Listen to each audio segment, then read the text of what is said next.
thought this was just another generic villainous story." Then the kingdom made the biggest mistake imaginable. They publicly humiliate their own genius, throw her into prison over a lie, steal everything she built, and expect her to keep cleaning up their mess. Instead of begging for forgiveness, she quietly decides she's done with all of them. And when someone who practically carried an entire kingdom finally snaps, revenge isn't just a possibility anymore.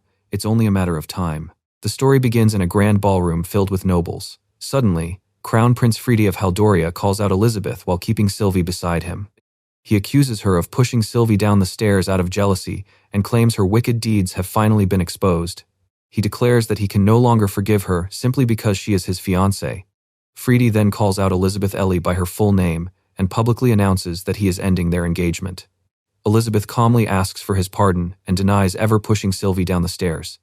She reminds everyone that this is a formal celebration for the kingdom's founding and asks them to stop treating the matter like a joke. Before she can say more, someone suddenly grabs her. A man named Robert seizes her arm and stops her in her tracks. Elizabeth recognizes him and quietly calls his name. Friede tells her to stop pretending she knows nothing, claiming Sylvie already told him everything. Elizabeth immediately realizes he is talking about Lady Sylvia Locket. She remembers that Sylvia was recently taken in by a baron. Unlike other noble ladies, Sylvia speaks her mind freely, which has made her popular among the gentlemen of high society. Even Friede was captivated by her personality.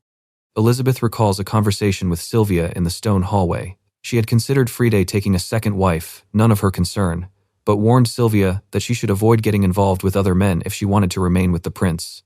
Back in the ballroom, Friede claims Sylvia is too kind and keeps covering for Elizabeth.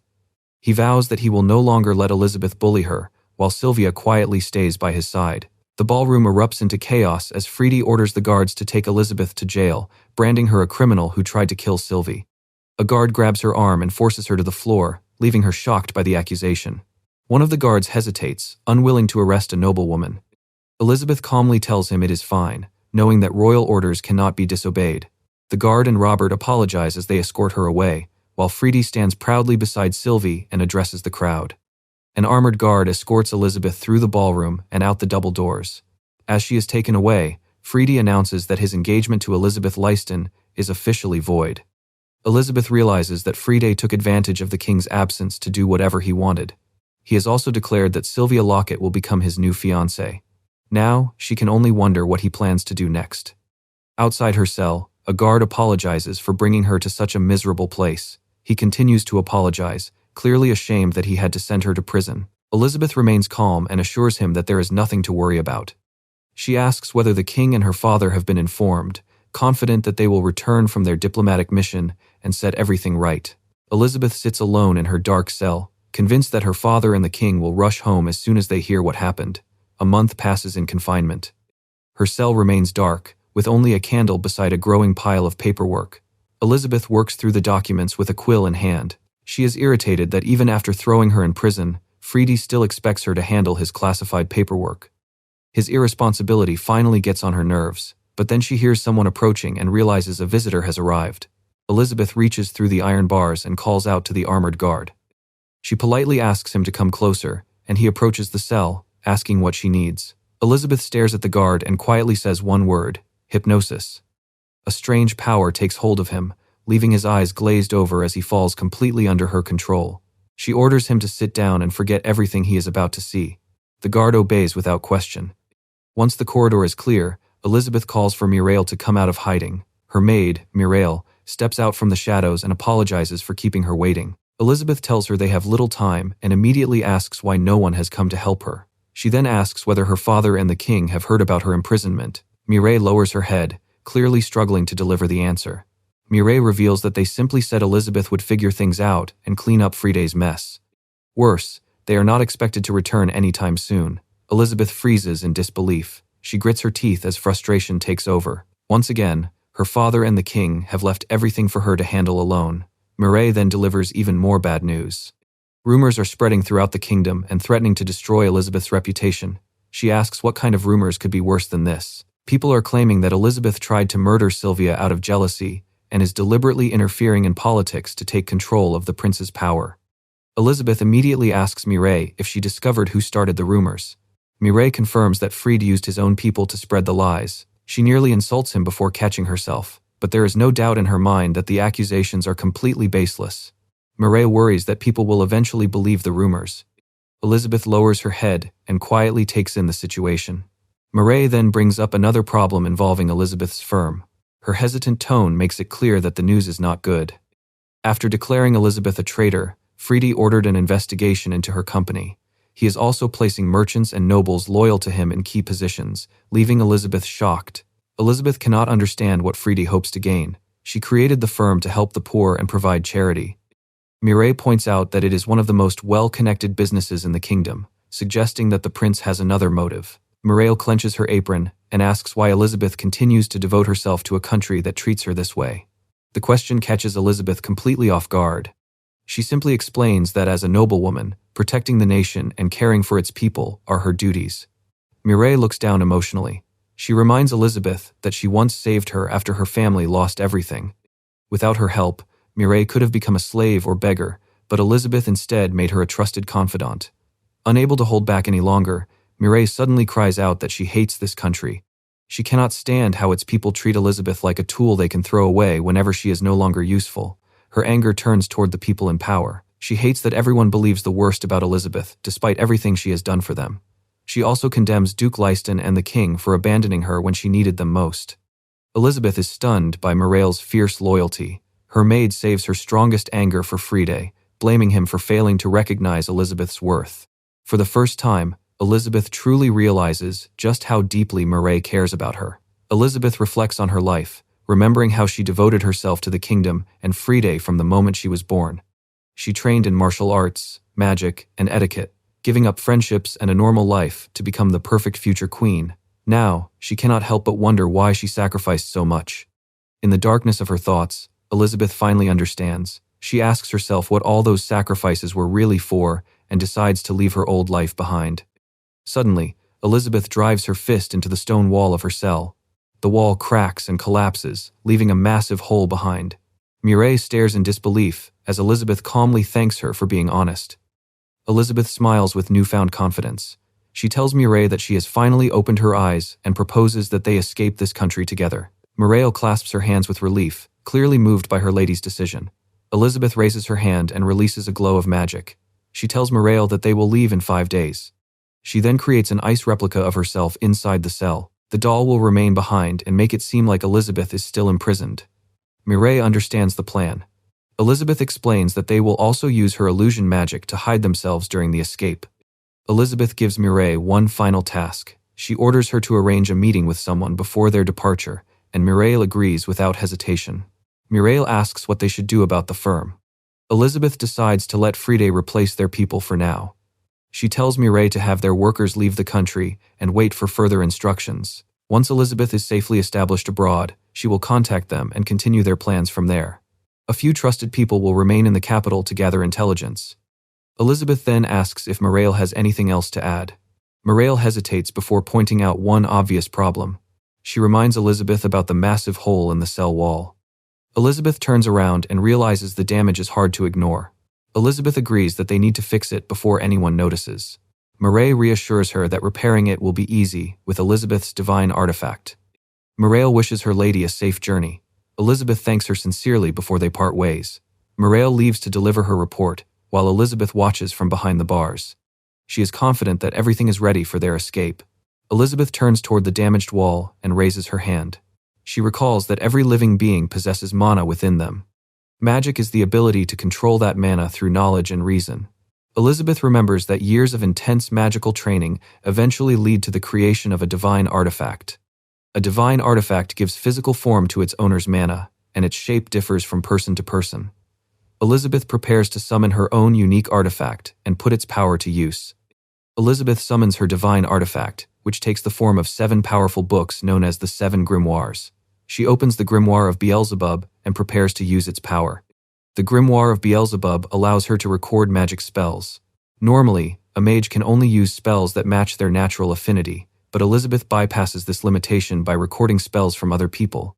Elizabeth only has an affinity for water magic, yet her divine artifact allows her to use other attributes as well. She targets the damaged wall and activates an earth spell. A magic circle appears from the grimoire, and the broken masonry is restored in an instant. The same ability works with the hypnosis spell she used on the guard. Elizabeth snaps her fingers, releasing him from the enchantment. The guard wakes up on the dungeon floor with no memory of what happened. Completely confused, the guard looks around and wonders what he was doing there. Elizabeth watches him through the bars with a knowing smile. With her escape approaching, she knows there is still plenty to do. 5 days later, a young man finishes writing a report late at night. After hours of work, he finally leans back with a sigh of relief. The man is Viscount Lucas Lebrick, the Empire's ambassador. He had come to Haldoria to attend the kingdom's founding celebration, but the events that followed were far from what he expected. Lucas stares at the ceiling and recalls Fride's behavior. He considers the prince's public actions disgraceful, to put it mildly.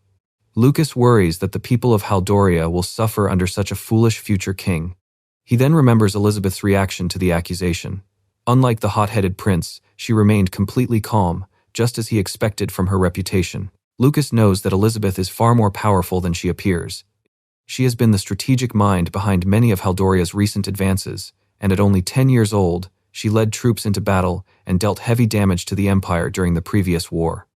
As an imperial subject, Lucas can only be pleased that Haldoria has thrown away its greatest asset. Just then, an attendant calls out to him. The attendant enters and announces that Lucas has an unexpected visitor. When Lucas asks who could possibly arrive this late, the attendant points toward the doorway, where an armored figure is waiting. The visitor steps inside, leaving Lucas stunned. He immediately recognizes the man as King Bulat of Haldoria. Lucas cannot understand why the king is there. He reminds him that he was supposed to have left the country for an important diplomatic meeting. The king simply smiles as he prepares to explain. King Bulat apologizes for deceiving the ambassador. Lucas remains completely confused. The king calls for Mireille, who activates her magic with a clap. A burst of white light fills the room, and a familiar voice speaks from within it. The illusion shatters, revealing Elizabeth. She gives Lucas a polite curtsy and introduces herself as Elizabeth of House Leaston, then apologizes for hiding her identity to meet him. Lucas is stunned to find Elizabeth standing in his room. He nervously asks how she could be there when she is supposed to be in prison. Elizabeth smiles and says that knowing the truth will make their conversation much easier. She calmly reveals her request. She wants political asylum in the Empire. Lucas hesitates. He understands her anger toward Frida, but argues that King Bulat and her father, the Prime Minister, will eventually return and fix everything. Elizabeth cuts him off and addresses him by name. She asks whether Lucas has heard the rumors spreading throughout Haldoria. He admits that he has. Elizabeth laughs bitterly. Frida was not the only one who turned against her. Even the people she spent years helping treated her with contempt. She refuses to simply forget everything and continue serving the kingdom. Elizabeth explains how deeply involved she was in the kingdom's administration and military affairs. Her sudden disappearance will create serious unrest, and she knows many people will suffer because of it. She makes her position clear. Whatever happens to Haldoria is no longer her concern.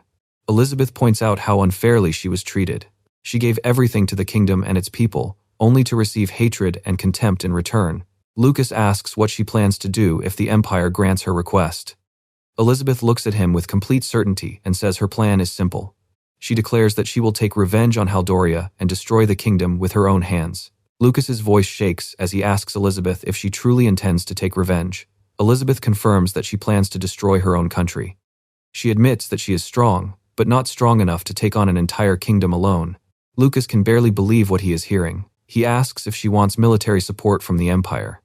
Elizabeth explains that since the Empire and her kingdom have always been enemies, she intends to use the Empire's power to bring her plan to life. She also makes it clear that she knows they will expect something in return. With a fierce look, Elizabeth declares that she will crush the kingdom and give the Empire its share of the spoils. Lucas considers the deal carefully. Elizabeth makes it clear that their alliance will benefit them both.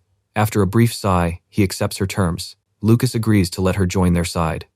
He then lays out his conditions. Elizabeth cannot go to the imperial capital yet. She must stay in his border territory until he finishes monitoring her, and she will not be allowed to move around freely. Elizabeth accepts the conditions without hesitation. For now, this temporary arrangement is more than enough for our girl. Later that night, Lucas expresses his hopes for a successful alliance. Elizabeth knows she still has a long way to go, but earning his trust is the first step. The scene then shifts to the northern gate of Haldoria's royal capital, where armed guards stand watch beneath the massive stone walls. The carriage races along the tree-lined road toward the massive stone gate. A guard suddenly orders them to stop. The The driver identifies himself as part of the Uter Empire's ambassadorial party and confirms that the carriage belongs to Lord Lucas. The guard immediately apologizes and lets them pass. Inside, Lucas tells Elizabeth not to joke about the special treatment, especially since she admits she could never have escaped the capital so easily on her own. Lucas points out that she managed to escape the capital perfectly fine without his help. Elizabeth simply smiles from across the carriage. Elizabeth praises Lucas for making the right decision at the right time. She says that if he had waited any longer, even he might not have been able to sneak her out.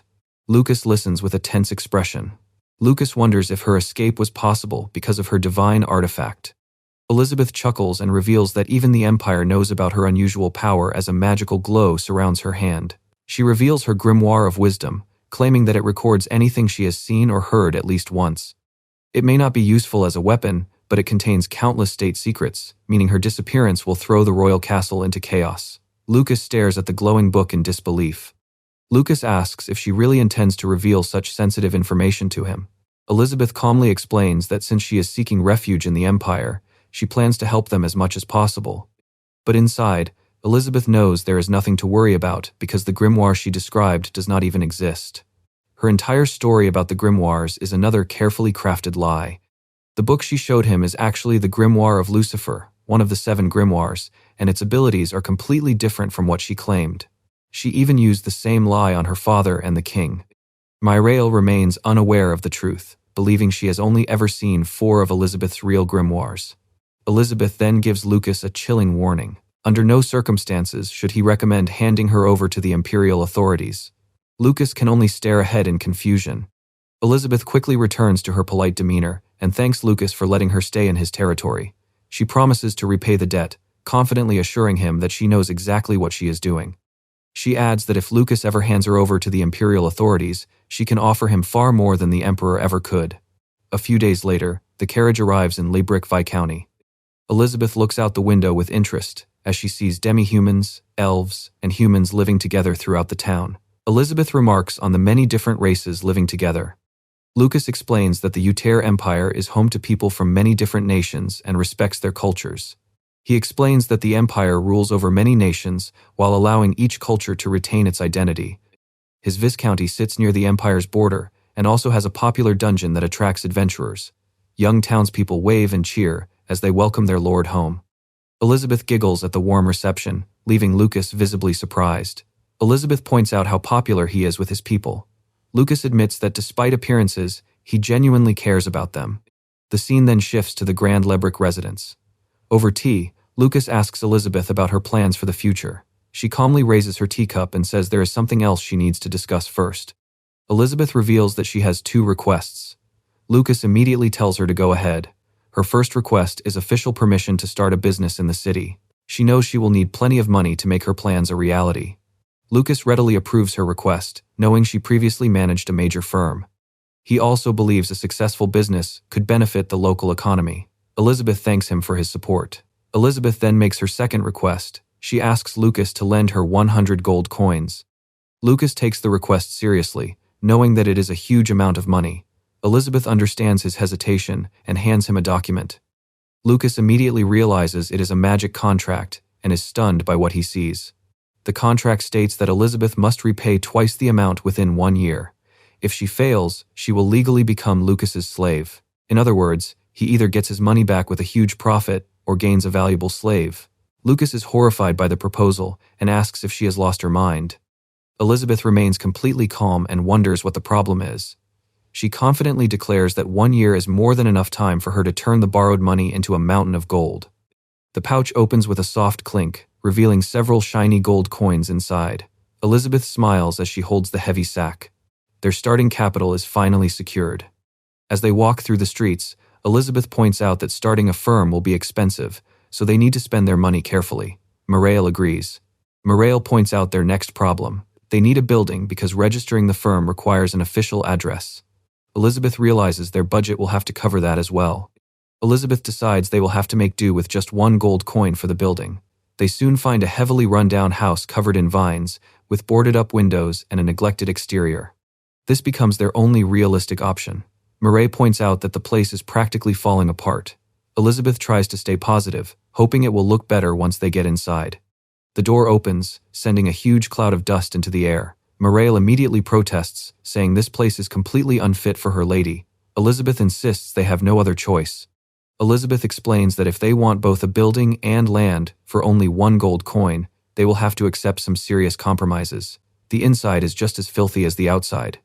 Elizabeth decides they should start cleaning, but Mireille insists on doing it herself. Elizabeth stops her and calls her by name. Elizabeth tells Mireille to stop calling her my lady. Since they are fugitives, they need to avoid attention until they regain their power. Mireille is left wondering what she should call her instead. Elizabeth decides to use the name Ellie Lace from now on. Mireille settles on Miss Ellie, and she happily approves. With their new identities in place, they begin cleaning the property. From this point on, we'll call Elizabeth Ellie. Ellie looks over the rundown building and declares it their new headquarters. This is the first real step toward getting her revenge. 3 days later, a new wooden sign is mounted outside the building. Their new headquarters is finally ready. Mireille secures the new sign, which reads Traitor Commercial Firm. She turns to Ellie and asks how it looks. Ellie looks up at the building and smiles. She thinks the name Traitor Commercial Firm has a nice ring to it. Mireille asks if they plan to sell cosmetics like before. Ellie says they will eventually, but they currently lack the facilities and staff to start such a business. When Mireille asks what they will sell instead, Ellie reveals their first product, a simple bar of soap. Mireille admits the soap is good, but points out that there is only so much soap they can sell. Ellie isn't worried. This is only the first step toward her bigger plans. At the Church of Ibris, Ellie approaches a priest and introduces herself as a new business owner. She explains that she came to pray for her business and asks if she can sit for a while. The priest welcomes her, but a child's voice suddenly calls out for their father. Ellie turns toward the sound in surprise. A cheerful boy runs over and proudly announces that they earned a lot of money today. Another boy follows and happily confirms their success. The priest praises them but asks them to tell him about it later since he has a visitor. The boys agree as a nun leads them away. The priest explains that the church also runs a nearby orphanage. Although Lord Lucas officially sponsors it, his funding barely covers their operating costs.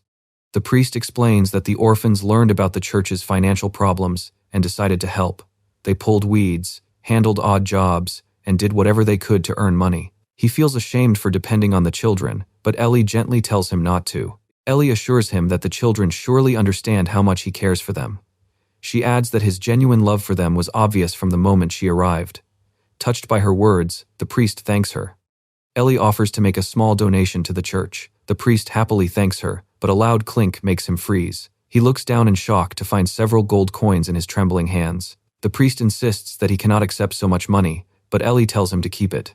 Ellie explains that every merchant needs customers. She sees the children as potential customers in the future, so helping them now is simply an investment in her business.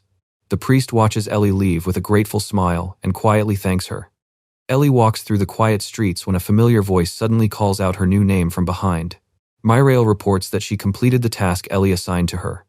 Ellie asks how it went, and Mireille confirms that everything went smoothly. Mireille explains that she approached maids working for noble families and gave them free samples of the soap to promote the product. Ellie explains that the soap will go on sale tomorrow as planned. They will keep the stock limited instead of selling to everyone and price it slightly above the competition. Mireille looks worried about the unusual strategy. Ellie explains that high-quality soap can easily justify a higher price. More importantly, this business is only the first step toward their bigger plans.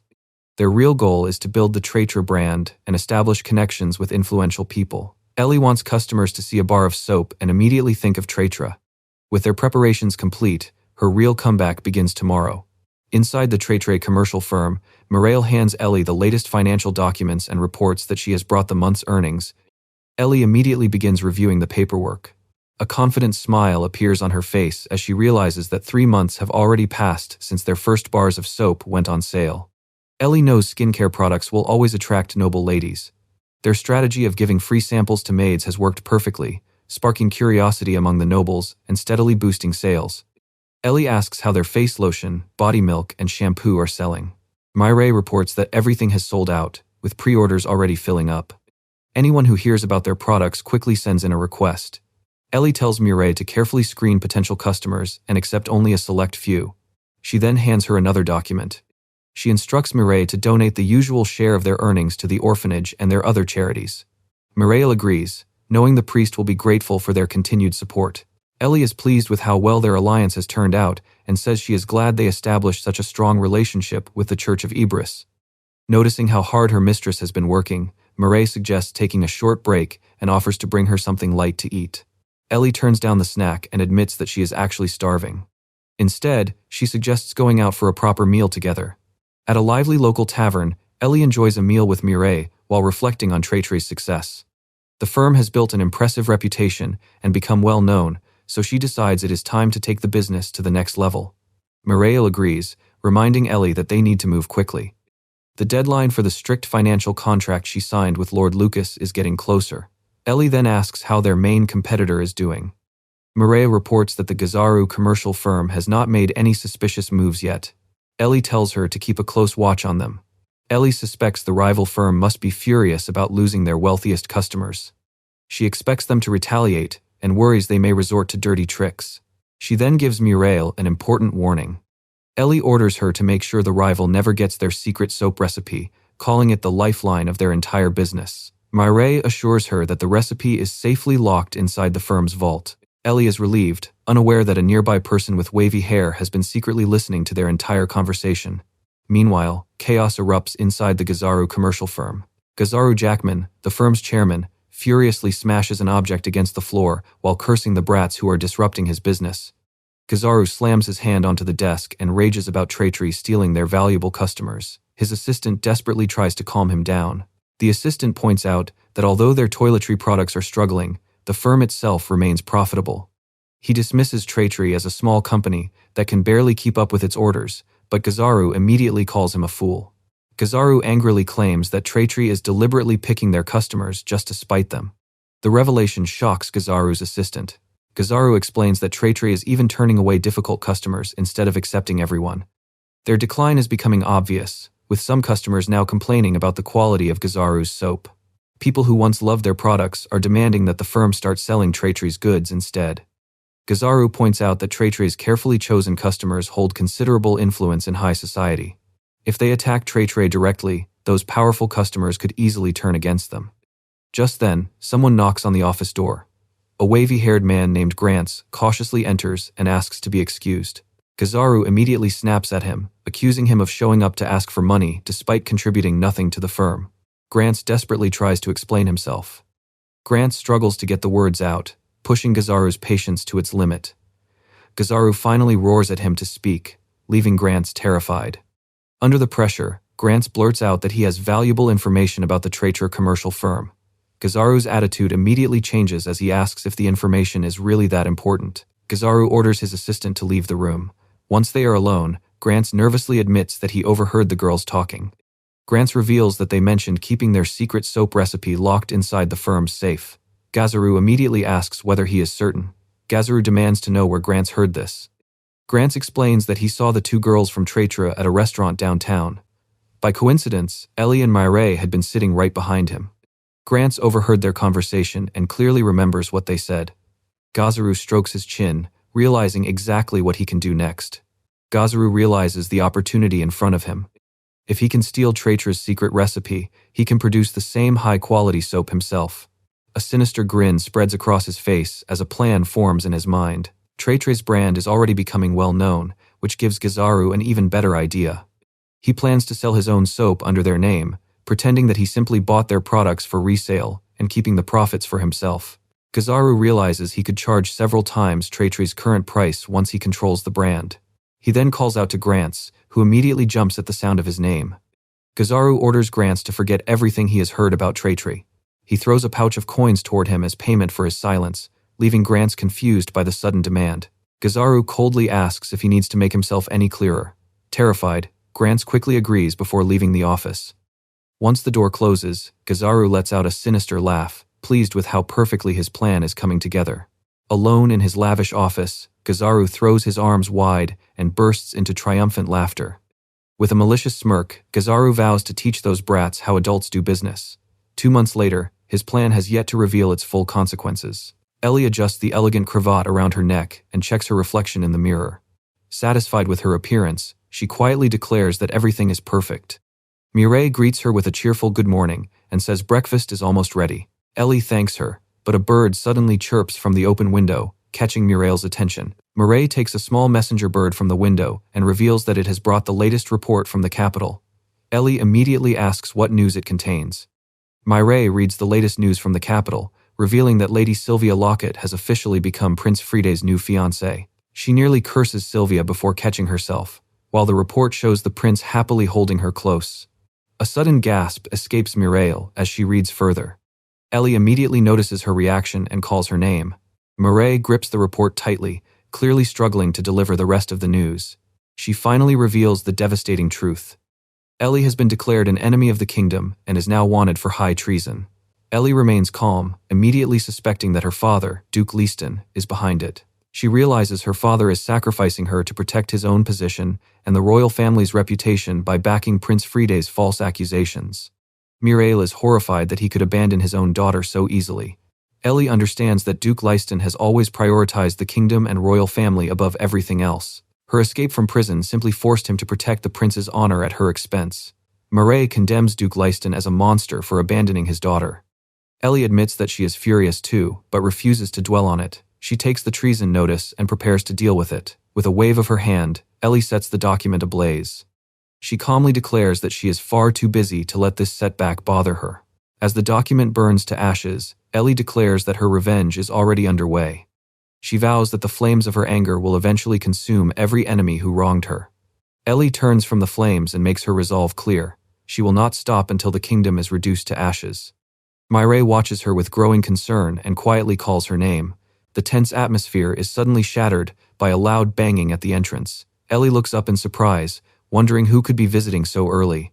Mireille quickly goes to answer the door, but the moment she looks outside, her face turns pale. She urgently tells Ellie to wait. Before Mireille can do anything, armed guards force their way through the entrance and storm into the headquarters, surrounding the two girls. Mireille angrily demands to know what they are doing.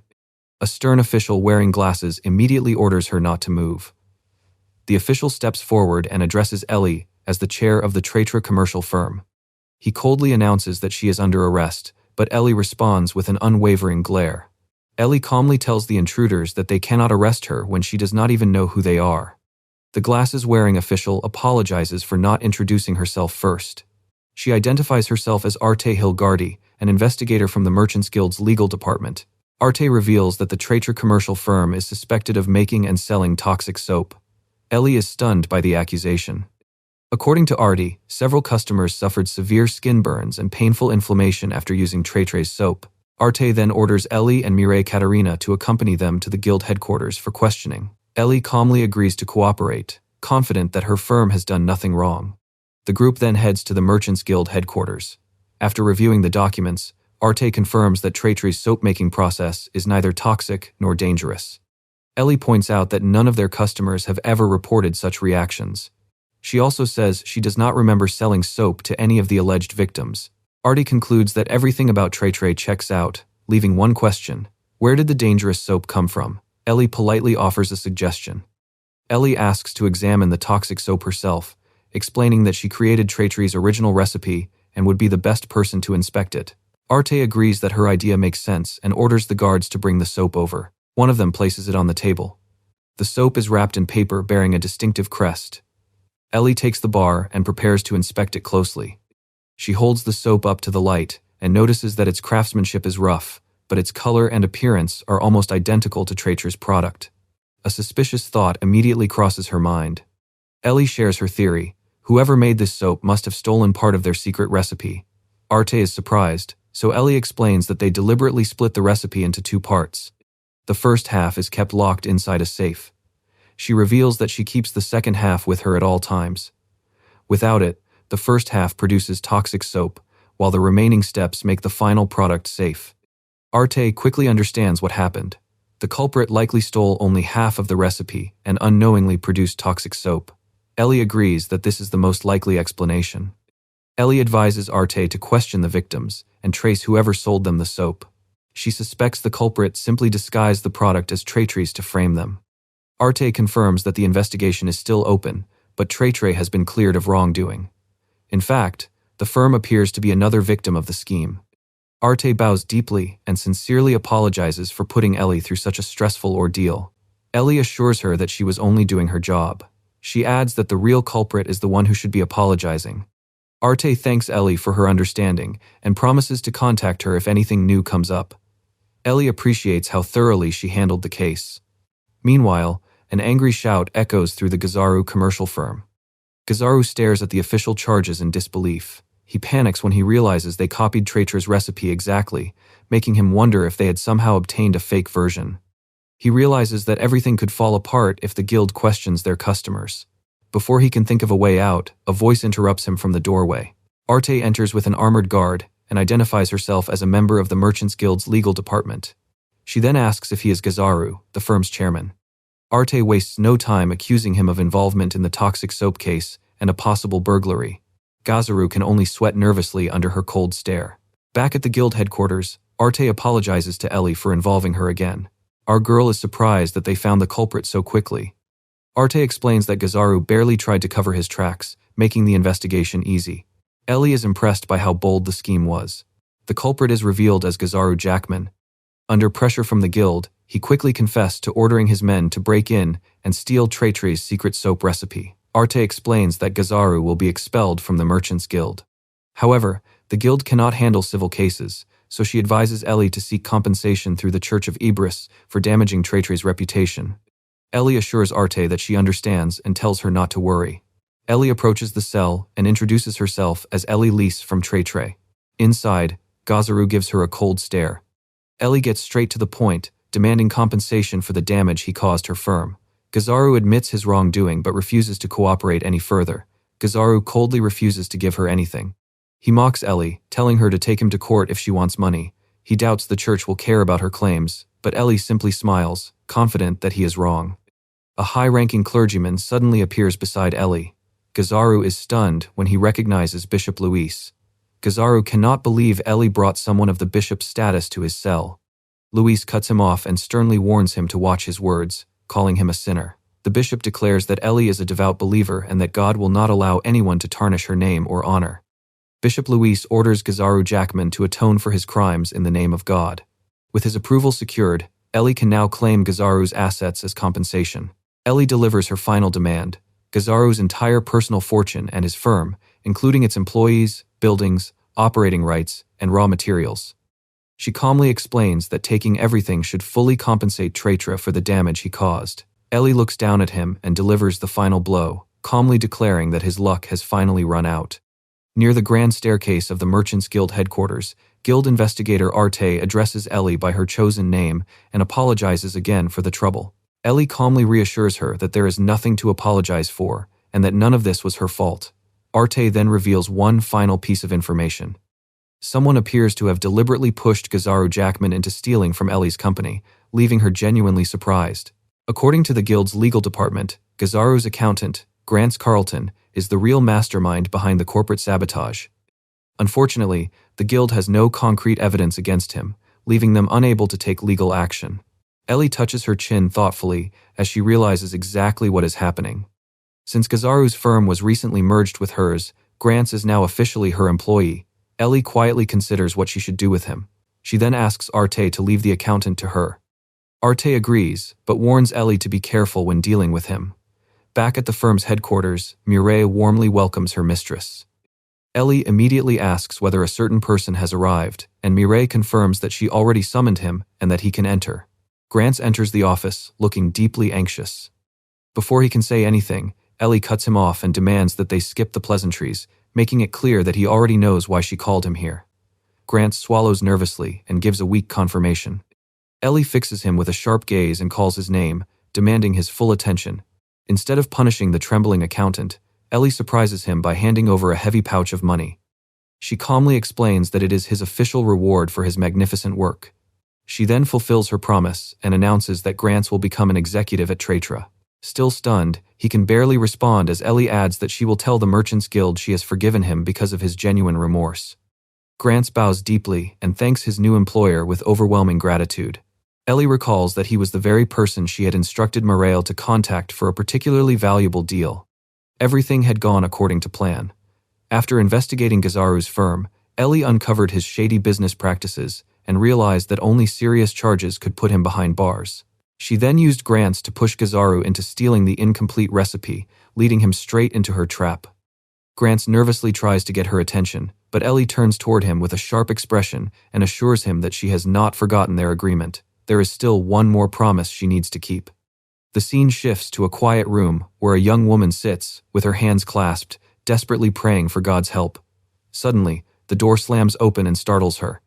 Grant rushes inside and announces that he has returned.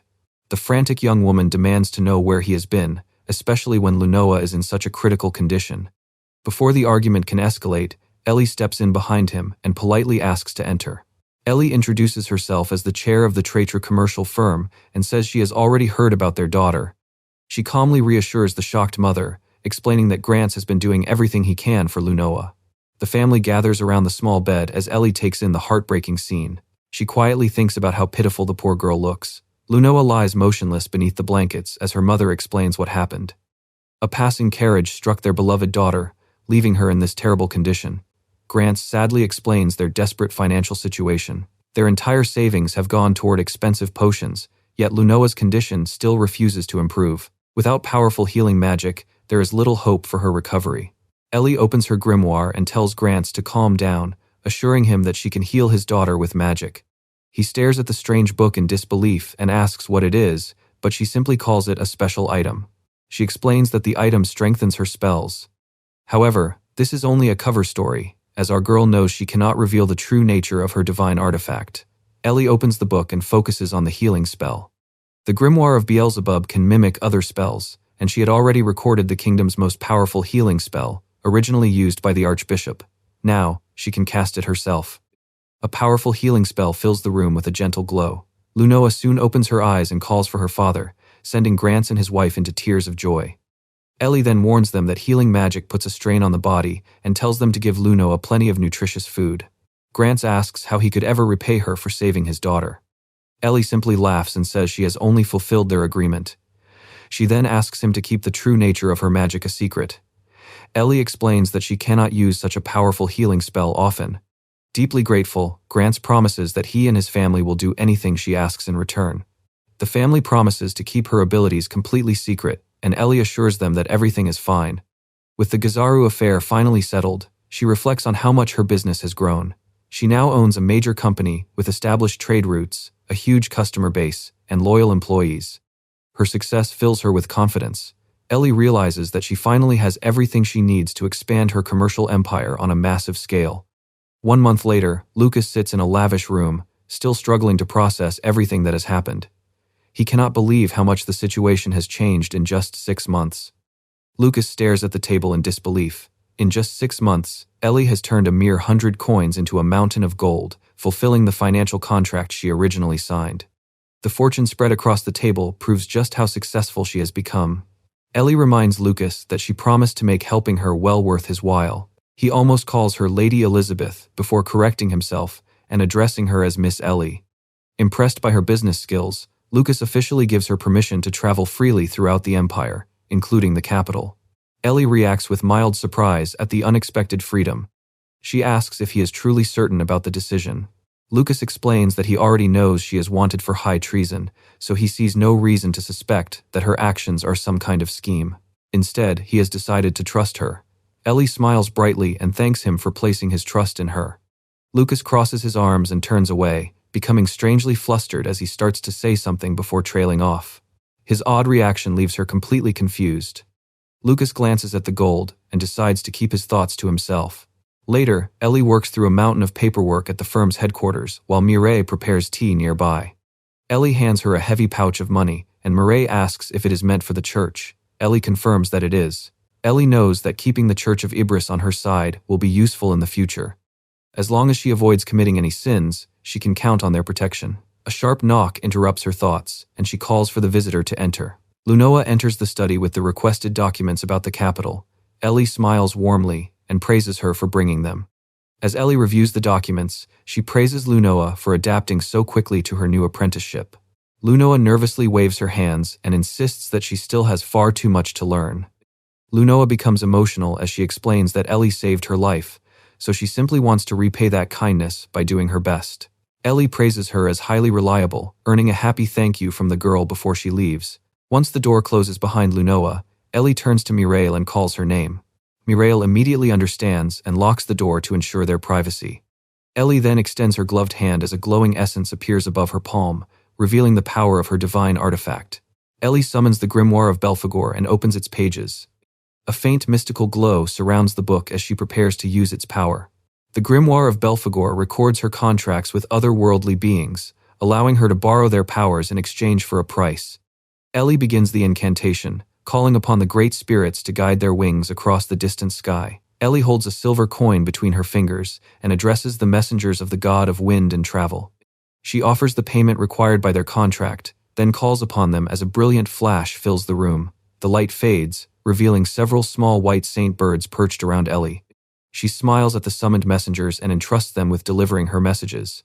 The birds fly out through the window as Ellie explains her next move to Mireille. Once she reaches the capital, she will need the support of her former business partners. Since they have always been reliable, she expects them to join her without much resistance. Ellie smiles as she considers the opportunity ahead. Lucas has finally given her permission to travel, so she intends to make the most of her newfound freedom. She turns her attention to the next step and declares that they will head straight for the capital as soon as everything is ready. 6 months pass in the territory. Back at the office, someone pushes open the heavy wooden door and politely asks for permission to enter. Grant Carlton steps inside and asks if Miss Ellie summoned him. She welcomes him warmly and reveals that she has a major announcement to make, with Grant being the first person she wants to tell. Ellie smiles confidently as she reflects on how much Traytree has grown over the past 6 months. She then announces her plan to expand the business by opening a new branch in the imperial capital, filling Grant with excitement. Ellie then reveals that Grant will take over as chair of the firm while she is away. The unexpected promotion leaves him pointing at himself in disbelief. Ellie places her hands on Grant's shoulders and assures him that he is more than capable of serving as her proxy. She then asks if he is ready to take on the responsibility. Grant eagerly accepts the challenge. Outside, the carriage waits on the dirt road as Ellie notes that the imperial social season will begin soon. Inside the moving carriage, Ellie explains to Lunoa that she is still too young to officially enter high society. Even so, a trip to the capital, the heart of the empire, will give her valuable experience. Ellie encourages her apprentice to focus on learning as much as possible, and Lunoa happily agrees. Suddenly, the carriage jolts violently, startling them both. As the carriage continues along the road, Ellie tells Mireille to be careful. Mireille calmly acknowledges the warning, leaving Lunoa curious about why her mistress gave the order. Ellie begins explaining the reason. A sudden whoosh cuts through the air as an arrow flies through the window and slams into the frame beside Lunoa's head. She screams in terror, but Ellie remains calm and continues explaining that these overgrown roads are poorly patrolled by soldiers. With little military presence, the roads have become easy targets for brigands. A scarred, bald bandit steps out of the woods, draws his sword, and mocks the travelers for taking such a dangerous route. More bandits surround the carriage and taunt the girls for traveling without an escort. Ellie immediately orders Mireille to protect Lunoa, and her maid calmly acknowledges the command. The bald brigand laughs and asks if Ellie seriously intends to fight them all by herself. She steps down from the carriage, grips her sword, and calmly confirms that she does. The bandit leader laughs at her confidence and orders his men to take care of her. Ellie simply narrows her eyes, raises a hand, and dismisses the threat, saying there is no need for that. A powerful shockwave suddenly blasts through the bandits, sending several of them flying and coughing up blood. The leader panics when he realizes Ellie used silent casting, proving that she is a high-level mage. He desperately orders the remaining men to surround her. The bandits rush to stop Ellie from casting another spell, but she remains completely unfazed. She coldly tells them that she does not even need magic to deal with them. Ellie draws her sword in a flash and cuts through the attackers with a series of lightning-fast strikes. The remaining bandits can only stare in shock before collapsing around her. The terrified leader drops to the ground and begs for mercy, immediately surrendering. Ellie looks down at him without sympathy and questions his sudden change of heart. The bandit claims that he is actually just a farmer who was forced into crime because he could no longer afford the crushing taxes. Ellie listens without changing her expression and calmly recognizes his attempt to justify himself. Before he can continue, Ellie swings her blade with blinding speed. The bandit freezes in confusion as she firmly tells him that she has no interest in hearing his excuses. Ellie stands over the defeated brigands with her sword drawn. She declares that nothing they say can change the fact that they are criminals, and as a merchant, she cannot simply overlook banditry. Ellie returns to the carriage and declares that the ordeal is over. She then asks Lunoa if she is hurt. Lunoa nervously assures her that she is fine before hesitantly asking if Ellie really killed the attackers. Ellie explains that brigands are no different from goblins or orcs. They use violence to steal the fruits of merchants' hard work and can even take innocent lives. She warns Lunoa that sparing criminals out of pity can only cause more people to suffer later. Ellie makes her harsh lesson clear. When given the chance, a brigand must be killed. Lunoa lowers her head, troubled by her mistress's words. As they head back to the carriage, Ellie promises to teach Lunoa how to fight soon. She wants her apprentice to become strong enough to protect herself. Lunoa nervously agrees. The journey resumes, but Mireille suddenly asks Ellie to look outside. The driver reports that a woman is trying to hitch a ride, so Ellie immediately orders him to stop the carriage. A cheerful young nun waves at them from the edge of the forest. Ellie sees the stranded traveler and decides they cannot simply ignore a member of the clergy. Inside the moving carriage, the young nun sighs in relief and happily calls them lifesavers, admitting she thought she would have to walk all the way to the capital. Ellie smiles and assures her that helping is no trouble since they are heading in the same direction. Ellie asks if she is a walking sister, and the cheerful nun confirms it. Lunoa curiously repeats the unfamiliar term, wondering what it means. Ellie explains that walking sisters and priests travel from place to place on foot, visiting remote villages to heal the sick with their magic. The villagers always welcome them because remote areas rarely have proper doctors or apothecaries, leaving the people heavily dependent on these traveling healers. The nun confirms Ellie's explanation and reveals that she has already visited many nearby villages. Now, she has decided to travel to a new area. Ellie admires her dedication to helping others. The nun cheerfully waves off the praise, explaining that traveling the land is simply her duty. She tells them to call her Tita, and Ellie gladly accepts. As the carriage continues, Lunoa turns to Ellie and asks how she knew brigands would attack them on this road. Ellie points out that the roads in this region are in terrible condition. When Lunoa asks why that matters, she explains that well-maintained roads are essential for any territory. Ellie knows this well because her own territory has excellent roads, proving that its ruler understands the importance of proper infrastructure. But after seeing the condition of this region, our girl concludes that its lord is a complete fool. Ellie explains the basics of commerce. Good roads encourage trade, and more trade creates a stronger economy. A thriving economy also attracts merchants and adventurers, bringing in more tax revenue and creating a positive cycle. Lunoa realizes that this is why maintaining and protecting the roads is so important. Ellie approves of her conclusion and confirms that she is exactly right. Ellie then asks what happens to the economy when the roads fall into disrepair. Lunoa thinks it through and realizes that goods would stop moving efficiently, leaving remote villages without the supplies they need. Ellie agrees with her reasoning. Ellie pushes her to think about the consequences from another angle. Tita encourages Lunoa to consider the situation in reverse, leaving the girl momentarily confused as she tries to understand the point. Tita explains that farmers would struggle to transport their products to the cities, making transportation far more expensive. Lunoa suddenly understands the connection and gasps in realization. Lunoa quickly realizes that higher transport costs would make essentials like food and medicine more expensive for everyone. Tita excitedly confirms that she has figured it out. Tita adds that when people spend most of their savings on basic necessities, they have less money left to spend elsewhere, causing the economy to suffer even more. Ellie points out that rural communities are hit especially hard by rising prices. Lunoa quietly takes in the harsh reality of the region's collapsing economy. As the economy deteriorates, people who can no longer make ends meet may turn to banditry. Merchants then have to pay for expensive escorts, raising their costs and creating an even worse cycle of rising prices and crime. Ellie is impressed by how much Tita knows about economics, but the nun humbly says she cannot compare herself to a professional merchant. Lunoa then wonders why the lord of the territory has failed to maintain the roads. Ellie sighs at the lord's incompetence and concludes that he is simply a fool. She suspects he is cutting maintenance costs to save money, completely ignoring the long-term damage this causes his territory. The more Ellie thinks about it, the clearer the problem becomes. As usual, ordinary people are the ones forced to suffer because of their ruler's stupidity. The carriage continues forward until Mireille suddenly calls out to Ellie. Ellie is caught off guard and mutters that they were just talking about him, leaving Lunoa and Tita confused. Ellie looks toward the forest and sighs, saying she almost wants to dump these criminals straight on their lord's doorstep. Several armed bandits wait among the trees, ready to attack. Ellie orders Mireille to protect Lunoa and Tita. Tita quickly objects, insisting that she can handle herself and wants to fight alongside Ellie. Ellie is surprised by Tita's confidence, but the nun assures her that she can take care of herself. Convinced by her certainty, Ellie agrees. Ellie steps out of the carriage and asks Tita to handle half of the attackers. Tita confidently agrees as a group of armed bandits rushes out from the bushes. Ellie realizes that fighting in front of a church sister makes things troublesome since she cannot simply kill the bandits. She suddenly dashes forward and catches one attacker off guard with a powerful strike. Ellie drives her elbow into the bandit's chest, knocking him to the ground. A simple knockout should be enough, but her thoughts are interrupted when someone suddenly screams for her to die. Tita raises her heavy staff and declares that the bandits will receive divine punishment. She then brings it crashing down onto one attacker's head with brutal force. Tita continues her brutal assault, claiming every strike is carried out by God's will.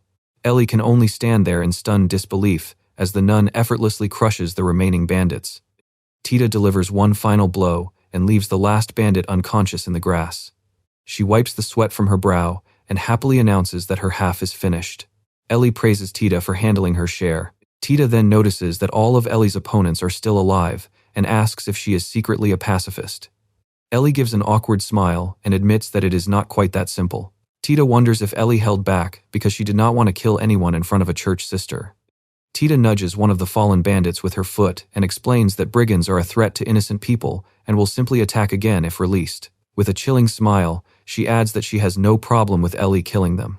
One of the bandits groans, and Tita cheerfully offers to finish him off herself. Ellie freezes in shock as the terrified man realizes just how dangerous this nun really is. Another bandit begins to wake up, only to hear Tita casually remark that he chose the worst possible time. He immediately panics and begs her to wait as she approaches him with her staff. The terrified bandit reminds her that the Church of Ibris gives sinners a second chance and desperately begs for mercy. Tita responds with a calm, unreadable expression. Tita agrees that God is merciful. She explains that although people naturally fall into sin, those who sincerely repent can still receive God's forgiveness. The bandit breathes a sigh of relief and starts thanking her, but Tita's expression turns ice cold as she delivers the catch. In her eyes, brigands simply do not count as people. Tita raises her staff and declares that God's mercy does not extend to brigands. She then brings it crashing down, ordering them to face his wrath. A brutal thud echoes through the woods as another bandit's plea is cut short. Ellie watches from a distance, sweating nervously as she wonders if she needs to reconsider her opinion of the clergy. Tita returns with a devious grin, excited about the treasure she found among the bandits. Ellie stares in disbelief and asks what she found, prompting Tita to proudly show her. Tita holds up a blood-covered hand and reveals a gold tooth she pulled from one of the bandits. She happily declares that she struck it rich, since it should sell for a good price. Ellie nervously asks Tita to wash the blood off her hands before approaching Lunoa, knowing the gruesome sight could frighten the girl. Tita happily agrees and praises God for the successful cleanup. The scene then shifts to the cathedral spire of the Kingdom of Haldoria. A palace door suddenly bursts open as an official urgently calls for Prince Friede. Friede, who is holding Sylvia, turns toward him with an annoyed glare and demands to know what he wants. Inside the lavish chamber, the official begs Friede to reconsider his food distribution campaign. Friede questions why he should stop when people are struggling to find food. He argues that feeding them will greatly boost his popularity, but the official warns that the plan is dangerously reckless. The official warns that the campaign will quickly drain the national treasury. Friede dismisses the concern as nonsense. Friede points out that Lady Elizabeth used to distribute food every week. The official explains that she never used treasury funds unless ordered by the king, instead paying for the campaigns herself.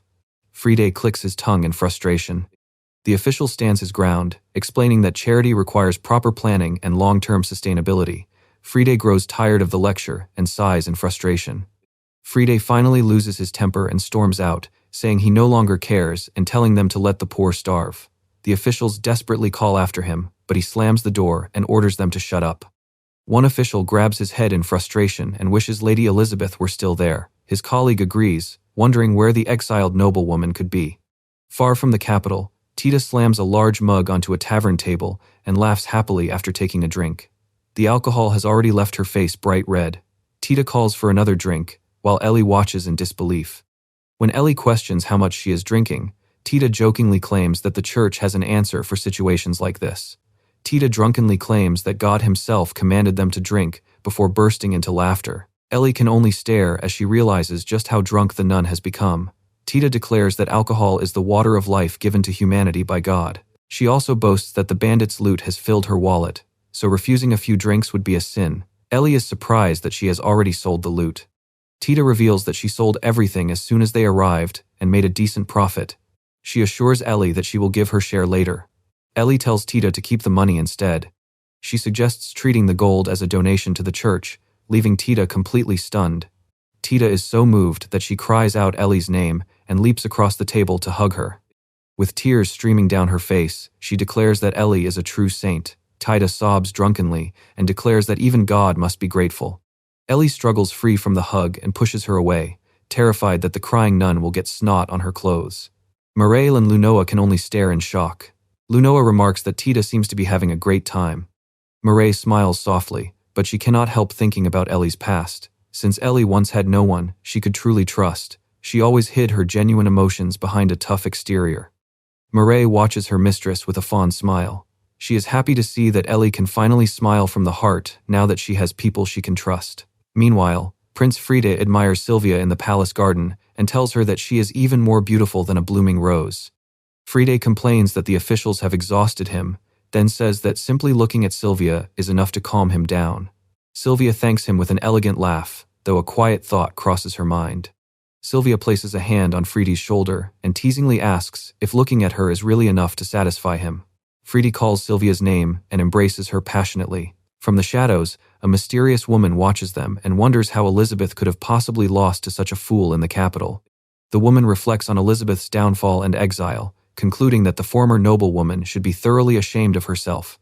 As the carriage moves along the road, Mireille advises Lunoa not to grip the reins too tightly so she does not scare the horse. She encourages the nervous girl to keep going, while Ellie calmly watches from her seat. Tita excitedly points ahead, announcing that they are almost at their destination. Ellie gazes at the changing scenery and calmly welcomes them to the true heart of the Uter Empire. The carriage passes through the outer boundaries and enters the towering streets of the imperial capital. After their long journey, the travelers finally arrive and prepare to explore the bustling city. In the middle of the capital, Tita waves goodbye and thanks everyone for the enjoyable journey. Ellie smiles and admits that she enjoyed traveling with her too, while Lunoa waves goodbye and wishes the sister well. Tita gives them one last wave and wishes them God's blessings before disappearing into the crowded streets. Mireille then informs Ellie that she has already secured a place for them to stay. Later that evening, Ellie finally gets the chance to relax in their luxurious hotel suite. Lunoa stares around in awe at the lavish room as Ellie settles into an armchair and asks Mireille to prepare some hot tea. Lunoa can hardly believe how luxurious the hotel is. Ellie casually confirms it and reveals that the girl even has her own private room next door. Lunoa is stunned by the thought of staying somewhere this expensive. Lunoa quickly protests and insists that she could stay at a cheap inn instead. Ellie refuses, explaining that they came to the capital for serious business and cannot afford to look cheap in front of high society. Defeated, Lunoa reluctantly agrees. Our girl simply tells Lunoa to get used to the luxury, leaving her with no choice but to comply. The story then moves to the next morning, when Ellie sits by the window with a cup of tea as Mireille calls out to her. Mireille informs Ellie that a visitor named Arnaud has arrived to see her. Lunoa quietly wonders who he could be, but Ellie immediately orders Mireille to let him in. Arnaud greets Ellie with a hand over his chest and a polite smile, saying he has been waiting for her and that it has been a long time since they last met. He begins addressing her by a formal, noble title before correcting himself and simply calling her Miss Ellie. Ellie warmly returns his greeting and agrees that it has been far too long since they last spoke. Arnaud bows and says he is glad to see her doing well, while Mireille and Lunoa observe their reunion. Lunoa turns to Mireille and asks who the man is. Mireille identifies him as Arnaud Langley and explains that he used to work closely with Ellie back in the kingdom. Arnaud apologizes for getting straight to business after their long journey. He explains that he has already selected a suitable residence and a building for her commercial firm, then offers to show them around immediately. Ellie is impressed that Arnaud prepared everything despite not knowing they would arrive that day. He simply laughs and says he is only doing his job. Satisfied with his work, she accepts and tells him to lead the way. Ellie carefully inspects the property, checking the kitchen and the spacious rooms with their high ceilings and large windows. She concludes that the building is excellent, with the perfect location and size. After considering the property, our girl makes her decision. She calmly announces that she will buy the mansion. The property handlers bow and thank her, promising to prepare the necessary paperwork immediately. As they finish, Arnaud calls out to get Ellie's attention. Arnaud explains that the building will need some modifications if she wants to turn it into the headquarters of her commercial firm. Ellie asks what kind of changes he has in mind, immediately interested in his suggestion. The two handlers whisper in disbelief, amazed that such a young girl could purchase such an expensive mansion without hesitation. Ellie ignores their reaction and tells Arnaud to proceed with the plans as long as everything is in order. Arnaud says he will handle the paperwork for the remodeling. Ellie smiles and gives him the go-ahead. He promises to have the residence completely ready by the next day. Ellie thanks him for handling everything so quickly. With the mansion settled, Ellie realizes they have the afternoon free. Mireille agrees and points out that they can use the time to take care of other important matters. Mireille then suggests finding some extra help around the house. She explains that they desperately need more domestics to manage everything properly. As Traitor continues to expand, Mireille worries that she will no longer have enough time to look after Ellie by herself. Ellie agrees, realizing that Mireille needs to focus her attention on the firm instead. Ellie suggests posting a job at the Merchants Guild to find a new servant. Mireille hesitates, however, since she would not feel comfortable leaving a complete stranger alone with her mistress. Mireille then proposes another option, purchasing a slave. The unexpected suggestion makes Ellie pause as she considers the idea of people being bought and sold. Mireille explains that slaves generally fall into two groups: criminals serving out their punishment and debt slaves who are sold to repay what they owe. Magical contracts then prevent them from betraying their masters. Seeing the security this offers, Ellie accepts the idea. Our girl rises and announces that they will visit a slave shop to find their new domestics. The scene then shifts from the luxurious hotel to a dark underground corridor, lined with wooden beams and iron bars. The group enters the dark underground facility, where Lunoa is horrified by the sight of people locked inside iron cages. The merchant casually leads them through the halls and asks what they think of the selection. The merchant points out a battered child and claims that, despite a few scratches, she is still perfectly capable of working. He even coldly assures Ellie that if the girl becomes unusable, she can simply be exchanged for another, calling her a bargain. Ellie says she will think about it before leaving the shop with Mireille and Lunoa. Outside, Ellie admits that they could not find anyone suitable there. Mireille agrees and suggests trying another shop, while Lunoa remains visibly shaken by what she witnessed. Ellie notices Lunoa's pale expression and asks if she is all right. Lunoa insists that she is fine, but Ellie sees through her immediately. Instead of telling her to simply get used to it, she acknowledges how disturbing the sight must be. Our girl explains that this is simply one of the harsh realities of the world and tells Lunoa to remember that. The girl lowers her gaze and quietly accepts her words. Mireille points out a large building and says they have arrived. Ellie immediately notices that this shop has a completely different atmosphere from the previous one. A young man with a broom greets them at the gate and welcomes them to the Cedric commercial firm. Mireille explains that they have come looking to purchase a slave. The attendant opens the gate and invites them inside. As they follow him, Ellie explains to Lunoa that this is the educator's company, leaving her apprentice curious about the unfamiliar name. Ellie uses the opportunity to teach Lunoa about the Empire's Merchants Guild Council. When asked about it, Lunoa admits that she has only heard the name before. Ellie explains that the Merchants Guild Council controls much of the Empire's financial world and holds considerable influence over the government. She warns Lunoa that anyone doing business in the Empire must always keep the council in mind. The council consists of 7 powerful merchants. One of them is the Educator, an influential slave trader who handles high-end transactions and even supplies the Imperial Palace. The Educator also owns this very shop. The attendant gestures for them to follow him further inside. A refined man approaches and apologizes for keeping them waiting. He introduces himself as Cedric Luins, the head of the company. Cedric warmly welcomes Ellie and addresses her by name, immediately catching her off guard. She asks how he already knows who she is. Cedric laughs and explains that it would be impossible not to know about Traitree and its remarkable chairwoman. Her company's rapid rise has already made waves throughout the Empire. Ellie politely accepts his praise, but she remains suspicious. She finds it strange that someone as influential as Cedric would take such an interest in a relatively small firm from a border viscounty. Keeping her suspicions hidden behind a polite smile, Ellie says she is honored that such a renowned merchant knows of her. Deep down, she is certain Cedric knows far more about her than he lets on. Our girl quietly decides that she will need to keep a close eye on the Empire's Merchants Guild Council from now on. Cedric extends a welcoming hand and asks Ellie what kind of slave she is looking for.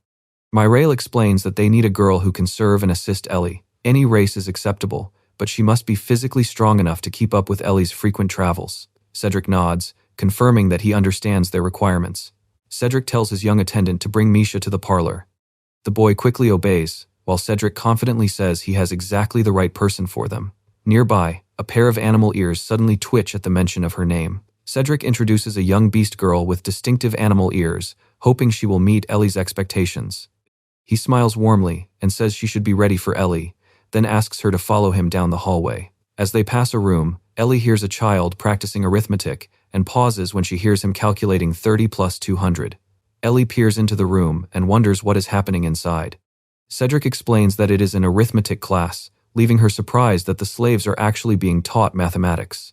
Cedric explains that the teacher is a debtor-slave himself.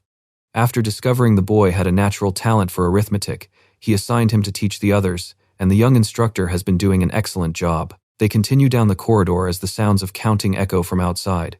Cedric proudly explains that his slaves learn far more than basic academics. In the courtyard, several muscular men train with swords, shouting out their counts with every swing. Cedric points them out and remarks that his slaves are remarkably well educated, while their instructor orders them to shout louder. He explains that they also learn practical skills such as art, cooking, sewing, and scholarship, with each slave trained according to their natural talents. Ellie notices that Cedric's approach is completely different from what she has seen at other firms. His slaves are consistently healthy and well cared for, and Cedric confidently agrees with her observation. Ellie points out that most firms barely care for their slaves and cut maintenance costs as much as possible to maximize profits. Still, our girl wonders whether that is really the best business strategy. Cedric calmly explains his philosophy that slaves are not mere tools, but people. He believes they only reach their full value when they are kept healthy, properly educated, and given the skills they need to thrive. That higher standard naturally makes his slaves more expensive than those sold by his competitors, and Ellie understands his reasoning. Cedric admits that his high-quality slaves come with a hefty price tag. Ellie says his approach has genuinely caught her interest, making her even more willing to consider buying one. Cedric smiles warmly, clearly pleased by her response. He explains that customers who appreciate quality, like Ellie, are exactly what allow his business to prosper.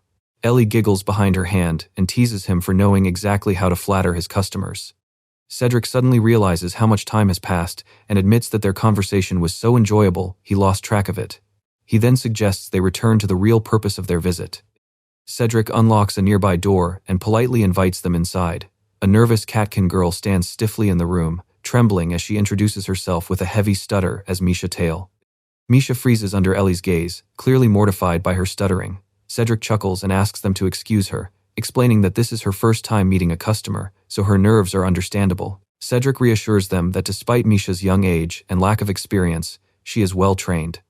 As a catkin, she also has excellent physical abilities, making her more than capable of keeping up during travel. Cedric admits that Misha is not exactly suited to professional bodyguard work, though she can certainly protect herself. Ellie then asks whether the girl has any actual combat experience.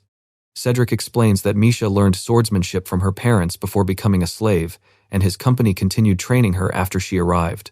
Ellie steps closer and studies Misha carefully, recognizing that her self-defense skills make her stand out. She then turns back to Cedric to finalize her decision. Our girl makes up her mind and confidently declares that she will take Misha. The nervous catkin is caught completely off guard, while Cedric bows with a warm smile and thanks Ellie for her patronage. Cedric immediately prepares the transaction, explaining that he will bind Misha to Ellie with a magic contract. He pricks his finger and activates the spell, causing a glowing magic circle to appear before his hand. The magic transfers Misha's ownership from Cedric to Ellie as a soft light envelops the catkin's neck. Cedric calls Misha by name and turns to Ellie, confirming that the transaction is complete and she now belongs to her. He gently tells Misha to serve her new master to the best of her ability. A tear rolls down the young catkin's face as she quietly sniffles. Ellie watches Misha calmly as the young girl gathers herself to speak. Misha bows deeply and declares that she looks forward to serving Ellie. She then turns to Cedric with a bright smile and sincerely thanks him for taking care of her until now. Cedric smiles and wishes Misha happiness in her new life. With the transaction complete, Ellie turns to her new attendant to explain her role. Ellie warmly tells Misha that she will be in her care from now on. The nervous girl squeaks out an awkward reply, while Ellie turns to Mireille and asks her to slowly teach Misha everything she needs to know. Mireille readily agrees. Arnaud arrives with news from Lord Lucas, who is currently visiting the capital and wants to meet Ellie. Our girl calmly asks if that is really the case. That evening, Ellie tells her team to inform Lucas that she will visit him that night. The meeting takes place in an elegant parlor, where Lucas welcomes her and remarks that it has been a long time since they last met. Ellie accepts a cup from her maid and happily returns the greeting, but then her eyes catch something unexpected. Ellie looks at the cup in surprise when she realizes she has been served coffee, a drink rarely found in the capital. Lucas explains that he imported it from the southern continent and asks whether she likes it. Ellie assures him that she does. Our girl smiles brightly as she admits that she is quite fond of coffee. Lucas then brings up the rumors about how busy she has been since arriving in the capital. Lucas asks what she is scheming this time. Ellie playfully calls him mean and insists that she has done absolutely nothing yet. That last word makes Lucas sweat as he realizes exactly what she is implying. Lucas reveals that he had an audience with the Emperor just yesterday. Despite receiving several letters about Ellie's activities, the Emperor summoned him personally to hear the full report. Ellie politely apologizes for causing him so much trouble. Ellie asks what will ultimately happen to her. Lucas calmly assures her that nothing will happen and says the authorities will simply keep an eye on her. Lucas explains that the Emperor considers Ellie's past actions highly beneficial to the Empire and has no intention of interfering. Relieved by the news, Ellie admits she had started to worry and asks him to continue. Ellie asks whether Lucas successfully presented her gift to the Imperial family. With a nervous sweat, he confirms that he did. The scene then reveals the elegant beauty sets produced by Trey. Lucas notes that the high-quality cosmetics must have made a strong impression on both the Empress and the Princess. Ellie clasps her hands excitedly and declares that she knew the products would be a hit. Ellie proudly explains that the products are exceptionally high quality and that she put great effort into the packaging to delight the Imperial ladies. Lucas admits the beauty sets look destined to be popular, though he remains uneasy about what she is really planning. Lucas asks how Ellie plans to take revenge on her homeland through such peaceful business tactics. She remains completely composed and tells him not to jump to conclusions. Ellie picks a rose from the vase and explains that her current business success is only another step toward her greater goal. Our girl declares that she intends to crush her homeland while helping the Empire prosper at the same time. Lucas stares at her in utter shock as Ellie quietly calls his name. Ellie firmly vows to witness the kingdom's downfall from the front row. Misha Tail opens her notebook and runs through Ellie's packed schedule. She will inspect the firm's building and renovations in the morning, followed by 2 meetings and a business negotiation in the afternoon. Our girl thanks Misha and asks her to tell her who she will be meeting with next time. The nervous girl quickly agrees. Mireille informs Ellie that Baroness Melanie has sent an official invitation to a party in the capital. Misha wonders how they should respond. Ellie decides to attend and tells Misha to accept the invitation. Mireille immediately agrees to take care of the reply. Ellie quietly realizes that the invitation has arrived at exactly the right time. Meanwhile, the grand ballroom fills with nobles gathering for the evening. Inside the lavish ballroom, Ellie holds her drink as a noble lady approaches to greet her. Baroness Melanie welcomes Ellie with a warm smile and offers to introduce her to the other ladies at the party. Melanie captures everyone's attention by introducing Ellie as the prodigious chair of Tratra and the genius behind the cosmetics she has become obsessed with. The noblewomen immediately turn their attention toward her. The noblewomen erupt into excited chatter, with several wondering if Tratra's cosmetics are the secret behind Melanie's stunning appearance. Impressed by the results, they eagerly ask to try the products themselves. Our girl addresses the crowd and explains that Tratra is opening a new branch in the imperial capital. However, the firm will remain small and operate through a selective membership system. Ellie offers them an exclusive favor. Since they are all close friends of Melanie, she promises to prioritize them when the firm begins accepting new members. The ladies react with delighted surprise. The noblewomen eagerly confirm that she really means it, and Ellie gladly agrees. She knows Tratra can now handle much larger demand, but keeping the products scarce will make them even more desirable. The ladies happily chat among themselves, unaware of Ellie's strategy. The restricted membership system makes Tratra feel like an exclusive status symbol, but Ellie has another reason for doing it. Suddenly, someone calls out to Melanie. Melanie proudly accepts the thanks from her peers for introducing them to Ellie. Our girl realizes that these favors will also strengthen the Baroness's influence, giving her every reason to keep promoting Tratra throughout the capital. Ellie narrows her eyes as she considers the long-term benefits of building an alliance with someone this influential. With her friendly facade still intact, Ellie raises a finger and offers to send everyone complimentary samples of her products.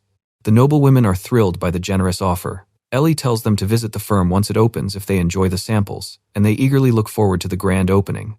As the ladies shower her with gratitude, Ellie considers the encounter the perfect finishing touch to her marketing strategy. She quietly congratulates herself before the scene shifts from the imperial capital to the distant kingdom of Haldoria, where an irritated voice echoes from inside the palace. King Bulat sits in his study, resting his chin on his hand as he worries about how the kingdom ended up in such a disastrous situation. Duke Leiston explains that Elizabeth's treason and escape left them no choice but to approve Lady Locket as the prince's new fiancée. Bulat quietly admits that he would have preferred Rosalia over that troublesome girl. Leiston reminds him that Rosalia is already engaged. In fact, Bulat personally arranged the engagement to reward her efforts during the prince's fiancée selection. Leiston warns that breaking off the engagement would seriously damage the crown's reputation.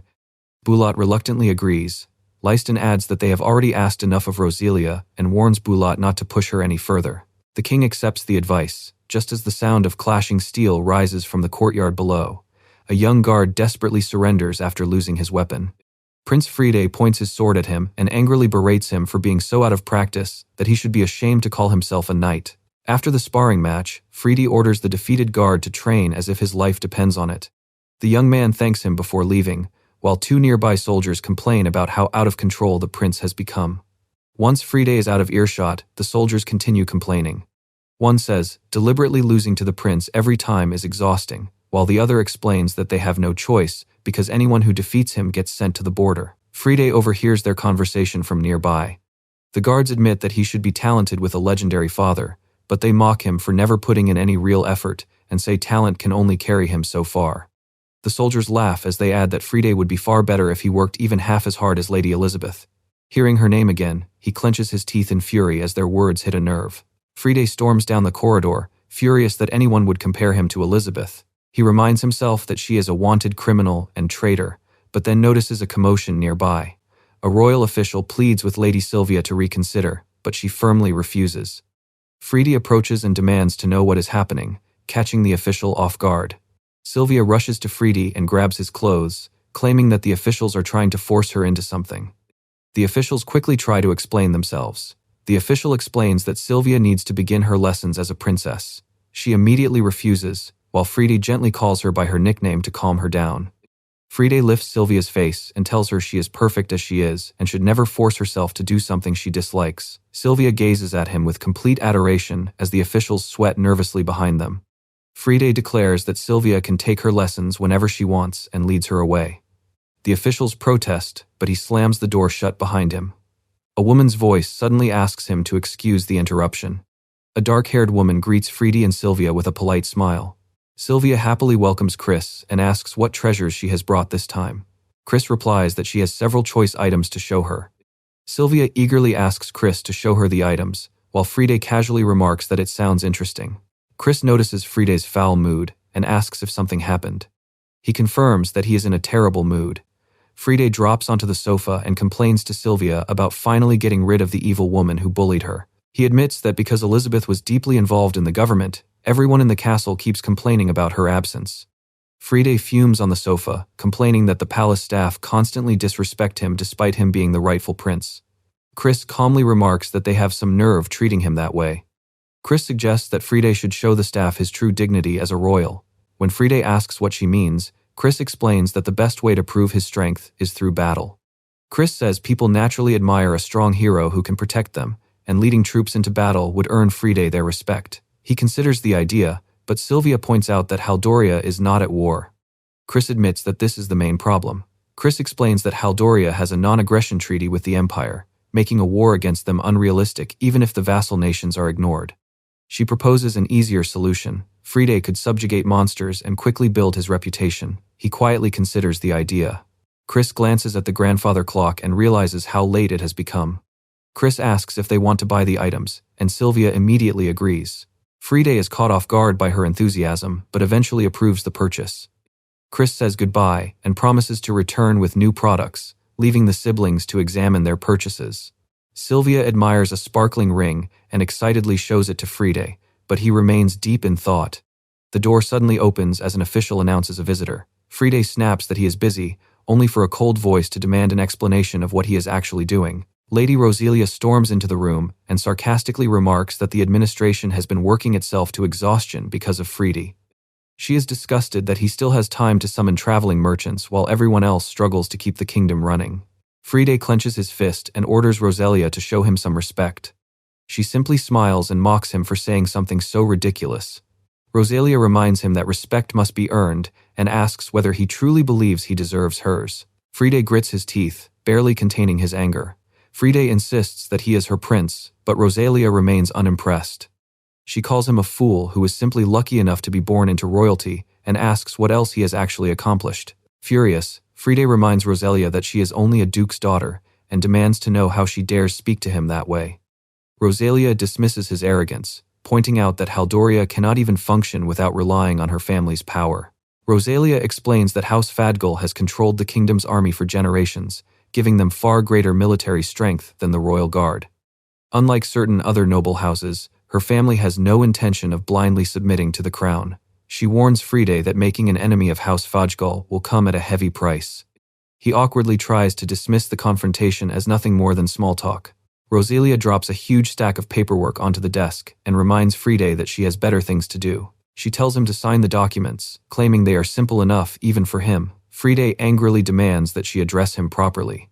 Rosalia remains unfazed and reveals that she has been appointed special aide to the crown prince.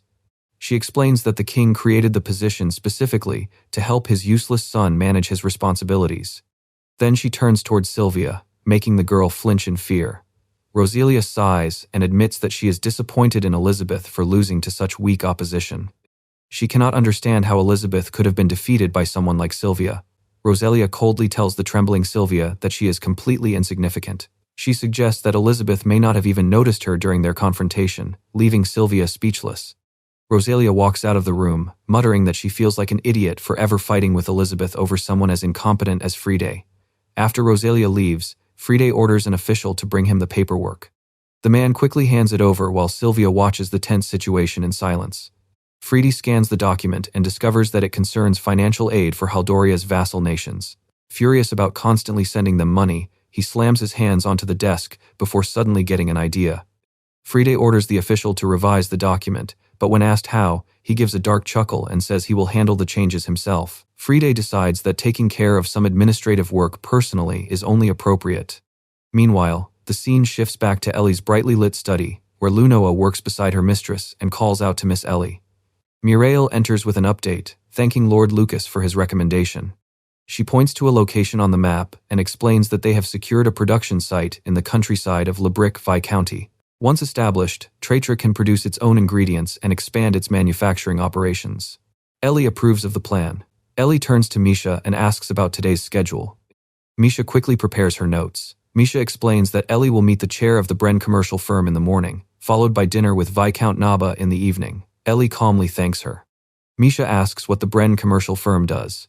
Ellie explains that they mainly sell lipstick and have struggled badly since Traitor took most of their customers.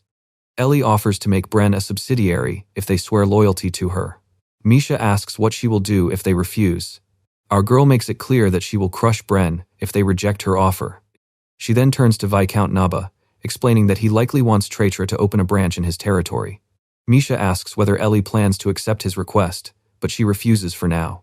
Her priority is strengthening Traitor's position in the capital before expanding elsewhere. Ellie explains that she plans to open more branches eventually, making good relationships with influential figures essential. Lunoa listens closely to the lesson. Lunoa is shocked when Ellie tells her she will be joining the dinner. Ellie explains that it is a valuable chance to learn how to deal with nobles, and the young apprentice nervously agrees. The door suddenly slams open as Arnaud rushes inside and calls for Ellie. Out of breath, he announces that he has some serious news, immediately catching her attention. Arnaud delivers urgent news. Haldoria's vassal, the Kingdom of Sarjas, has declared war on the Empire. Their army is already marching toward the Lebrick Viscounty, leaving Ellie stunned. Ellie struggles to believe Sarjas would dare attack the Empire. Misha admits she has never heard of the kingdom, so Lunoa explains that Sarjas is a small Haldorian vassal with few natural resources that depends heavily on tourism. Misha wonders how such a small country could possibly challenge the Empire. Ellie bites her thumb as she realizes how disastrous the timing is. Sarjas lies southeast of the Utir Empire, but dense forests and mountains block the direct routes between them. That leaves Brocken Valley as the only practical path for an invading army to reach the Lebrick Viscounty.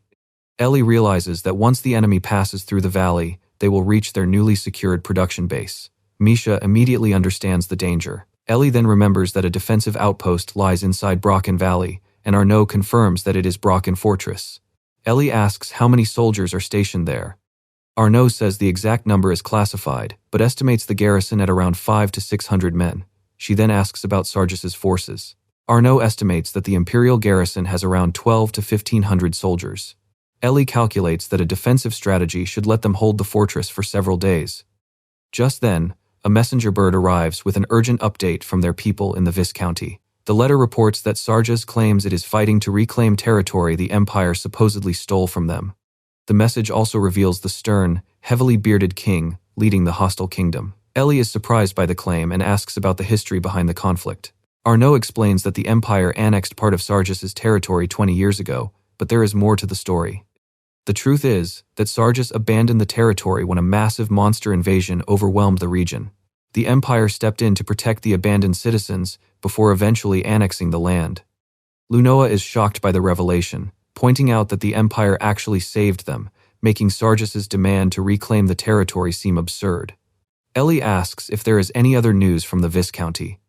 Mirail checks the message and reports that Lord Lucas immediately headed for the fortress after learning about the invasion. Lucas is leading 1,800 soldiers to reinforce the area. He has also sent a vanguard of 100 infantrymen and 50 cavalrymen ahead to secure the route. Ellie considers the numbers and expects an easy victory.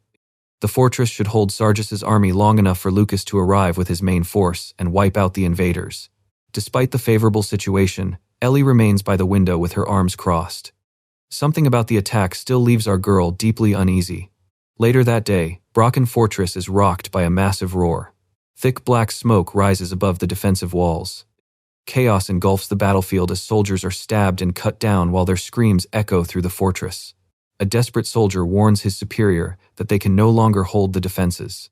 Nearby, a commander on horseback grips his sword and watches the outer walls crumble. The commander desperately wonders who these mysterious attackers could be and how they managed to overwhelm the fortress so quickly.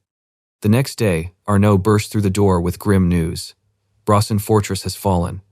Ellie remains calm and immediately asks him to explain what happened.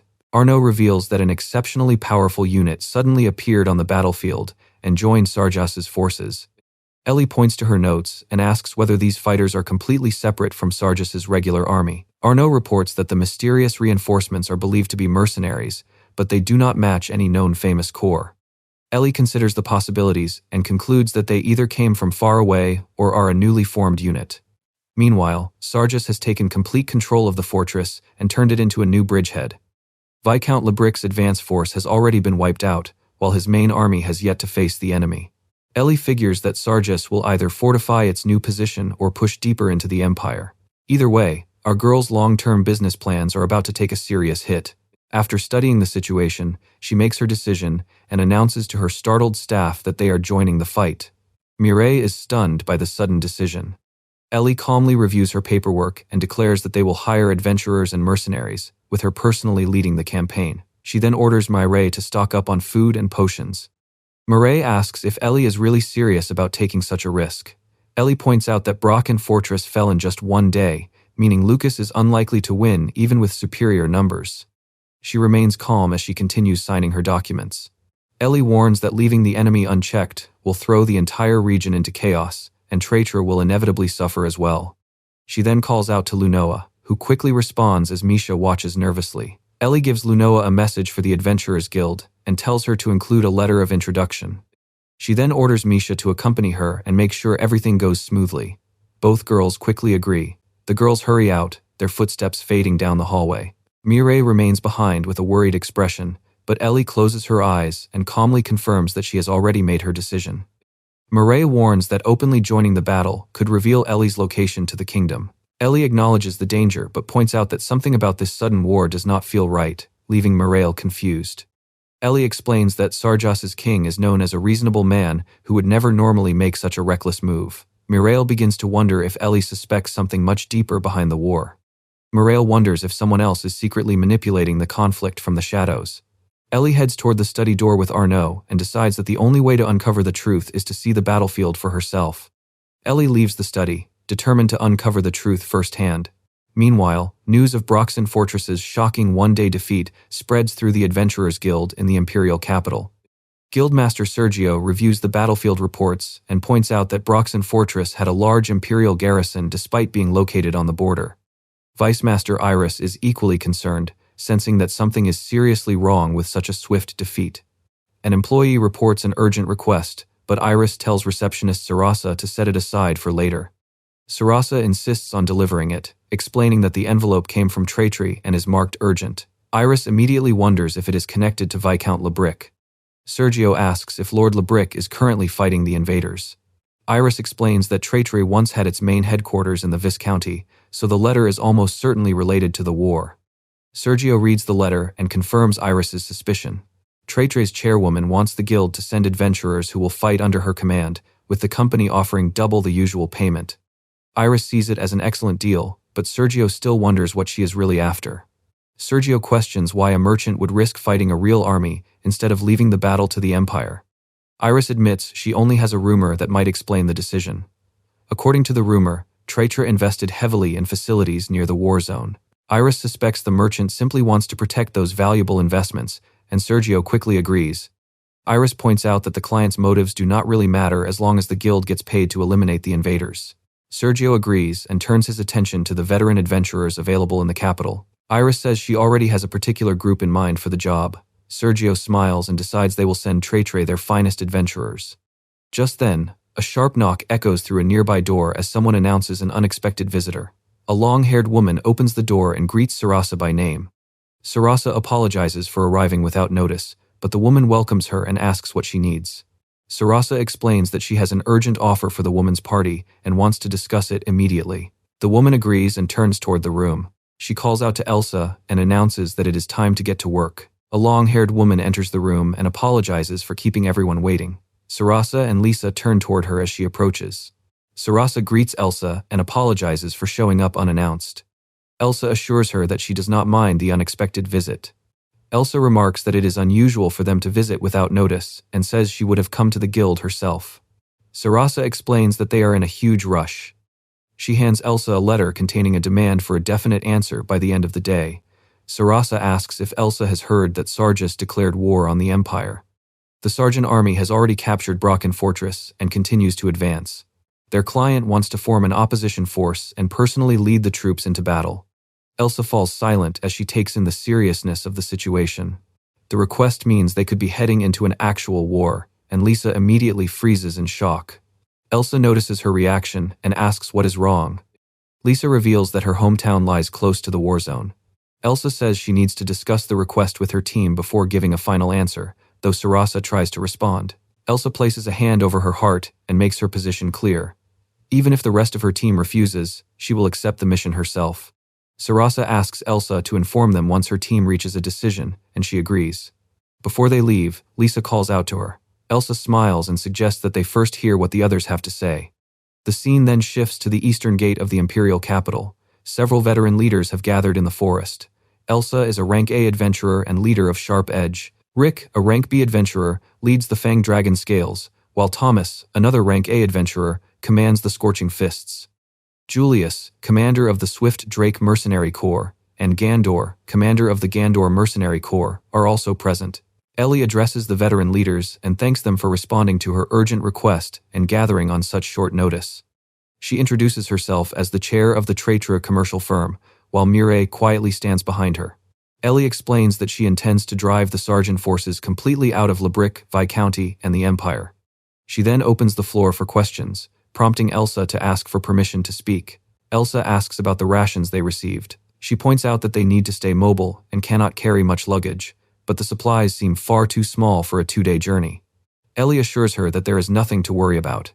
Ellie explains that the rations are only meant for emergencies because she is carrying the main supplies herself. Elsa is left confused and asks what she means. Ellie realizes there is no reason to hide her unique ability now that they will be fighting together. She raises her gloved hand and tells everyone to watch. A bright glow then surrounds her hand as she activates her divine artifact. Ellie summons the Grimoire of Mammon, and the magical book appears in her hands. She opens it and selects a specific item from its pages. Ellie commands the Grimoire to release the selected item. A large magic circle appears beneath her, leaving Elsa and Thomas stunned by the display. A large wooden barrel filled with fresh water suddenly appears on the dirt path. Ellie explains that her divine artifact can store various items inside its own subspace. Ellie reveals that she has enough food and water to supply 100 people for several months. The small rations are only a backup in case they become separated. Thomas admits that he never expected her to have such a convenient ability. Thomas praises how useful her power is. Ellie puts a finger to her lips and asks everyone to keep it a secret, explaining that she only revealed it because the situation demands it. She asks if there are any other questions, but no one speaks. Ellie decides there is no time to waste and orders everyone to depart immediately. With a bright smile, she tells the group that she looks forward to working with them. The group soon reaches Lebrick Viscounty. A horse's hoof strikes the dirt road as the campaign advances through the forest. Ellie rides ahead and announces that they will soon enter the area controlled by Sarjas. She then orders everyone to halt. Ellie dismounts and warns the group that enemies could appear at any moment from this point onward. She decides they should establish a camp before venturing deeper into enemy territory. Elsa suggests sending Marty ahead to scout the area. Ellie agrees and gives him the go-ahead. Ellie says she would like to contact Viscount Lucas, but Julius quickly offers to handle it with his team. Relieved by the help, Ellie thanks him. Elsa asks what the others should do in the meantime. Ellie turns to the group and orders them to set up camp right there. Ellie announces that the tents must be up before sundown. She then asks about the camp's defenses. Murray explains that they are digging trenches around the perimeter to slow down any approaching enemies. Ellie opens her magical book and points out that the trenches alone will not be enough. Ellie casts a spell and summons a massive stone wall from the ground, leaving a nearby worker stunned. She examines the new defense with Murail and approves of its height, noting that it is low enough to maintain visibility while still providing excellent protection. Elsa wonders why someone with such overwhelming power would settle for being a merchant. Ellie gives her a knowing smile and laughs softly. Ellie brushes off the compliment and claims she is nothing special. According to her, plenty of merchants can use magic. Elsa folds her arms and points out that she has never met many people who possess a divine artifact. Ellie turns toward her and asks if her ability has caught her interest. Elsa bluntly admits that it has not. Thomas then steps in with a relaxed smile and brings up a well-known saying among adventurers. Thomas explains that curiosity is known as the god of death because knowing too much can get people killed. Adventurers understand that the key to living a long life is simply staying out of trouble. Ellie agrees, calling it a wise saying. Their conversation is suddenly interrupted by a frantic warning. Marty rushes into camp and points toward the distance in panic. She reports that a group of armed men has taken over the nearby village. Elsa wonders if the men have turned the village into a military base. Ellie tells Marty to calm down and explain exactly what happened. Marty explains that she scouted the village from a nearby hill. Armed men were stationed throughout the settlement, while only a handful of villagers remained. She adds that the few villagers she spotted were dragged away by the armed men. Marty also noticed something disturbing on the ground. Countless dark red stains covered the soil, suggesting that something terrible had happened.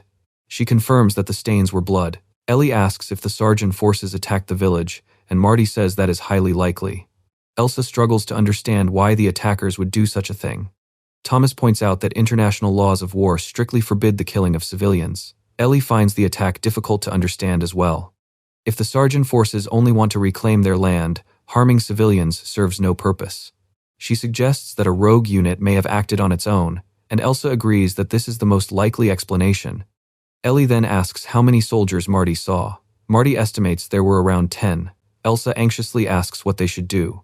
Ellie makes her decision without hesitation. They will go and rescue the villagers. Murail is startled by the sudden order. Ellie calmly points out that they know very little about the enemy so far. Ellie explains that capturing and interrogating a few soldiers will give them valuable information for dealing with the rest of the army. Thomas immediately likes the plan and suggests attacking the village together, but Ellie quickly shuts that down. Ellie decides to head to the village with Elsa's party alone. Thomas questions why the entire force cannot join them, but Ellie reminds him that the camp's defenses are still incomplete. The camp cannot be left exposed, so Ellie orders Thomas and the others to stay behind and protect it. Thomas clearly dislikes the decision, but Ellie tells him not to worry. She assures him that he will get plenty of chances to fight later. Thomas finally gives in and accepts the order. Ellie asks Elsa if she is fine with the plan. Elsa agrees and asks when they will leave.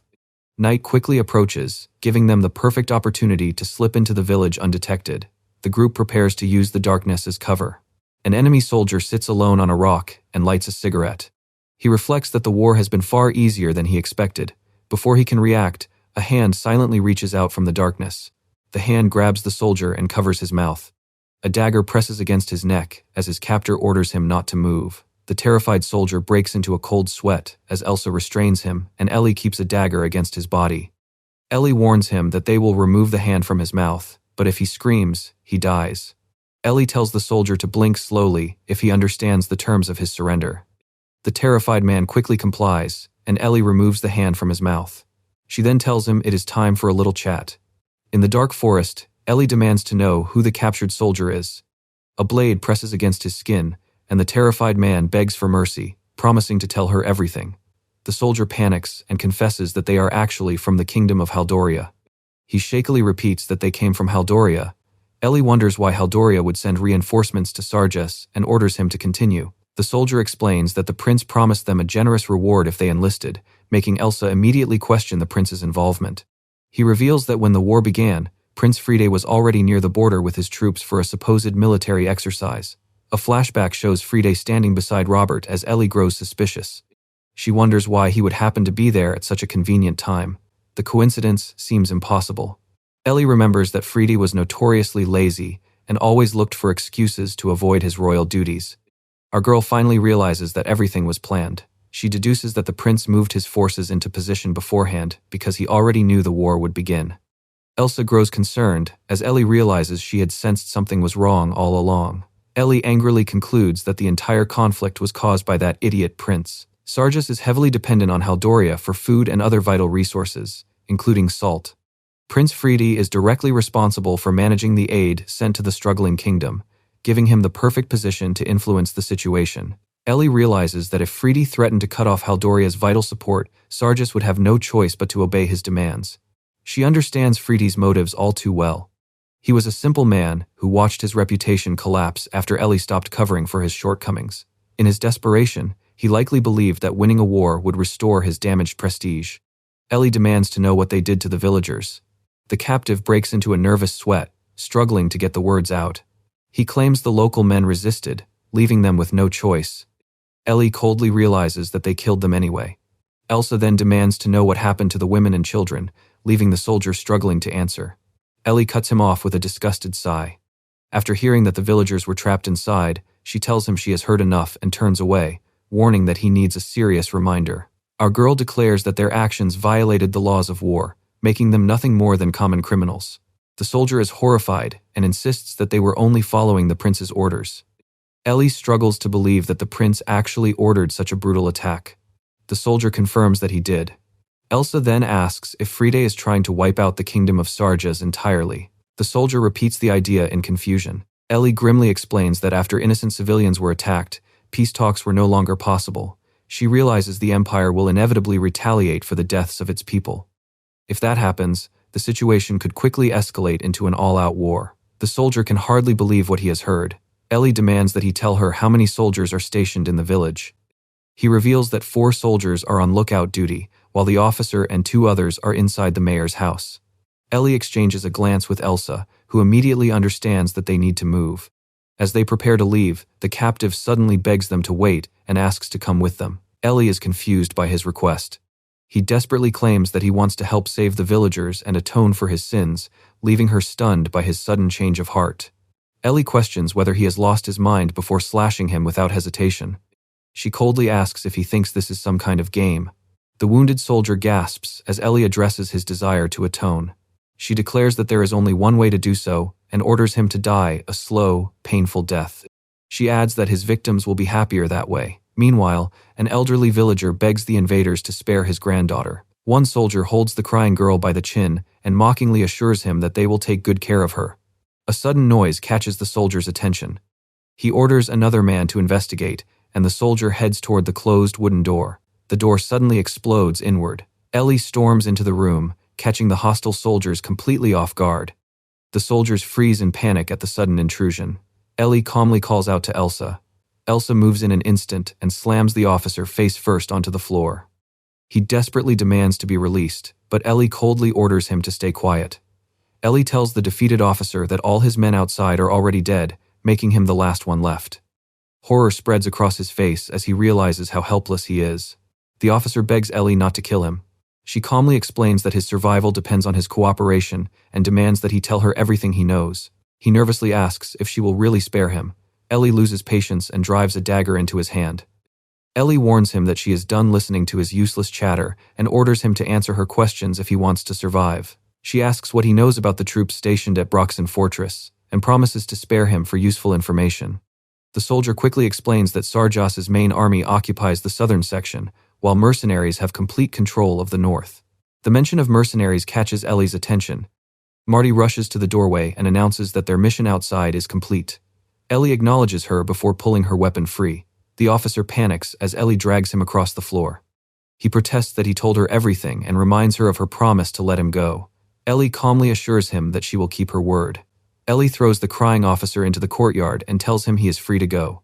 As he crawls away, she quietly notes that she only promised to let him go, not what would happen afterward.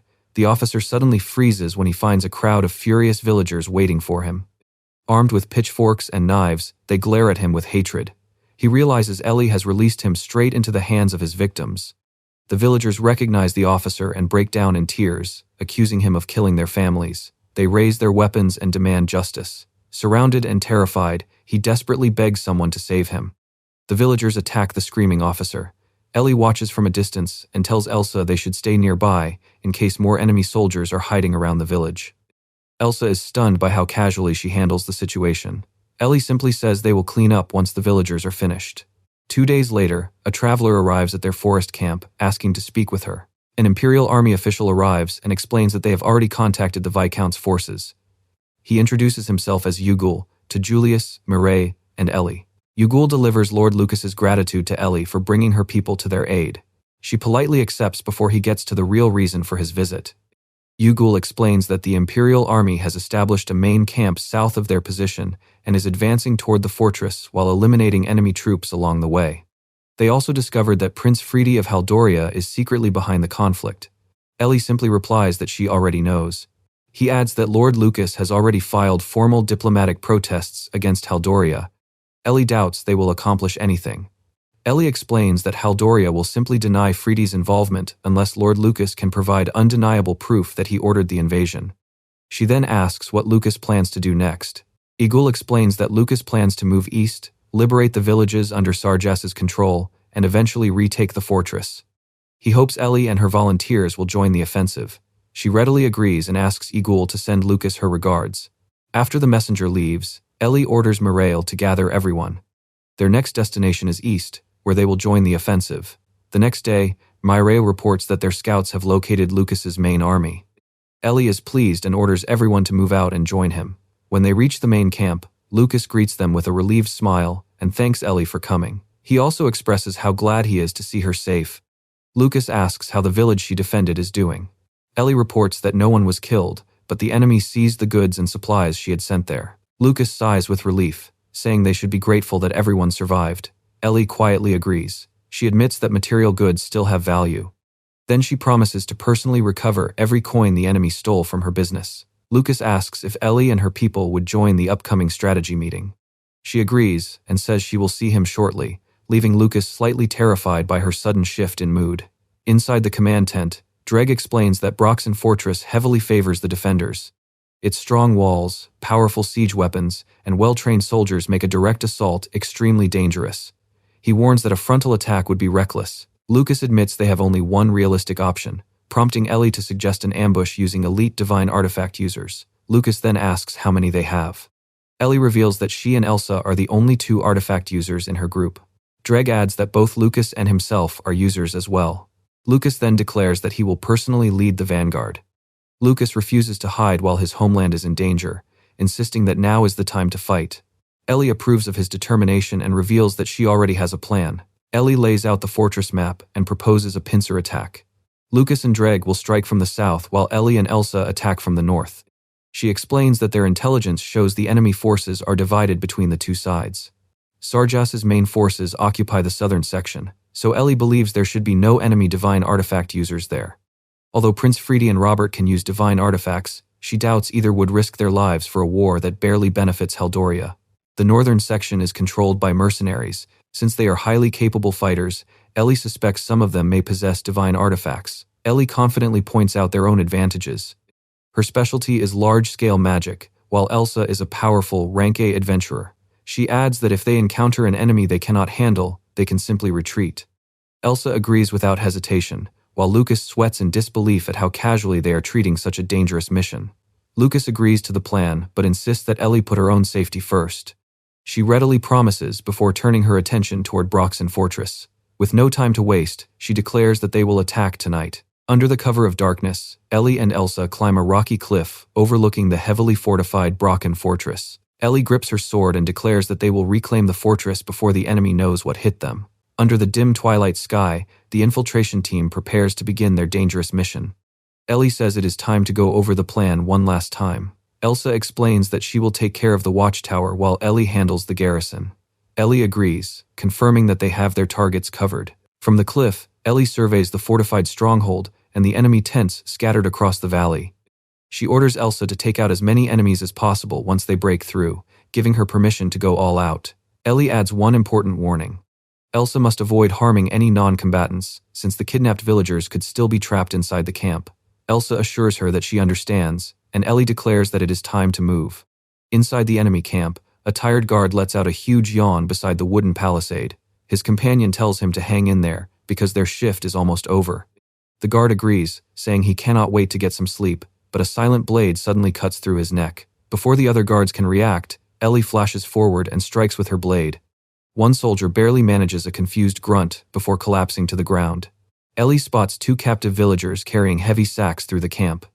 Since innocent people are nearby, our girl decides to hold back and carefully controls her magic to avoid hitting them. A magic circle forms above the enemy tents as Ellie unleashes an ice spell. A storm of frozen shards rains down on the target area, tearing through the camp. The sudden barrage throws the stronghold into chaos as shocked soldiers look up at the falling ice. While the guards struggle to recover, Ellie calmly draws her weapon and prepares to join the fight. A nearby officer frantically orders his troops to find the enemy mage responsible for the attack. Before he can say another word, a silent strike cuts him down. Blood sprays through the air as Ellie stands with her sword raised, catching the defenders completely off guard. The soldiers panic and shout for everyone to surround her, unable to believe an enemy has already infiltrated the camp. The enemy commander orders the soldiers to raise their shields and block her advance. Ellie watches them carefully and realizes that the mercenaries are fairly skilled and know the basics of combat, but their training is still nowhere near enough to stop her. Ellie unleashes a powerful sweeping slash that tears straight through the defensive line. She easily deflects the soldiers' counterattacks while studying their fighting style. Their mediocre skills make one thing clear to her. They could never have captured the fortress, which means this is not the elite mercenary unit Arnaud mentioned.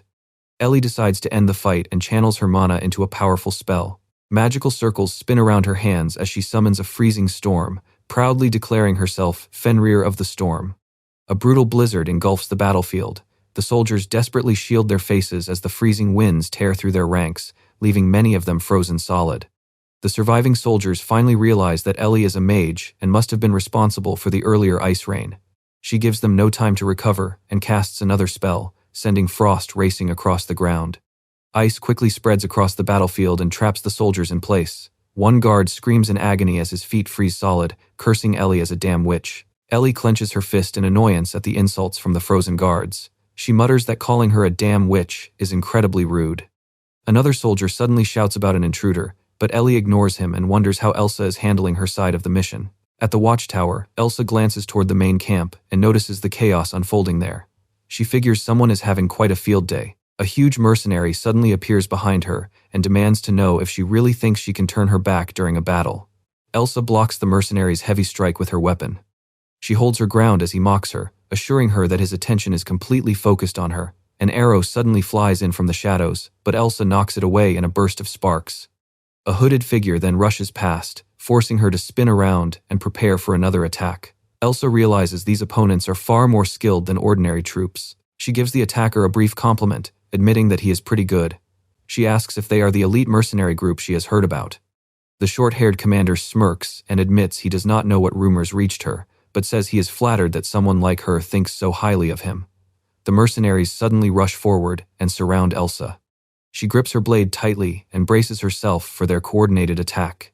Elsa knows she could defeat any of them individually, but fighting several opponents of this caliber at once is proving much more difficult. She swings her dagger while struggling to keep the surrounding mercenaries at bay. Their teamwork makes the fight extremely difficult, and Elsa quickly realizes that their short-haired leader is an excellent strategist who coordinates his men with precision. Elsa closes her eyes and sighs, realizing the situation is getting rough. The mercenary commander steps forward with a smug grin and asks if she is finally ready to give up. He then coldly reminds her that it will not matter anyway because she is going to die. A confident smile appears on Elsa's face as she realizes his words have made things much easier for her. She throws her ordinary weapon into the air, shocking the commander as he realizes she is about to summon a divine artifact. Elsa raises her gloved hand as a powerful aura gathers around her fingers. She calls out the true name of her legendary weapon, Spada della Fenice, ready to turn the fight around. Ellie suddenly senses a massive shockwave from across the battlefield. The surge of mana makes her wonder if Elsa has finally summoned her divine artifact. Ellie remembers Elsa explaining the weapon's abilities earlier. Spada della Fenice normally works as a powerful sword that boosts its wielder's physical abilities, but its true power is far more dangerous. The more injured Elsa becomes, the stronger her arm gets and the sharper her blade becomes. Ellie feels the intense energy coming from Elsa's direction and immediately understands what it means. Elsa has found the main force of the enemy. Elsa charges straight into the enemy formation with a fierce battle cry. Her sweeping slash tears through the darkness and sends the hooded mercenaries flying back. The commander watches in disbelief as Elsa's power suddenly surges, admitting that she has become quite formidable. He orders his men to keep attacking since they still have the numbers advantage. At the same time, Ellie opens a sinister magical grimoire and prepares to summon another divine artifact, the Grimoire of Beelzebub. Explosions erupt across the battlefield as Ellie unleashes a barrage of blazing fire bullets, engulfing the enemy's position in flames. The smoke clears to reveal Ellie on the battlefield, catching the mercenary commander completely off guard. Elsa glances over and casually remarks that her ally certainly knows how to make a grand entrance. Ellie stands calmly with her open grimoire in hand as the remaining mercenaries stare at her. The commander grits his teeth after realizing they are facing another powerful mage. He immediately orders his men to activate their contingency plan and retreat. As the mercenaries begin retreating, Ellie shouts to Elsa and orders her not to let a single enemy escape. Ellie rushes forward to cut off their escape and swings at the retreating commander. He suddenly ducks beneath her attack with a sinister grin, catching her by surprise. The commander blocks Ellie's strike with his sword, their weapons locking together. He admits that he knew she would be a troublesome opponent. He explains that Ellie cannot break through his defense because he wields Flugel, a legendary magic sword. The weapon can cut through mithril with ease, but even a small blunt impact can shatter it. Ellie calmly recognizes that he clearly knows his swords. The commander reveals that Flugel once belonged to a king's royal treasury. Curious about how Ellie came to possess it, he asks who she really is. Ellie stares back blankly, wondering if he is actually asking about her identity. Ellie breaks the weapon lock with a powerful kick to his stomach. She confidently declares that she is nothing more than a humble merchant. The commander goes skidding across the dirt as Ellie regains her footing. A sharp whistle suddenly cuts through the battlefield. Ellie looks around in surprise as the commander mutters that it is finally time.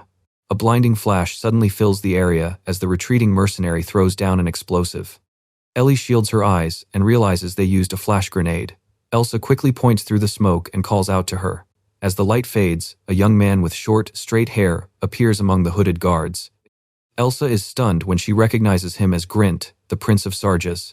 The mercenary commander pulls out a magical scroll and prepares to open an escape route for the prince and his guards. Elsa immediately recognizes it and warns Ellie that they are using a magic scroll. The scroll begins to glow as Ellie realizes they are trying to escape completely. The commander activates the scroll with a single command, Gate. A massive beam of light shoots into the sky and forms a teleportation portal before Ellie can stop them. The beam fades, leaving the area completely empty. Elsa joins Ellie and confirms that the enemy has escaped. Ellie accepts this, but senses that something about their sudden retreat does not add up. The border battle finally comes to an end, and Ellie declares that the fortress has been reclaimed. Back in the command room, Lucas notes that they have driven the Sarjan forces away for now, but the bigger question is what they should do next. Ellie points out that Imperial law requires Haldoria to respond to what happened.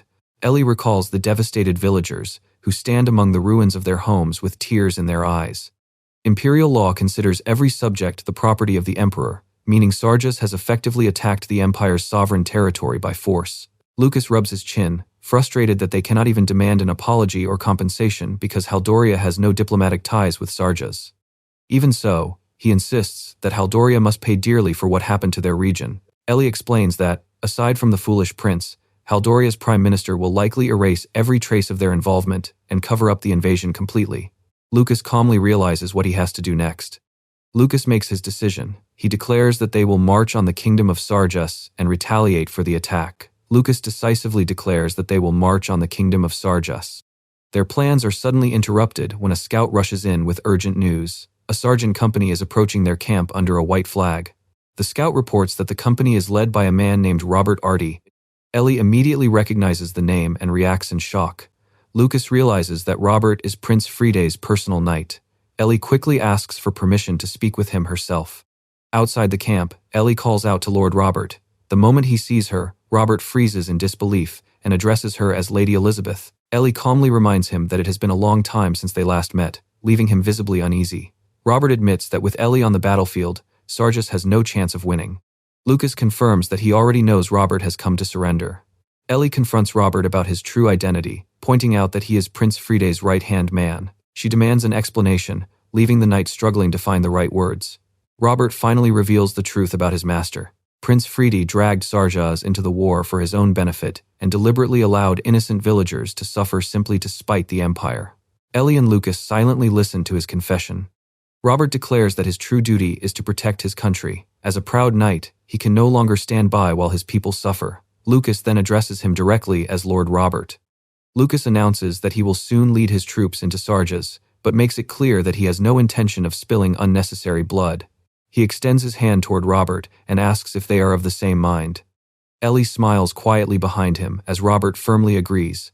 Lucas explains that this is exactly why they came to find Robert. Meanwhile, the scene shifts to a library in the royal capital of Sarjas. Prince Fride sits comfortably as he berates Grint for losing a fortress to a mere backwater lord. Grint silently clenches his fist, while Fride mocks Sarjas and declares that he hates second-rate countries. Fride arrogantly claims that he will handle the situation himself. His men are already waiting near the fortress, and he boasts that they will wipe out the imperial forces with ease. Suddenly, a loud crash interrupts him as a messenger rushes in with urgent news.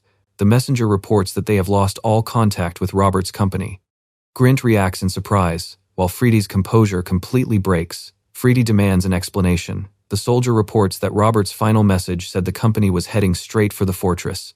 Fride grits his teeth as frustration takes over. The soldier concludes that Robert's forces were likely crushed by the Imperial army and forced to surrender.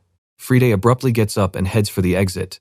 Grint watches in confusion and wonders where his master is going. Fride coldly announces that he is going home. Grint is stunned by how casually the prince is abandoning the war. Fride dismisses the conflict as Grint's war, not his own, and sees no reason to care. Furious, Grint demands to know how he can say that after everything he has done. Grint reminds him that the prince ordered them to start the war and attack innocent civilians. Now, Fride is shamelessly pretending that he had nothing to do with it. Fride warns Grint to stay out of his affairs and never drag him or Haldoria into this mess.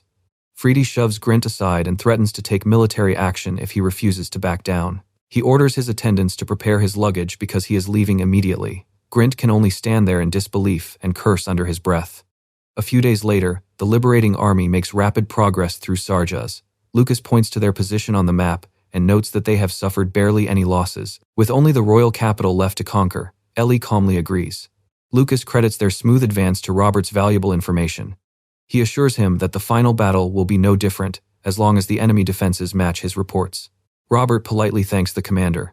Ellie tells Robert that she understands how difficult this must be. Betraying the master he swore to serve is not easy, but she knows he also realizes that Fride is in the wrong. Our girl takes Robert's hands and urges him not to let his honor stop him from putting Fride back on the right path. She reminds him that this is what a truly loyal friend would do. Robert blushes in embarrassment as he addresses Ellie as my lady. He admits that she is right and vows to bring his master back to his senses. Ellie smiles warmly and praises his resolve. A messenger arrives and informs Lord Lucas that an envoy is waiting for him. Lucas decides it is time to end the meeting. Lucas tells them to get some rest before the upcoming offensive. Ellie agrees, while Robert turns to her and respectfully calls her Lady Elizabeth. Robert suddenly bows deeply before Ellie and begs her to forgive him for everything that happened in the past. Ellie is surprised by his sudden apology. Robert admits that he wronged her terribly the previous year because he blindly believed Fride and Lady Sylvia. Robert confesses that he judged Ellie without ever checking whether their claims were true, ultimately forcing her to flee her homeland. Ellie gently assures him that it is all in the past. Robert tries to protest, but Ellie stops him. She explains that the situation happened because she had never been able to build a strong bond with Friede in the first place. She tells Robert not to worry about it anymore. Ellie smiles and admits that she genuinely enjoys her new life as a merchant. She then asks Robert to simply call her Ellie, reminding him that she is now a citizen of the Empire. Robert stares at her in surprise. Ellie smiles and confidently introduces herself as Ellie Lise. The scene shifts to the royal palace, where King Zandra Sarjas realizes that their situation has reached its end. Seated on his throne, King Zandra announces his final decision. He will surrender Sarjas to the Empire. The king vows to reveal the full truth and beg the Empire for forgiveness. His declaration leaves the officials in shock. King Zandra explains that whatever their reasons were, Sarjas started the war and must now face the consequences. Since the Empire does not deliberately harm civilians, he believes surrendering immediately is the best way to save their people. An official points out that Imperial citizens were still killed, even though the Haldorians were responsible for the destruction. He fears the Empire will not simply forget those deaths after a surrender. King Zandra assures the council that he has considered everything and orders them to prepare the documents transferring their territory to the Empire. The king declares that this will be his final order as ruler of Sarjas. The officials reluctantly bow and leave the throne room. Once they are gone, Zandra turns his attention to his son, Grint. King Zandra asks Grint if he understands what must happen next. With tears in his eyes, Grint quietly confirms that he does. King Zandra takes out a dagger and prepares to make the ultimate sacrifice for his kingdom. He asks his son to forgive him for putting him through such a painful ordeal. Grint breaks down in tears as he realizes what his father intends to do. Zandra grips the dagger tightly and accepts his fate. In his final moments, he believes this is the last thing he can do as a foolish king to protect the nation he loves. Near the royal capital, Lucas and his forces arrive before the castle. Ellie and Robert stand behind him as an announcement calls for Lord Lucas. Prince Grint arrives at the castle gates to request peace talks. Grint nervously studies the group before recognizing Ellie as the extraordinary merchant he had heard about. Ellie greets him with a bright smile and reminds him that it has been a while. Grint politely tells Lucas that he has come to end the war. Sarjas is ready to surrender to the Uter Empire. Lucas accepts their willingness to surrender, but points out that one major issue remains. Lucas reminds Grint that many Imperial citizens were killed during the war and demands to know how Sarjas intends to answer for those deaths. An attendant opens a wooden box containing a severed head. Grint solemnly presents it as Sarjas' apology for the harm they caused the Empire. Lucas is stunned by the grim offering. Lucas turns to Ellie and asks her to confirm the person's identity. After examining the head, she assures him that there is no mistake. Ellie identifies him as King Zandra Sarjas. Grint explains that his father, the 9th king of Sarjas, accepted responsibility for the war and took his own life. Grint has now succeeded him as king. Grint touches his own neck and declares that he will offer his own head if his father's sacrifice is not enough. He only asks the Empire to spare his people. Lucas assures him that the civilians will remain safe. Lucas explains that the Empire does not kill innocents, while the Emperor will decide Grint's ultimate fate. Grint bows his head and thanks him for his consideration. Ellie then asks if she can speak with the prince. Ellie asks whether Friede was the one who started the war.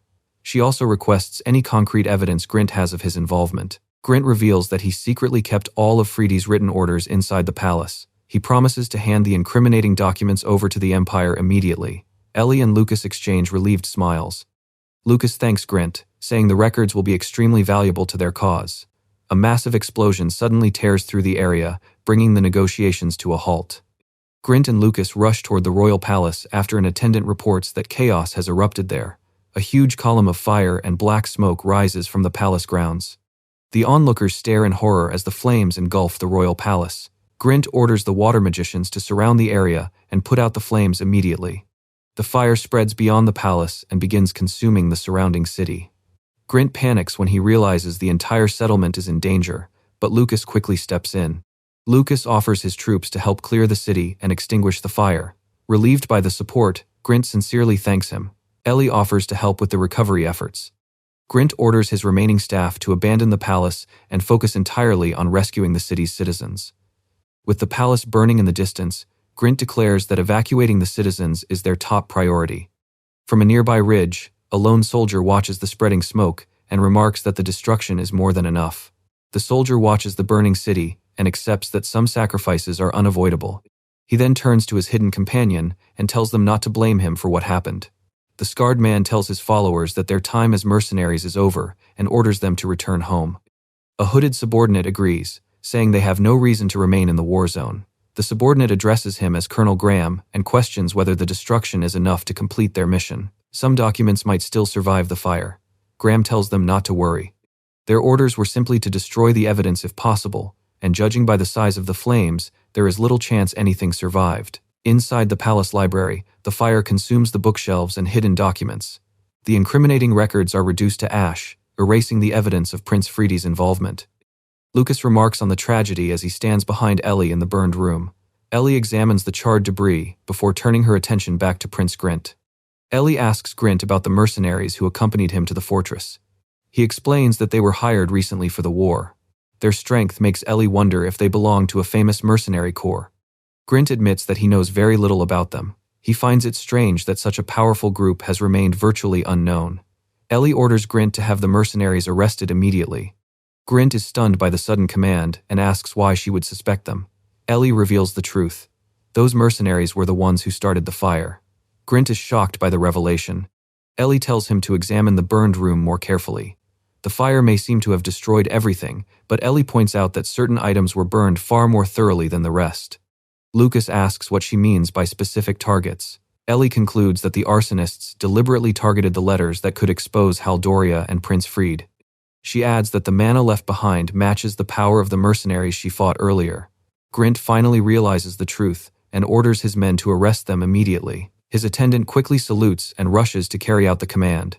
Lucas calmly notes that deliberately destroying the evidence must mean something. Lucas concludes that the mercenaries must work directly for Haldoria and asks Ellie what she thinks. She admits she is not certain since, as far as she knows, Haldoria has no official unit like this. Lucas says the only way to uncover the truth is to interrogate the mercenaries. Ellie agrees, narrowing her eyes with a serious expression. Ellie points out that they can only question the mercenaries if they manage to find them first. She then turns to Lucas. With the sergeant forces driven out, Ellie declares that her volunteer army has fulfilled its mission. They will now return to the Empire. Lucas wishes her a safe journey and tells her to be careful. Lucas then smiles and jokes that he is not really worried about her safety, considering who she is. Ellie immediately takes offense and calls him mean. Ellie crosses her arms and pouts, asking what he thinks she is. She reminds him that the road home was an active war zone only days ago, making the journey dangerous for anyone. Lucas is stunned by her reaction, realizing he never expected to see her pout. Ellie notices Lucas staring and asks if there is something on her face. He quickly panics and assures her that everything is fine. Lucas apologizes for his rudeness as Mireille approaches.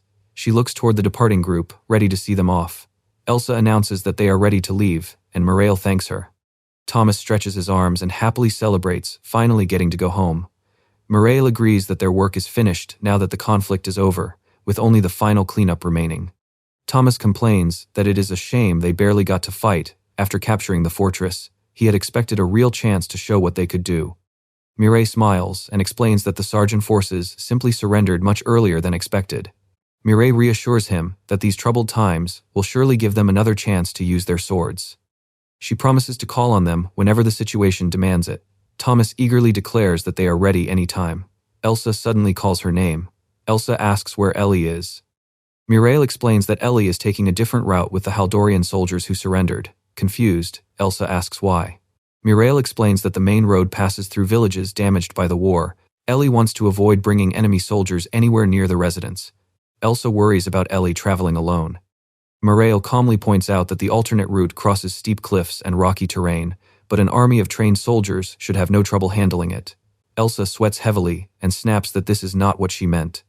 Mireille coldly warns that curiosity can be deadly. Elsa gasps as Mireille gives her a stern look and advises her to stop prying. Elsa lowers her head and admits that Mireille is right. She apologizes and asks her to forget she ever asked. Elsewhere, the group travels through a dark and treacherous mountain path. Robert rides ahead on horseback, while the exhausted Haldorian soldiers struggle behind him, panting through the difficult march. Robert calls out to Ellie and asks if they can finally stop for a break, since his soldiers have reached their limit. Ellie stops and acknowledges his request. Robert warns that the road ahead is even more dangerous, so Ellie agrees to rest at a nearby open area. Soon, a campfire burns beside the rocky cliffs, giving the exhausted soldiers a chance to recover. Ellie rests beside the fire when Robert approaches. He respectfully addresses her and apologizes, while also thanking her once again. Robert expresses his gratitude for forgiving him despite how terribly he treated her in the past. He swears on his honor as a knight that he will repay her kindness. Ellie responds with a pleasant smile. Then she asks him when she ever said that she had forgiven him. Robert is stunned, as Ellie explains that he completely misunderstood her intentions. She then gives him a chilling stare and admits that she hates him so much she wants him dead. Robert protests that she said the matter was in the past, but Ellie calmly agrees that it is in the past. Ellie makes her position clear. What happened cannot be changed, and she will never forget or forgive him. Robert can only mutter her name in shock. Ellie then asks what he knows about her divine artifact, leaving him completely stunned. Robert nervously asks if her weapon is the Grimoire of Wisdom. Ellie mocks the idea and reveals that no such artifact exists. Her true divine artifact is the 7 Grimoires, 7 legendary tomes with completely different abilities. Ellie summons one of the legendary tomes, surrounded by a powerful aura. She proudly introduces her first tome, the divine artifact Grimoire of Beelzebub. The grimoire opens to a complex magic circle. Ellie calmly chants an incantation, preparing to create a massive stone wall. A violent rumble shakes the canyon as Robert turns in panic. A massive stone structure then erupts from the ground with a thunderous boom. The rocky cliffs continue shifting under the immense magical pressure. Ellie stands high above the pass while Robert and the Haldorian soldiers stare up at her from the valley below. Robert desperately asks what she is doing. Ellie closes the grimoire and tells him that she is putting on a special show just for him. The book disappears as she prepares her next artifact, calmly announcing that it is up next. Mana gathers around Ellie's hand as she summons another legendary tome. She proudly reveals the divine artifact Grimoire of Belphegor. The grimoire opens and a massive magic circle appears overhead. Ellie chants a dark incantation, summoning a shapeless, eyeless demon and commanding it to multiply until it covers the land. Ellie raises a small crystalline object while the grimoire remains open. She continues the incantation and offers the magic stone as payment under their contract. A violent surge of energy fills the canyon as the spell activates. Ellie completes the summon and unleashes the primordial ooze below. The creature crashes onto the battlefield, trapping the soldiers beneath it.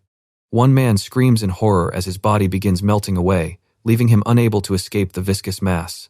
Robert stares in horror and demands to know what the creature is. Ellie calmly identifies it as a primordial ooze from the demon world, a dangerous creature that is considered an ancestor of slimes. The soldiers desperately cry for help as the ooze reaches for them with its viscous tentacles.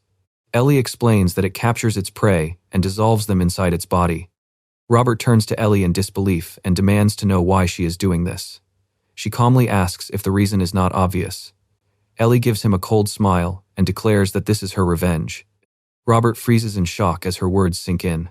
Ellie watches the carnage below and admits that she feels sorry for the men dying such horrible deaths far from home. Robert breaks into a cold sweat as Ellie makes the truth clear. His soldiers are dying because he chose to play the righteous knight. Ellie tears apart his pride, asking if he truly considers himself a knight. She reminds him that he failed to stop his foolish master and eventually betrayed him anyway. Ellie continues tearing into him, saying he has no honor and asking what right he has to call himself a knight. Robert desperately clutches his head and denies it, but her cruel laugh makes it clear that she knows he agrees with her deep down. Ellie leans close and calls him a traitor. She tears apart his remaining pride, calling him a dishonorable failure who could not even protect his comrades. Robert keeps denying it, but Ellie delivers the final blow by telling him that he is no knight. Ellie whispers into his ear and strips away the last of his dignity, telling him that he is nothing but a piece of trash. Robert finally snaps and shouts that he is nothing like she says. He activates his divine artifact, surrounding himself with a brilliant light as he prepares to fight back. Robert summons his weapon and declares its true name, Knight's Crest. He charges at Ellie with his blade raised, but she remains completely calm. Ellie effortlessly intercepts his attack and calls him unsightly. Her weapon shatters his blade with a single strike, leaving Robert frozen in terror. She then points out just how weak he really is. Robert collapses to the ground, struggling to breathe. Ellie raises her glowing hand and announces that it is time for the grand finale. Ellie summons another massive magical tome and proudly reveals her next divine artifact, the Grimoire of Asmodeus. Dark energy seeps from the open pages as Ellie begins her incantation. She calls upon the ancient curse sleeping within the grimoire and commands it to awaken. A dark shadow coils around Ellie's arm as she continues the ritual. She changes the incantation, offering her own body and commanding the curse to feast on blood and bring down a crimson rain. The shadowy hand reaches out and grabs Robert by the face, leaving him frozen in terror. Ellie calmly explains that she dislikes using this grimoire because its spells have too many requirements. She reveals that the spell can alter its target's memories and implant powerful suggestions into their mind. Robert gasps in terror as the dark magic invades his consciousness and the shadow tightens around his face. Robert trembles and begs Ellie to stop, but she remains completely indifferent. She tells him that he will have a special role to play as her omen, sounding the death knell of the kingdom. A sinister smile crosses Ellie's face as the spell takes control. She orders Robert to be useful for once, then coldly calls him a disgraceful excuse for a night. Under the dark night sky, the imperial capital is quiet and still. After her long journey, Ellie finally returns home, sighing with relief as she steps inside. She assumes everyone must be asleep at this late hour, but a voice suddenly comes from the darkness. Mireille tells her that she will always wait for Ellie, no matter how late she returns. Ellie jumps in surprise when she realizes Mireille is there. The maid calmly welcomes her home from beside the large desk. Ellie starts to thank her, but quickly wonders why she is still awake. Mireille gets straight to the point and asks if Ellie has been hurt. Ellie assures her that she is fine, but Mireille clearly does not believe her. She grabs Ellie's arm and pulls it closer, making Ellie cry out in surprise. Mireille carefully examines Ellie's hand and asks again if she is really unharmed. Ellie is impressed by how observant her maid is, while Mireille simply says that she always keeps an eye on her mistress. Worry fills Mireille's face as she asks what caused the injury. Ellie calmly explains that the mark is simply the price she has to pay. She reveals that using that particular grimoire comes with a direct cost to her body. Mireille quietly takes in the grim truth and says that she understands. Mireille asks permission to bandage the arm and hide the mark. Ellie agrees, admitting that the wound actually hurts quite a bit. Her maid then urges her not to act so recklessly again, earning a quiet apology from our girl. Just then, the story cuts back to a year earlier, where a voice cries out in disbelief. Prince Friede claims that Elizabeth has spent months tormenting his beloved Sylvie out of jealousy and even tried to kill her. Robert Artie can only stare in shock, clearly struggling to process the accusation. Robert admits that he finds the story hard to believe since such behavior is completely unlike Elizabeth. Friede coldly explains that he has kept the matter secret and has not made it public yet. He then accuses her of using her trading company for sinister purposes and planning to seize control of the country once she becomes queen. Robert is stunned and nervously asks if these claims are really true. The revelation leaves Robert deeply disturbed. Friede turns toward him and calmly explains how he plans to deal with the situation. With a sinister grin, Friede declares that he will publicly expose Elizabeth at the upcoming party. He also plans to use the occasion to break off their engagement and announce Sylvie as his new fiancée. Robert clenches his fist as he realizes what the order means. Friede turns to him and asks if he understands what must be done to fulfill his duty. Robert gives a quiet nod, accepting the command without hesitation. Friede watches him with satisfaction. Robert bows deeply and swears that he will always remain Prince Friede's loyal knight. The grand doors suddenly swing open, drawing everyone's attention. Elizabeth enters with an armored guard at her side, ready to face the gathering. Friede announces to the cheering crowd that his engagement to Elizabeth Leiston is officially over, declaring Sylvia Lockett his new fiancée. Sylvia blushes happily beside him, while Robert remains silent. Meanwhile, in another room, an angry voice suddenly erupts and calls someone a complete moron. An older commander furiously demands to know how Robert could treat Lady Leiston that way. Robert defends himself, claiming that Elizabeth had hurt Lady Sylvia and that he was simply doing his duty as a knight by protecting her. The commander angrily questions whether Robert even understands what it means to be a knight. He points out that violently grabbing a lady in front of the entire court is hardly honorable behavior. Robert places a fist against his chest and insists that his sword belongs to His Highness alone. As far as he is concerned, his duty is to obey the prince's orders without question.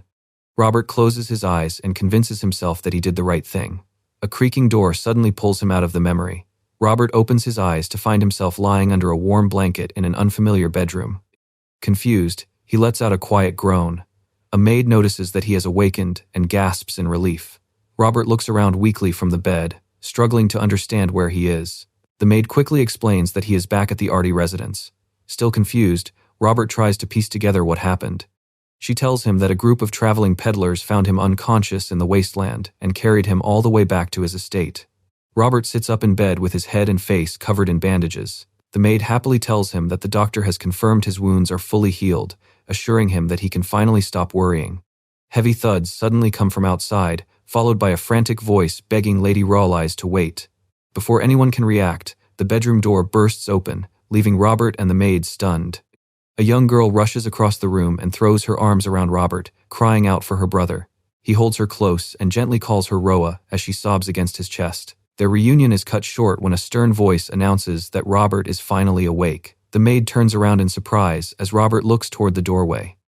An imposing man in a decorated military uniform steps inside with a cold expression. Robert immediately recognizes him as his father. His father wastes no time and spits out an insult, addressing his own son with open contempt. He calls Robert a shameless imbecile before striking him hard across the face. The blow sends Robert crashing backward onto the bed. His father angrily demands to know how many reckless mistakes Robert plans to make.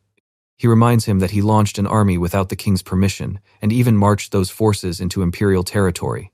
His father demands to know if Robert was trying to start a full-scale war with the empire. Clutching his bruised cheek, Robert nervously insists that he was only doing his duty as a knight. His father orders him to be quiet and accuses him of bringing shame upon the entire family. He declares Robert unworthy of the title of knight and strips him of his position, forcing him to start again as a common foot soldier so he can learn what true honor means. His father turns to leave, but stops at the door and calls Robert by name. He admits that he is deeply ashamed of Robert as a fellow knight, but says that as his father, he is simply grateful that his son came back alive. With those words, he leaves the room, while Robert remains stunned. An elegant woman then enters and explains that Robert's father was actually worried sick about him. Robert looks up and quietly recognizes his mother. She places a comforting hand on his shoulder and tells him not to worry. As long as he is alive, he still has everything he needs to start over. His mother pulls him into a warm embrace and tells him to focus on recovering for now.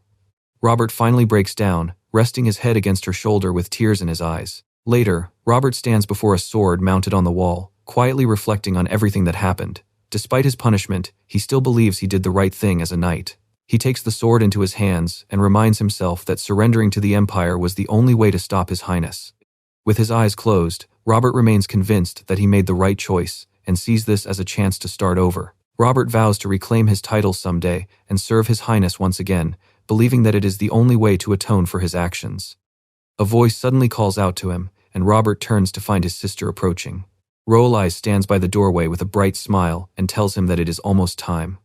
Robert stands in the living room with his sword, confused by her words. Rawleyes looks up at him and asks if he really forgot. She reminds him that their mother promised they would all have tea together that afternoon. Robert smiles softly as the memory comes back to him. Then Robert remembers that he and his men were heading toward the imperial capital after surrendering their weapons. The realization leaves him frozen as something suddenly feels wrong. He struggles to understand why he is back in the kingdom. More importantly, he cannot remember what happened to his men or how they ended up here. A terrible realization begins to surface as Robert's eyes widen in horror. Fragments of a sinister memory flash through his mind, filled with thoughts of blood and crimson rain. Rawleyes notices his strange reaction and asks what is wrong. As Robert slowly raises his hand, a dark silhouette appears reflected in her eyes. Without warning, Robert's hand swings, and a brutal slash cuts through the room, instantly eliminating Rawleyes. Robert freezes with his sword still drawn, staring in horror at what he has done. Beside him, his sister Rawleyes collapses to the floor. He stares blankly at the scene, unable to understand what just happened. The door suddenly opens, and a maid enters to announce that her ladyship is ready. Her words die instantly when she sees the bloodshed and Robert standing in the middle of it. Before Robert can react, his body swings the sword again. He watches in terror as the blade cuts straight through the screaming maid. The maid collapses from the fatal strike while Robert breaks into a cold sweat. He realizes in horror that his body is moving completely against his will. The sword swings again, striking down another terrified servant. Robert gasps in panic, demanding to know what is happening as the curse takes complete control of him. Thick, dark blood flows down the stone staircase, spreading across the steps of the estate. Robert stands at the top of the staircase, covered in blood with his sword still in hand. Below him lie Rawleyes, his mother, and several maids, all slaughtered by his own hands. His broken gaze falls on the lifeless bodies. He quietly calls out Rawleyes and his mother's names, finally realizing that his entire family has been wiped out because of him. His legs tremble as he staggers away from the bloody staircase. Unable to accept what happened, he can only cry out in desperate denial. the massive doors of the main hall suddenly swing open. Robert desperately begs for the nightmare to end as the dark presence closes in. Robert leaves his home and stumbles down the steps, his mind shattered by the massacre behind him. He keeps begging for it to stop, insisting that he does not want to do this anymore. As he reaches the town streets, a strange laugh suddenly echoes through the air. A young girl in a hooded cloak raises a wooden sword and proudly declares that the country belongs to her. The townspeople watch as another child panics and warns that the evil witch has arrived. Another girl steps forward and boldly tells the witch to back off, refusing to let her take over.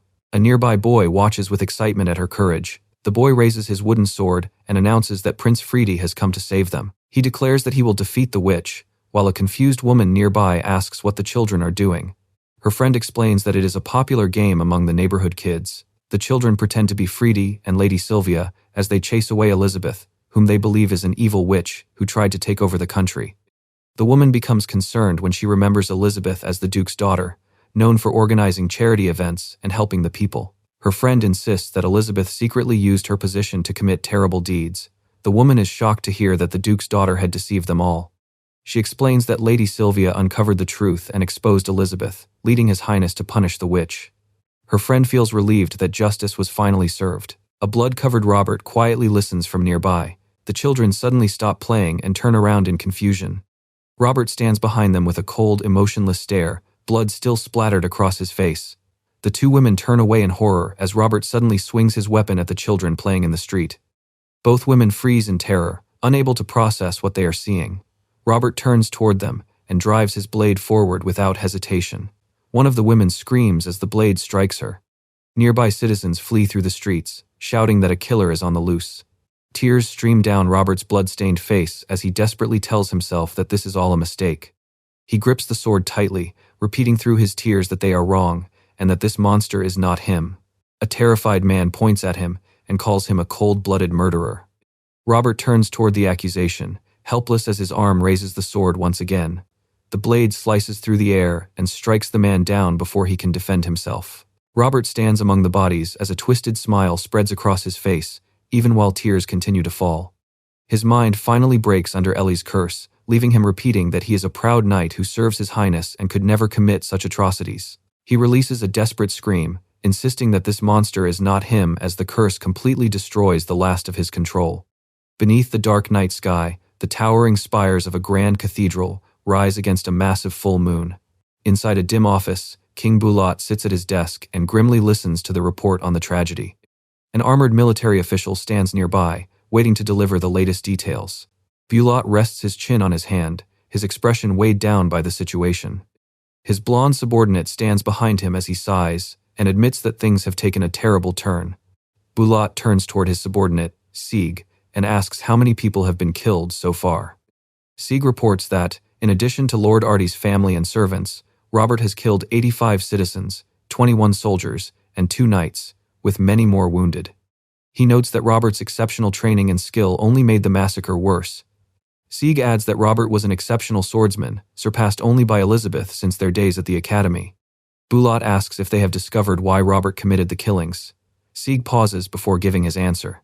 Sieg explains that Robert repeatedly insists he was not responsible and would never commit such atrocities. Elsewhere, Robert sits alone inside a dark prison cell. The doctor believes Robert developed a mental disorder after suffering severe trauma on the battlefield. Bulat closes his eyes and concludes that the war must have been too much for someone so young. Bulat turns to the official and addresses him as Ernest. He admits that he once ignored Friede's actions during the founding party and blamed everything on Elizabeth, even though she was innocent, because he could not bring himself to punish his own sons. Bulat admits that too many innocent lives were lost this time, leaving him unable to show the same mercy again. He apologizes to Ernest, who calmly tells him there is no need. Ernest accepts responsibility, admitting that his foolish son caused the tragedy and that he must answer for it as his father. He asks Bulat to punish them according to the law. Bulat extends his hand and delivers his judgment, sentencing Robert Artie for the Class A crime of murder. Bulat gives the final sentence, death. Behind the iron bars of his cell, Robert sits in silence with his head lowered, knowing that his fate has been sealed. Robert sits alone in the quiet room, his head lowered as he reflects on everything that has happened. A memory takes him back to his training in the woods, where he fiercely swings his weapon and practices his strikes with all his strength. After an exhausting session, Robert stands before the battered training dummy and catches his breath. He thinks about Lady Elizabeth's overwhelming strength and realizes just how extraordinary she is. As His Highness's future queen, Elizabeth possesses a level of talent far beyond his own. Robert knows that even the Knight Commander's son cannot hope to match her. The realization crushes his confidence.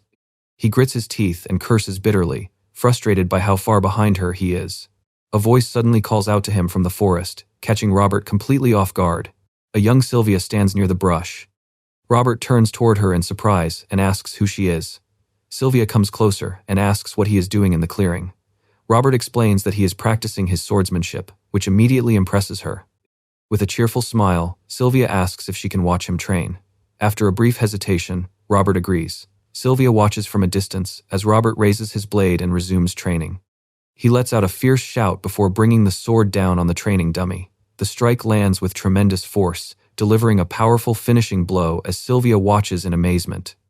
Robert catches his breath after the exhausting attack. Sylvia claps happily and praises him for his impressive skills. She calls his performance nifty, leaving him visibly flustered by the unexpected compliment. Robert turns toward her and quietly asks for her name. The girl blinks in surprise before repeating his question. The memory of Sylvia introducing herself fades as Prince Friede watches Robert through the iron bars of his prison cell. He coldly remarks that Robert has truly outdone himself. Friede folds his arms outside the cell and complains about the criticism he has received over Robert's recent actions. He then declares that he cannot believe he ever chose a monster like him as his personal knight.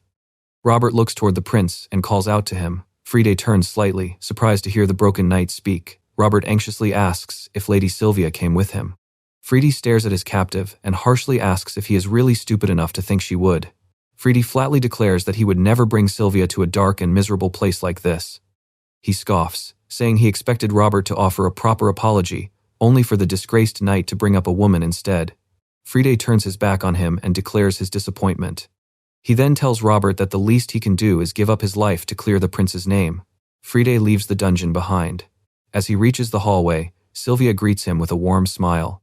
He thanks her for waiting as she quietly watches him approach in her elegant dress. Sylvia leans closer and admits that she felt lonely without him. Friede embraces her and apologizes for keeping her waiting. After a brief silence, Friede asks if she is close to Robert. Sylvia blinks in confusion before repeating his name. Sylvia simply replies that she barely knows Robert. At the same time, a heavy transport wagon rolls into the nearby town, its wooden wheels rattling against the stone road. An armored guard orders Robert to get down as the wagon comes to a stop. Clutching his execution notice, the disgraced knight slowly steps onto the paved street. A heavy object suddenly smashes into Robert's head, sending him staggering forward. Furious townspeople surround him and scream that he is nothing but a cold-blooded murderer. A grieving mother stands at the front of the crowd, clutching a stone as she begs Robert to give her son back. The enraged mob fills the town square and hurls rocks at the chained prisoner.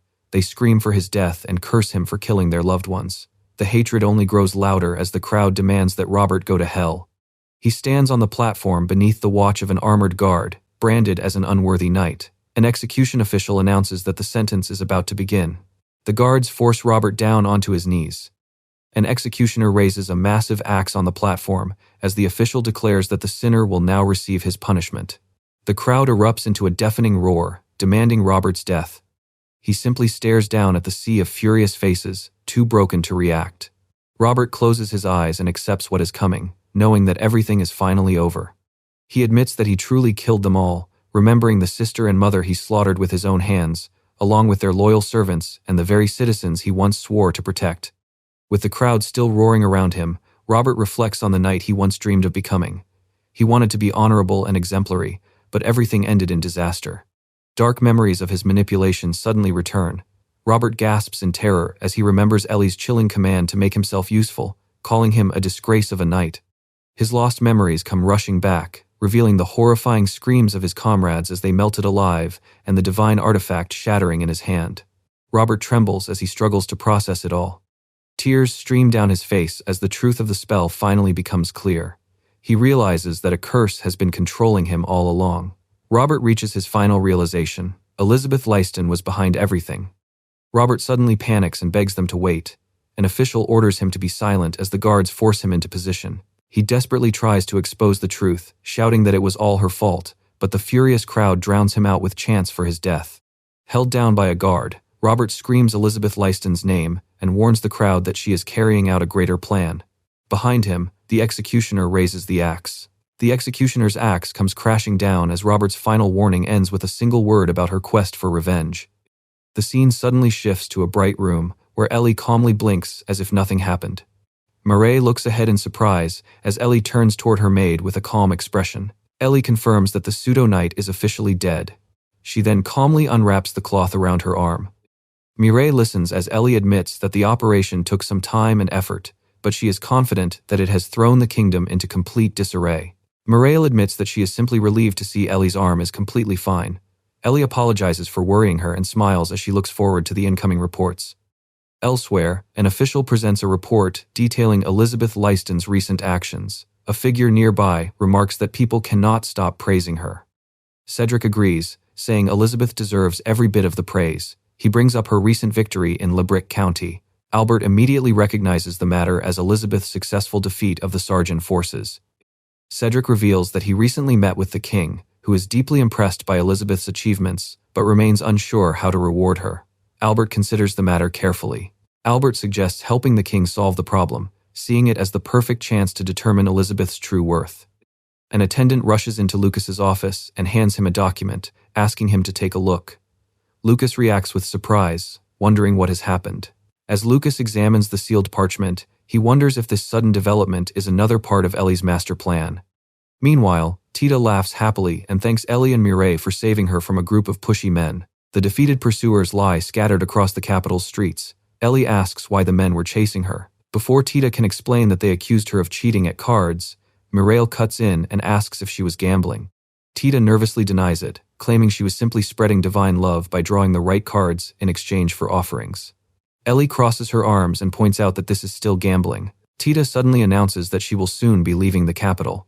Ellie looks up in surprise at the unexpected news. She explains that she has collected enough charity money to leave and plans to rescue the poor, lost lambs around the world. Ellie quietly assumes they will probably never meet again. Tita immediately notices her expression and tells her not to act like they will never see each other again. Ellie nervously sweats, realizing the nun saw right through her. Tita declares that she is not heartless enough to disappear without saying goodbye.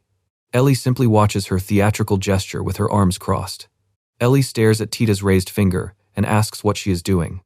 Tita looks surprised and asks if Ellie does not know about pinky promises.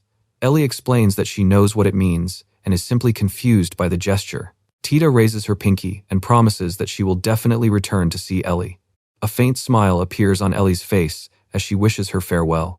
Their pinkies lock together beneath the night sky, as Ellie calls it, a solemn promise. The sentimental moment is quickly ruined when Lunoa comments that pinky promises remind her of childhood. Misha agrees, leaving Ellie deeply embarrassed by the unexpected conversation. Later, Tita sits in a busy tavern surrounded by empty bottles and beer mugs. After hearing rumors about a terrifying silver witch who freezes her enemies, she laughs and pretends not to know who they could mean before ordering another drink. At the Kingdom of Haldoria Royal Academy, the students gossip about Lord Robert, calling him dreamy and predicting that he will become the next knight commander. One girl even jokes about becoming his wife, while Mireille heads toward a large door down the corridor. Mireille knocks on the door and enters, apologizing for keeping her mistress waiting. Ellie looks up in surprise at her arrival. Near the tall library window, Ellie calmly holds a document as Mireille respectfully addresses her as my lady. Ellie assures her that the wait was no problem since she spent the time reading the newspaper. She then asks about the report, and Mireille confirms it is ready before asking if she has time before her next meeting.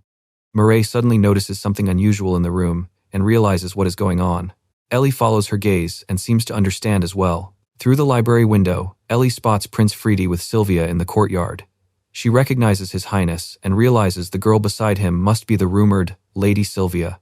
Mireille asks who Sylvia is, and Ellie explains that she is Baron Locket's illegitimate daughter. Rumor has it that she shares a special relationship with the prince, and the girl's happy expression below seems to confirm it. Ellie turns away from the window and decides to invite Sylvia over for a lesson on how a prince's mistress is expected to behave. Mireille is stunned and protests that Ellie has no reason to deal with that cheater's mistress herself. Meanwhile, Friede pulls Sylvia close behind a stone pillar.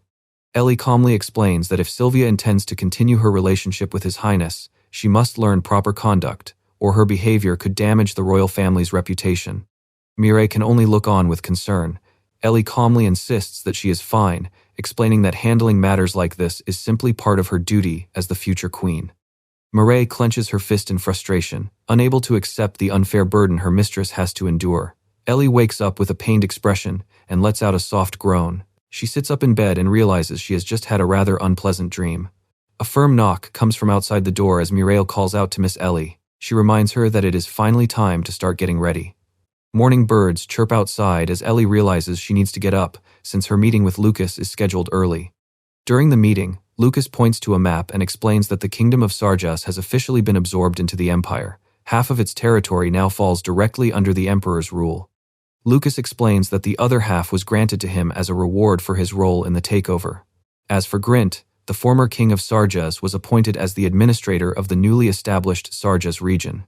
Ellie studies Lucas from across the room and notes that the empire often uses this tactic.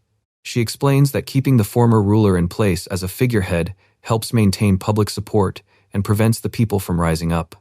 Lucas agrees with her assessment, confirming that Grint has no real power, just as she suspected. He adds that Grint and his family are being kept under strict watch. Ellie glances at the map and thinks the victors could have treated their former enemies far worse. Lucas then brings up the matter of punishment, catching Ellie's attention as he reveals what happened after Robert returned to the kingdom. He explains that Robert Artie suddenly slaughtered countless people in what appeared to be a frenzy. Even Lucas admits he has no idea what really happened that day. Lucas asks Ellie if she was behind it. She giggles behind her hand and admits she simply had a message to deliver, calling it an omen of revenge. Ellie asks whether the incident caused any trouble for the Empire. Lucas starts sweating as he remembers the story she gave about getting lost in the dangerous mountains. She had claimed that she tried her best, but was only a merchant, and ended up separated from her companions. Lucas explains that he used his connections to make sure no one questioned her story. Ellie giggles and apologizes for all the trouble she caused. She points out that the Empire benefited from the situation anyway. Lucas reluctantly admits that she has a point. Lucas points out that the kingdom is now overwhelmed with the aftermath of Robert's actions, while scrambling to repair its relationships with the vassal states it abandoned after Sarjas fell. With everyone distracted, their espionage efforts have become much easier. A sudden thought hits Lucas, leaving him frozen and drenched in cold sweat. He can hardly believe the possibility forming in his mind. Lucas turns to Ellie in shock and asks if she actually foresaw all of this from the start. She immediately waves off the idea, insisting that there is no way she could have predicted it. Ellie admits that the outcome was close to one of the scenarios she had imagined. She also confesses that she made far too many mistakes along the way, quietly confirming Lucas's suspicion that she really had seen it coming. She clenches her fists with renewed determination and promises to do even better next time.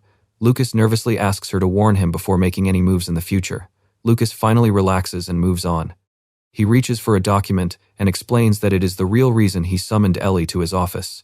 He hands her an envelope containing the Emperor's letter of recommendation for a special license. It is the Empire's reward for her crucial contribution during the recent conflict. Lucas explains the privileges that come with the license. Ellie would gain access to loans directly from the Empire, the right to purchase land, and permission to possess unlimited quantities of goods that are normally heavily restricted. Ellie thanks him for the generous reward but notices something important. She asks if the Empire's Merchants Guild Council is actually responsible for granting special licenses. Lucas confirms that the council handles special licenses. Ellie must pass its examination and win the approval of more than half its members. He hands her another sealed envelope, explaining that it contains an official summons from the council. Ellie opens the letter and asks Lucas to excuse her while she reads it. She pulls out the letter and quickly scans its contents, quietly acknowledging what it says. The summons orders her to prove herself before the council's next meeting. Ellie realizes the deadline is tight and she has very little time to prepare. Lucas adds that the council has not even explained what it expects from her. Lucas suspects they want her to show how she could contribute to the Empire's economy if granted the license. Ellie falls into deep thought as she studies the summons. She admits that she already has a few business ideas in mind, but will need to choose one quickly. Lucas wonders if she plans to start an entirely new business. Ellie smiles confidently and slips the letter back into its envelope. The council has thrown down a challenge, and she intends to answer it with something completely new. She excitedly imagines what she could accomplish with a special license, leaving Lucas utterly confused. A cunning smile spreads across Ellie's face as she considers the financial possibilities. With access to unrestricted loans and land purchases, she could expand her business on a massive scale and potentially multiply her profits tenfold. Lucas turns toward her in disbelief and nervously asks if she somehow predicted this too. Ellie simply stares back at him, leaving him to awkwardly drop the subject. A knock suddenly interrupts the meeting as someone asks permission to enter. Ellie grants it, and the heavy wooden door swings open. Lunoa and Misha enter carrying stacks of packages and shopping bags. Lunoa explains that the goods were sent by the people Ellie had previously dispatched to Sarja's. Ellie thanks them and asks them to lay everything out on the long desk. Misha eagerly opens a wooden crate and is amazed by what they find inside. Among the supplies are monster fangs, pelts, wood, and fruit. Misha also discovers a beautiful flower, catching Ellie's attention. Misha hands the flower to Ellie, who recognizes it from somewhere. Lunoa checks the records to identify the unfamiliar plant. Lunoa identifies it as a tarx, a flower that grows exclusively in a certain region of Sarjas. The manifest says the locals value it simply for its beauty. Ellie examines the flower and asks if it is really used only for decoration. Lunoa checks the report and confirms that it is. Ellie studies the tarx flower and suddenly remembers that it has uses far beyond decoration. She decides to confirm her memory and raises her hand. A bright glow surrounds her as she summons another divine artifact. A magnificent book appears in her hand. Ellie proudly identifies it as the Grimoire of Lucifer, ready to search its forbidden knowledge. She quickly flips through the pages, recalling that the grimoire records everything she has ever heard or seen. After a moment of searching, Ellie smiles in satisfaction. She has finally found the information she was looking for. The entry shows a detailed drawing of the plant and explains that the ancient elves called it Illumia. They processed the flower to create high-quality perfumes. Ellie explains that the elves made various perfumes from the plant. Lunoa is stunned that a single flower could produce so many different fragrances. Ellie frowns as she checks the entry, realizing that the information comes from an old travel journal that contains no actual perfume recipes. She decides to search for the plant under its other name, Illumia. The grimoire immediately begins to glow brightly as it searches for more information. Ellie finds another section explaining that Illumia's properties change depending on how the flower is processed and which catalysts are used. She realizes that this versatility is what allowed the elves to create different perfumes from the same flower. Lunoa is amazed by her knowledge and openly praises her. Ellie explains that she once had access to Haldoria's forbidden archives. Her grimoire allows her to revisit any of those texts whenever she wants. She closes the book with a confident smile and declares that the timing is perfect. Before the Merchants Guild Council meets again, she will bring Illumia perfume back into production. Ellie turns to Mireille and gives her instructions. She wants their people in Sarjas to secure as much tarx as possible for research and negotiate exclusive deals with the floriculturists who grow it. Mireille immediately agrees. Lunoa steps forward nervously and asks if Ellie plans to present the new perfume to the council. Ellie calmly confirms that she does. Ellie is puzzled when Lunoa raises a concern. She points out that the essay already explains the manufacturing process, so their alchemists should have no trouble reproducing it. Lunoa nervously clarifies that the business plan is not what worries her. Lunoa admits that perfume can certainly be profitable, but she doubts it will be enough to impress the council as a major contribution to the empire. Lunoa quickly apologizes for speaking out of turn, but Ellie smiles and reassures her that it is perfectly fine. She agrees that it is a fair question. Ellie raises a finger and asks the girls if they know the Empire's biggest current problem. Misha quickly guesses the floods in the west, while Lunoa thinks carefully about the question. Ellie confirms the floods are a problem, but tells them to think bigger. She wants the issue affecting the entire Empire. Lunoa finally suggests that it could be rising unemployment caused by the discovery of new materials. Ellie praises her for getting it right. Misha can only stare in confusion, still trying to follow the conversation. Mireille explains that many companies dealing with the old materials are now going bankrupt. Misha is shocked to hear that the situation has become this serious. Cheaper and stronger substitutes have appeared, causing the old materials to lose most of their value almost overnight. Misha finally understands. As those companies collapse, more and more workers are losing their jobs. Mireille confirms her conclusion. Ellie brings the conversation back to her plan, explaining that this is exactly where the flower comes in. She explains that different Illumia perfumes require a wide range of traditional ingredients. By creating a new demand for those outdated materials, they can give them new value and help revive the struggling industries. Ellie admits that Illumia perfume is not a complete solution, but it could still ease the economic crisis. She asks if they finally understand why she chose this business, and Misha and Lunoa eagerly agree. With little time left before the council meeting, Ellie tells everyone to get to work. Sometime later, a carriage arrives outside a grand building, marking the day of the council meeting. Ellie steps out of the carriage as Mireille holds the door open. A familiar voice suddenly calls out, saying it has been a long time since they last met. Ellie turns around in surprise and recognizes Cedric. She admits it has been far too long and never expected Cedric to welcome her personally. He explains that he was fortunate enough to win the chance to escort her. Cedric says their status as acquaintances gave him an advantage. Ellie giggles politely, but privately doubts anyone on the council is actually free enough to volunteer for this. She realizes Cedric is not here just to welcome her. He has been sent to observe her. Cedric simply smiles and asks her to follow him inside. Cedric leads Ellie through the stone corridor and past a massive emblem on the wall. He announces that she is finally about to meet the Empire's Merchants Guild Council. Cedric says he has heard plenty about Ellie's recent heroics, especially how she led the volunteer army into battle and displayed impressive swordsmanship. Ellie simply says she did what was necessary to restore peace and keep her business firm running. Cedric points out that her production base was located dangerously close to the warfront.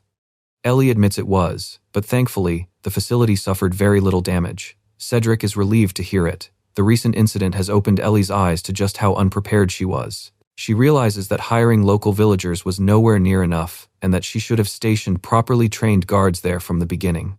Cedric praises her for always turning even difficult situations into valuable lessons. Cedric remarks that time passes quickly when the conversation is this enjoyable. They finally reach a large wooden door. Cedric stops and politely asks Ellie to follow him inside. The door opens, revealing a grand chamber beyond. Inside, the most influential members of the Empire's Merchants Guild Council are gathered around a massive circular table. Representatives from several different races turn their attention toward the newcomers. Every member carefully studies Ellie as she enters the chamber. A horned figure, a smoking official, a sharp-eared elf, a dark-haired woman, and a bearded dwarf all examine her with calculating eyes. Our girl immediately recognizes the people before her as the titans who control the nation's economy. She maintains her elegant composure, offers a gentle smile, and says it is a pleasure to meet them. Ellie gives the council a graceful curtsy and introduces herself as Ellie Lease of the Tratra commercial firm. A calm voice tells Ellie that she can relax. She scans the spacious chamber and notices there is no obvious head seat at the round table. Even so, she immediately realizes that the winged man seated directly across from her must be the Grand Master. This is Albert, the seer and the greatest merchant in the Empire. Albert turns his attention to her and addresses her as Miss Lease. He reminds Ellie that the Emperor has recommended her for a special license. The council will now decide whether she is worthy of receiving it, and Albert asks if she is prepared to prove herself. Ellie confidently says she is ready. She then sets down her luggage with a small clank and reveals what she has prepared for the council. Albert immediately tells her to show them. Albert examines the item and asks if it is perfume. Ellie confirms it and explains that she recreated a type of perfume once made by the ancient elves. She explains that its properties can change depending on how it is refined. Different versions can offer different fragrances, repel monsters, or even protect the skin from sunlight. The horned councilwoman listens with clear interest. Ellie raises the elegant bottle and explains that producing these different varieties will require a wide range of materials. She confidently claims that this could help revive several industries that have been falling into decline. Albert agrees that the proposal could be a major boon for the Empire. He then asks what Ellie expects to gain from it herself. She explains that production costs will depend on the materials they use, and with the right choices, they could keep those costs extremely low. The pipe-smoking council member interprets her plan as flooding the market with cheap, high-quality perfume and keeping all the profits for herself. Ellie calmly smiles and admits that she could do exactly that. However, Ellie points out that flooding the market with cheap products would ultimately hurt the Empire's economy. She then presents the alternative strategy she has prepared. Instead of selling it cheaply, Ellie plans to keep the perfume expensive and turn it into a luxury product. She places a document on the table, explaining that it contains her written oath and formalizes the business plan. This approach would prevent price wars and ensure that existing products are not negatively affected by her new venture. Albert addresses the council and says Ellie has demonstrated what Tratra can accomplish with the proposal. He believes it is time to put the matter to a vote, then calls on Luins to give the first verdict. Cedric votes in favor of granting Ellie the special license, confident that she will work tirelessly for the Empire's prosperity. Albert then turns to Callard for her decision. Hilda Callard, known as the Silver Butterfly and Queen of the Red Light Districts, also votes in favor. She praises Traitor's cosmetics as far superior to anything she has seen and says she is eager to see how far Ellie can take the business. The voting continues until another voice suddenly tells everyone to wait. Ellie immediately turns toward the speaker.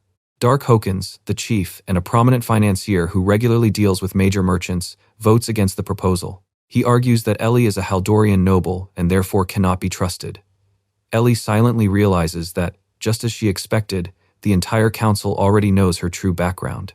Another council member raises a hand and announces that they are against the proposal as well. Lawton Flywalk, the clairvoyant and the Empire's greatest inn tycoon, explains his position.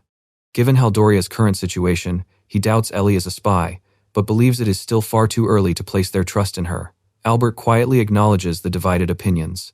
He then turns to Yuka Kusunoki and Gaien Drafon, asking for their thoughts. Yuka Kusunoki, known as the Dark and a renowned doctor as well as a rank A adventurer, chooses to abstain. She reminds Albert that she only joined the council on the condition that she would not have to deal with matters like this. Gaien Drafon, the divine artisan and the Empire's finest blacksmith, also abstains. He simply says he is out and agrees with Yuka, leaving Albert to deal with the troublesome details himself. With the council divided, Albert looks toward Ellie and points out that the members are completely split. He then asks if she has anything else to say that might change their minds. Ellie faces the divided council and admits that she understands why her noble background makes some of them wary. However, she firmly assures them that she has completely cut ties with her old homeland. Ellie smiles brightly and declares that from now on, she intends to live solely as a merchant in this promising nation. Albert listens closely and simply says he understands. Albert then gives his final decision. He states that Ellie's contributions to the Empire have already been more than satisfactory, so he will fully support her application. He adds that, considering Ellie's infamous reputation and everything she did in Haldoria, they probably have little reason to fear her betraying the Empire. Albert announces the final tally: 3 votes in favor, 2 against, and 2 abstentions. With the majority in her favor, Ellie Lease of Tratra is officially granted the special license. She calmly accepts the council's decision. Ellie expresses her gratitude and vows to keep working for the prosperity of the Empire. Later, she leaves the grand building and heads toward the carriage waiting outside. Mireille greets her outside and tells her she did a good job. Ellie smiles with relief and quietly thanks her. As Ellie prepares to board the carriage, Mireille asks what she thought of the council members. Ellie admits they truly lived up to their reputations, with every member being formidable in their own way. Mireille then asks about the final result. Ellie proudly confirms that she secured their approval, although the council will be keeping a close eye on her. Given her complicated past, she says she expected nothing less. Ellie reflects on her business dealings and points out that, aside from her personal ambitions, she has always run Traitor legitimately. With everything kept transparent, she is confident the council will find nothing to use against her. Mireille shifts the conversation to Ellie's larger plans. She says there are 2 important matters to report, immediately catching Ellie's attention. First, Mireille reveals that the agitators Ellie sent to stir up anti-Haldorian sentiment in the vassal states have had far less impact than expected. Ellie narrows her eyes and asks if she is certain the agents are following their orders. Mireille firmly assures her that they are. The agents are spreading rumors that Haldoria abandoned Sarjas after exploiting the kingdom for its own benefit. They are also buying up large quantities of wheat and iron, creating the impression that Haldoria is preparing for another war. Despite all that, there are still no signs of rebellion. If anything, Haldoria's relationships with its vassals are actually improving. Ellie finds this strange, since managing those relations falls under the Prime Minister's duties. She thinks back to Lyston, the Prime Minister. He is cold enough to betray his own daughter for the sake of Haldoria, but Ellie cannot imagine him calming the vassals so effectively. She concludes that he could not possibly be responsible. Ellie realizes that only one person could have handled the situation this way: Roselia. Mireille is surprised that she means the young lady of House Fajgal. Ellie figures Roselia must have been called back to take over and stabilize the situation. Mireille lowers her gaze and admits that Lady Roselia is truly brilliant. A memory takes Ellie back to their school days, when Roselia was fiercely competitive. Mireille recalls how the 2 of them constantly fought for the coveted position of Crown Princess. Mireille is surprised that Roselia would answer a royal summons just to act as Ellie's replacement. Ellie listens quietly, resting a hand near her chin. To Mireille, Roselia is much like Ellie used to be. She believes Roselia must see serving Haldoria in this way as her duty as a noblewoman. Ellie realizes that if those people had never betrayed her, she would probably still be there, doing everything she could for Haldoria. She remembers the day Prince Friede broke off their engagement. The whole affair had gone far too smoothly, making Ellie realize that several influential ministers must have been working with him, but that was only part of what went wrong. Ellie remembers being trapped behind the iron bars of a dark dungeon. Not once did anyone come to her rescue or even try to get her out. She turns away and realizes that with Rosalia now involved, manipulating foreign governments will be far more difficult. Ellie's eyes sharpen with determination as she decides it is time to change her strategy. She turns to Muriel and reveals their new plan. Instead of targeting the nobles, they will spread their propaganda directly among the people. Even if they cannot start a war, they can still turn the common citizens firmly against Haldoria.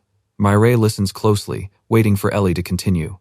Our girl gives a cunning smile and points out that the royal family must be getting desperate if they are already relying so heavily on Rosalia. Muriel explains that Rosalia's family is a major force within the militarist faction. The king knows they will never be true allies of the crown, creating a tense relationship where the throne depends on the military, while the military offers only conditional loyalty. Ellie acknowledges that Rosalia is highly capable, but keeping the extremists within her own faction under control will be another matter. While Rosalia tries to stop Ellie's plans, those hardliners will continue pushing aggressively for war. A cunning smile crosses Ellie's face as she gazes toward the kingdom's spires. She silently wonders whether her dear rival can really stop the revenge she has set in motion. Meanwhile, a subordinate approaches Rosalia inside a grand library to deliver an urgent message.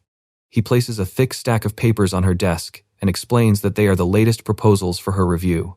Rosalia thanks him and picks up the first document, only to freeze when she sees its contents. Her eyes widen as she stares at the document in disbelief. Whatever she has just read leaves her completely stunned. Rosalia stares at the document in disbelief, stunned by what she has just read. Prince Friede excitedly asks if she has read his amazing new bill proposal. Rosalia holds up the parchment and asks if this is the proposal he means. Friede proudly confirms it and insists that she approve it. She tears the document in half and firmly declares the proposal rejected. Friede freezes in shock. Rosalia then explains exactly why she rejected it, demanding to know how he expects her to approve an idiotic bill that suddenly raises the minimum wage by 30%. Friede angrily calls her the idiot, arguing that commoners will obviously be happy to earn more money. Rosalia remains unfazed and asks who is supposed to pay for that extra 30%. He confidently says the employers will pay for it. Realizing he still has no idea how this works, our girl decides to teach him some basic economics. She explains that companies will respond by laying off as many workers as they can, creating a massive wave of unemployment. The economy could then collapse, so she asks whether he really thinks the people will still be celebrating afterward. Rosalia accuses Friede of only trying to boost his approval rating and tells him to stop wasting her time with ridiculous proposals. Furious and humiliated, the sweating prince reminds her that she is speaking to the crown prince. She waves him off and tells him to go play with his mistress while the adults actually work. Friede mutters angrily as a subordinate knocks on the door and politely calls for Lady Rosalia. Friede storms out, pointing back as he swears he will never forget this humiliation before slamming the door shut. Rosalia sighs and rubs her head, lamenting that the crown prince is the one giving her all these headaches. She immediately returns to work and asks for the latest report. The assistant nervously explains that their spies in Sarjas and the surrounding nations have confirmed that anti-Haldorian sentiment among the elites has stopped spreading. Rosalia notes that everything went according to plan, but the assistant reveals that troubling rumors have surfaced. She immediately asks what he has heard. He explains that commoners are whispering that Haldoria abandoned Sarjas at its lowest point.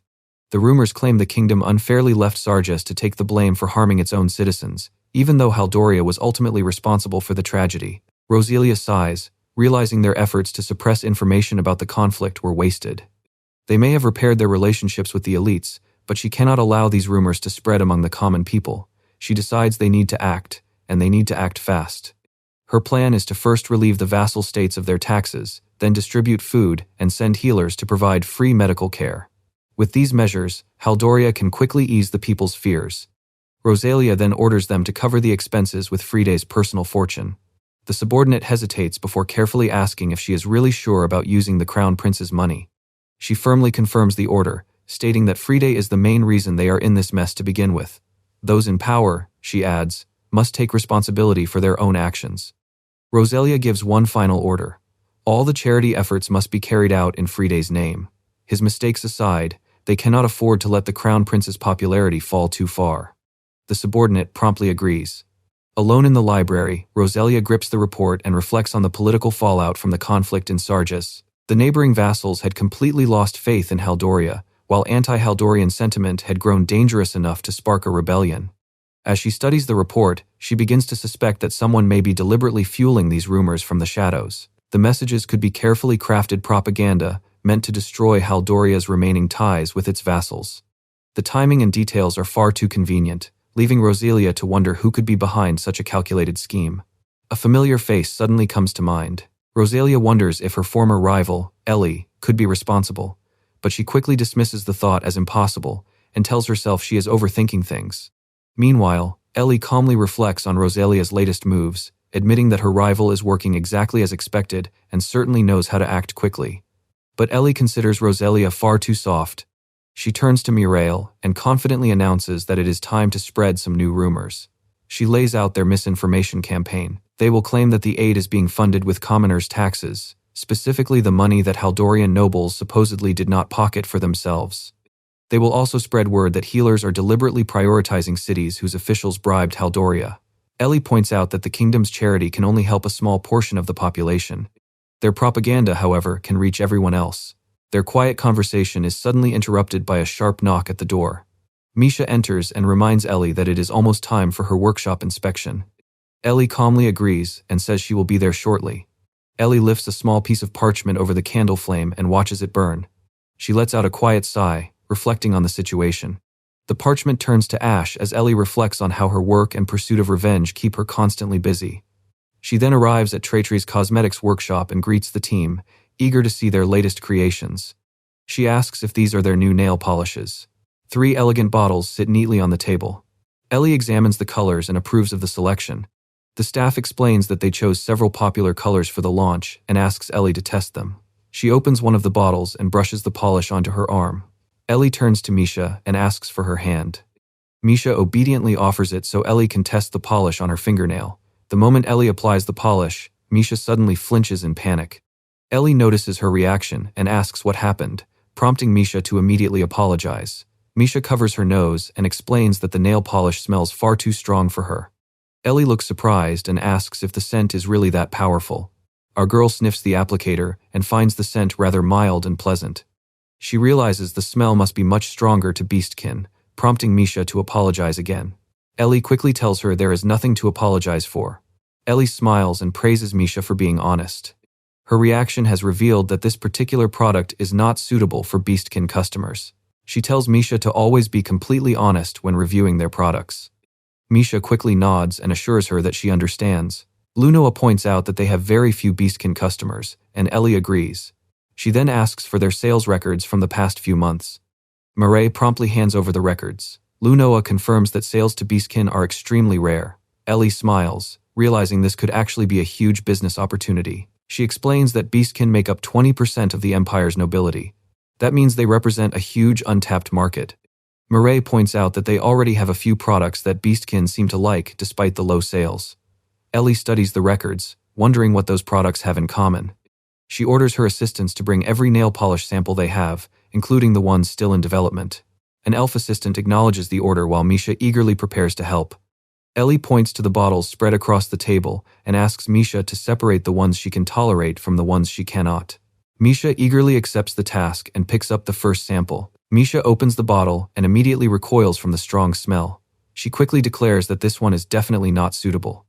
After testing every sample, Misha finishes the sorting, exhausted and covered in sweat. Ellie looks at the tiny selection and realizes that only 3 bottles pass the test. Lunoa is confused because one of the selected variants smells even stronger than some of the rejected ones. Misha admits it is difficult to explain, but that particular scent simply feels much less harsh to her. Ellie realizes that certain scents may be easier for beastkin to tolerate, regardless of their strength. She decides to form a team of researchers with different backgrounds to prevent these sensory issues in future products. Ellie sees the challenge of developing cosmetics specifically for beastkin as an exciting opportunity. She starts calculating the potential of this new market.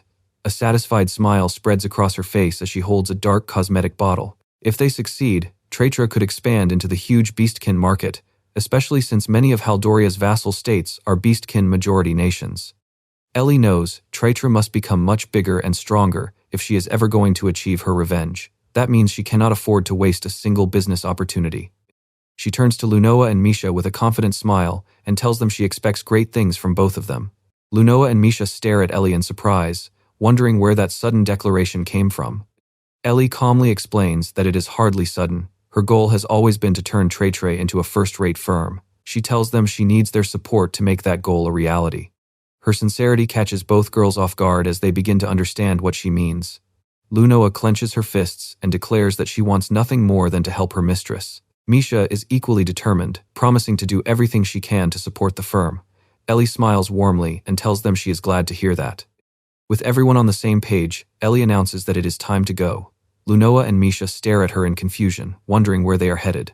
Misha stands on the cracked ground with a wooden sword in hand, while Lunoa grips her wrapped staff. Lunoa nervously asks what they are doing out here. Ellie ignores the question and explains that as a company grows, so do the challenges it must be prepared to face. Ellie continues her lecture, explaining that the larger a firm becomes, the more hostile its relationships with competitors can get. When things turn ugly, they need to be ready to defend themselves. Lunoa nervously stammers as she grips her wrapped staff. Lunoa admits that she has never been in a fight before. Ellie draws her sword and reassures her that there is nothing to worry about. She and Mireille will teach them everything they need to know, starting with combat training. Ellie points her wooden sword forward with a bright smile and announces that their combat training is about to begin. Misha and Lunoa freeze in terror. The two girls nervously grip their wooden weapons, clearly wondering if they really have to fight. Ellie chuckles at their terrified expressions and tells them to relax. There is no need to be so tense. She clarifies that they will not be jumping straight into physical combat. Ellie asks Lunoa if she has ever used a physical weapon before. Lunoa quietly admits that she has not.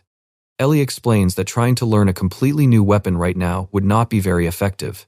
Instead, Lunoa will focus entirely on mastering magic. She then turns to Misha and asks about her own experience with combat. Misha flinches and nervously begins explaining her background. Misha explains that she once received formal magic lessons while under Master Cedric's care. Unfortunately, she was terrible at it. Ellie explains that this is normal because most beastkin struggle with traditional magic. However, that does not mean Misha cannot use mana. The revelation leaves Misha staring at her in surprise. Our girl crouches down and picks up a small stone, then places it in Misha's hands. Misha looks down at it, clearly confused. Misha studies the ordinary stone in her palm as Mireille calls out to her from nearby. Mireille answers when Misha acknowledges her, then orders her to throw the stone straight at her. Misha freezes in shock at the dangerous command. Mireille remains unfazed and firmly tells her to do it. Mireille orders her to throw it as hard as she can. Misha shouts and hurls the stone straight at her chest. Mireille stands completely still as the stone flies past her. Misha breaks into a cold sweat while Lunoa stares in wide-eyed shock. Ellie watches the scene unfold. Misha stares in disbelief as the stone passes straight through Mireille. Lunoa can only wonder if it somehow went through her body. Mireille calmly reveals that what they just witnessed is a skill called Mirage Step. She explains that Mirage Step bends light to create a false image of herself.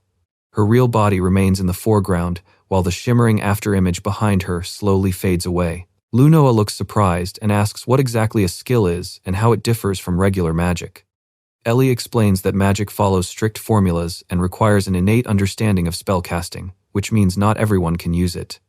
Mireille adds that skills rely more on instinct and directly draw upon the user's mana. This makes beastkin naturally proficient with them. Misha immediately wonders if she could learn Mirage Step too. Ellie explains that it depends on Misha's elemental attribute.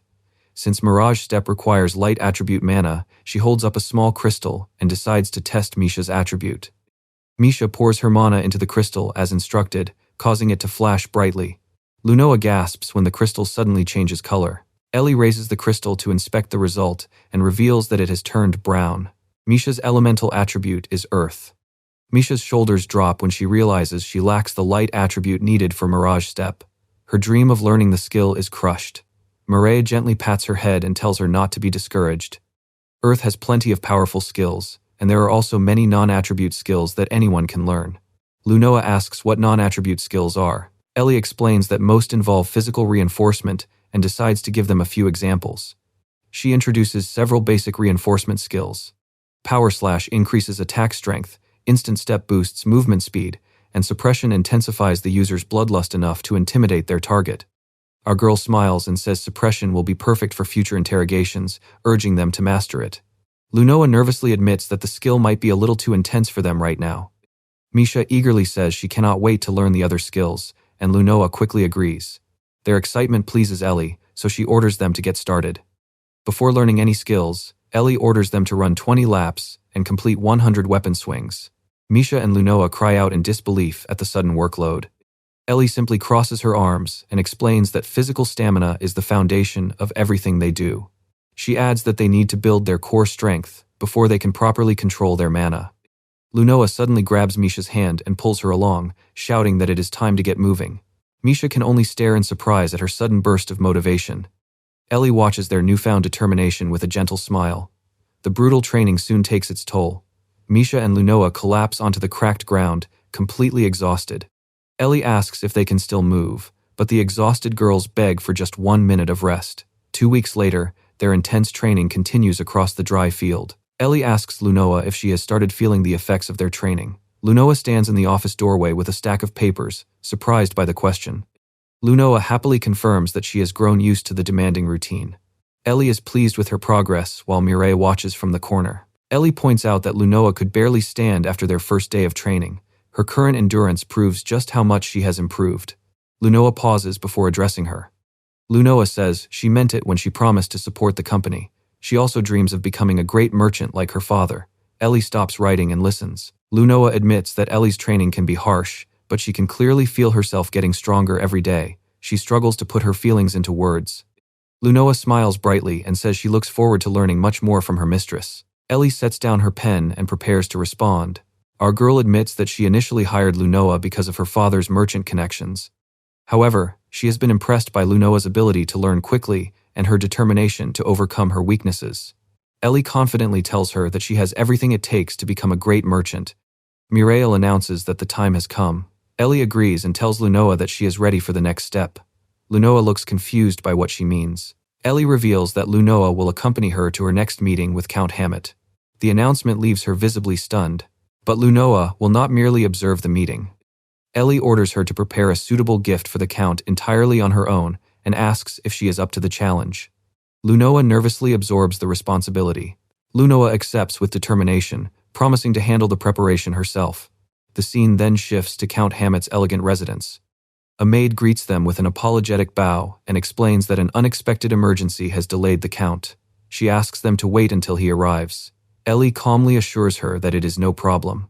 The maid then invites them to enjoy the sandwiches, cakes, and tea prepared for their wait while Lunoa sits beside her. The maid leaves and shuts the door behind her.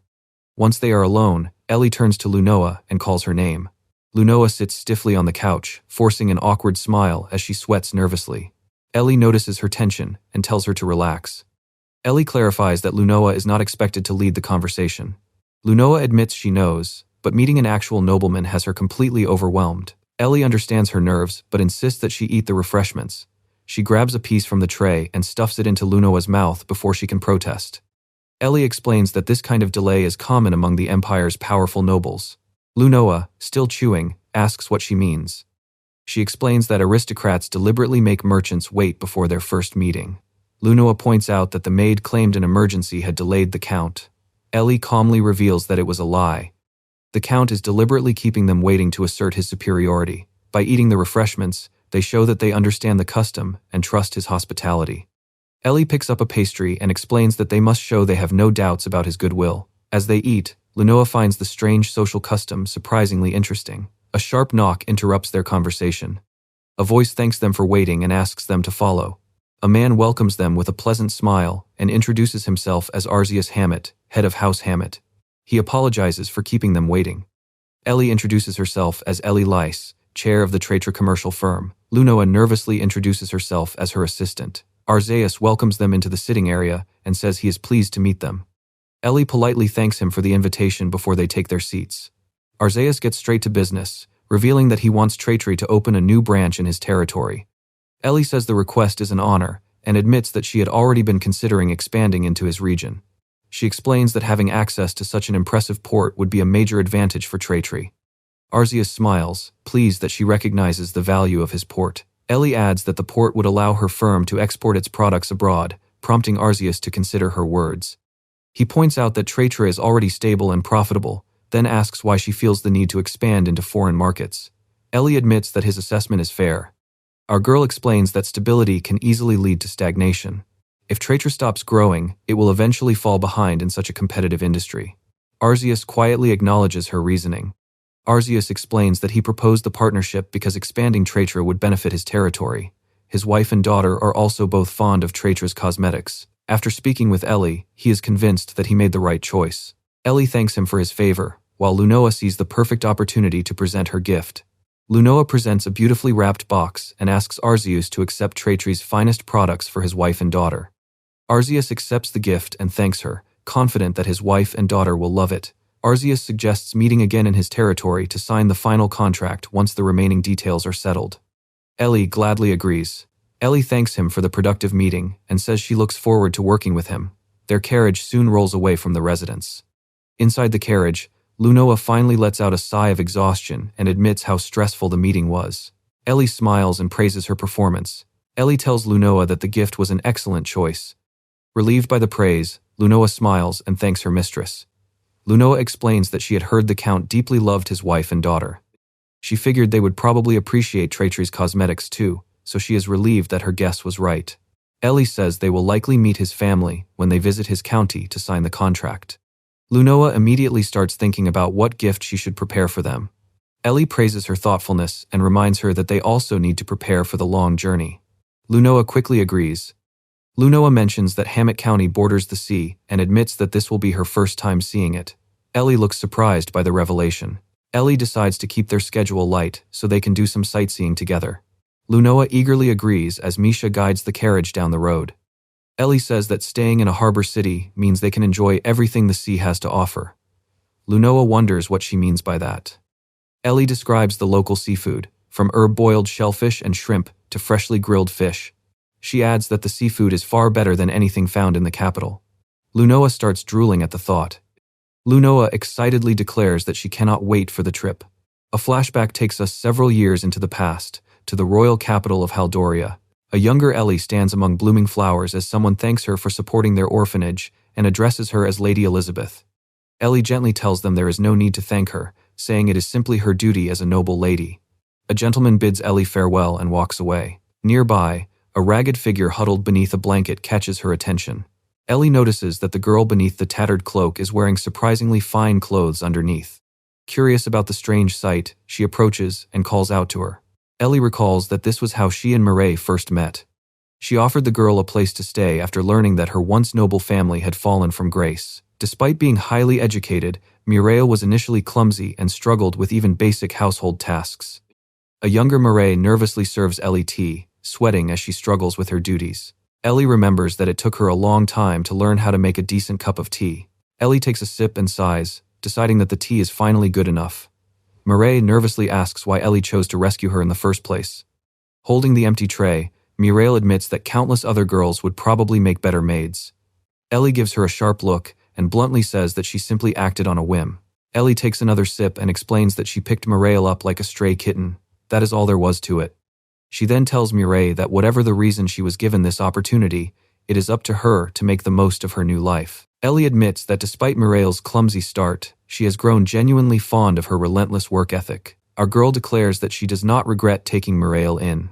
She tells her that Mireille Katerina is worthy of serving Elizabeth Leiston, then challenges her to prove it to both herself and the entire world. Mireille blushes with determination and vows to do exactly that. The flashback fades, returning to the present. Mireille stands in her maid uniform with a fresh pot of tea and announces that it is ready. Ellie takes a quiet sip. She smiles and praises the tea, declaring it flawless as always. Mireille smiles proudly and thanks her mistress. On the busy street, Misha carries a heavy travel trunk and asks Miss Ellie where to put it. Ellie points to the back of the wagon and tells her to place it beside the storage crate. Misha quickly gets to work. Misha peeks inside the wagon and suddenly looks surprised by what she sees. She wonders why they brought so little luggage for such a long journey. Most of the wagon is completely empty. Our girl explains that they need the extra space for a large merchandise order she will pick up at the port. She then wonders where Mireille and Lunoa are. Misha explains that Mireille is discussing business with Arnaud, while Lunoa stepped away to use the restroom. Lunoa comes running down the street, out of breath as she apologizes for keeping everyone waiting. Ellie asks if everyone is ready to leave. The others quickly confirm that everything is set. Ellie turns to Arnaud and entrusts the Traitre commercial firm to him until they return. Arnaud smiles and accepts the responsibility.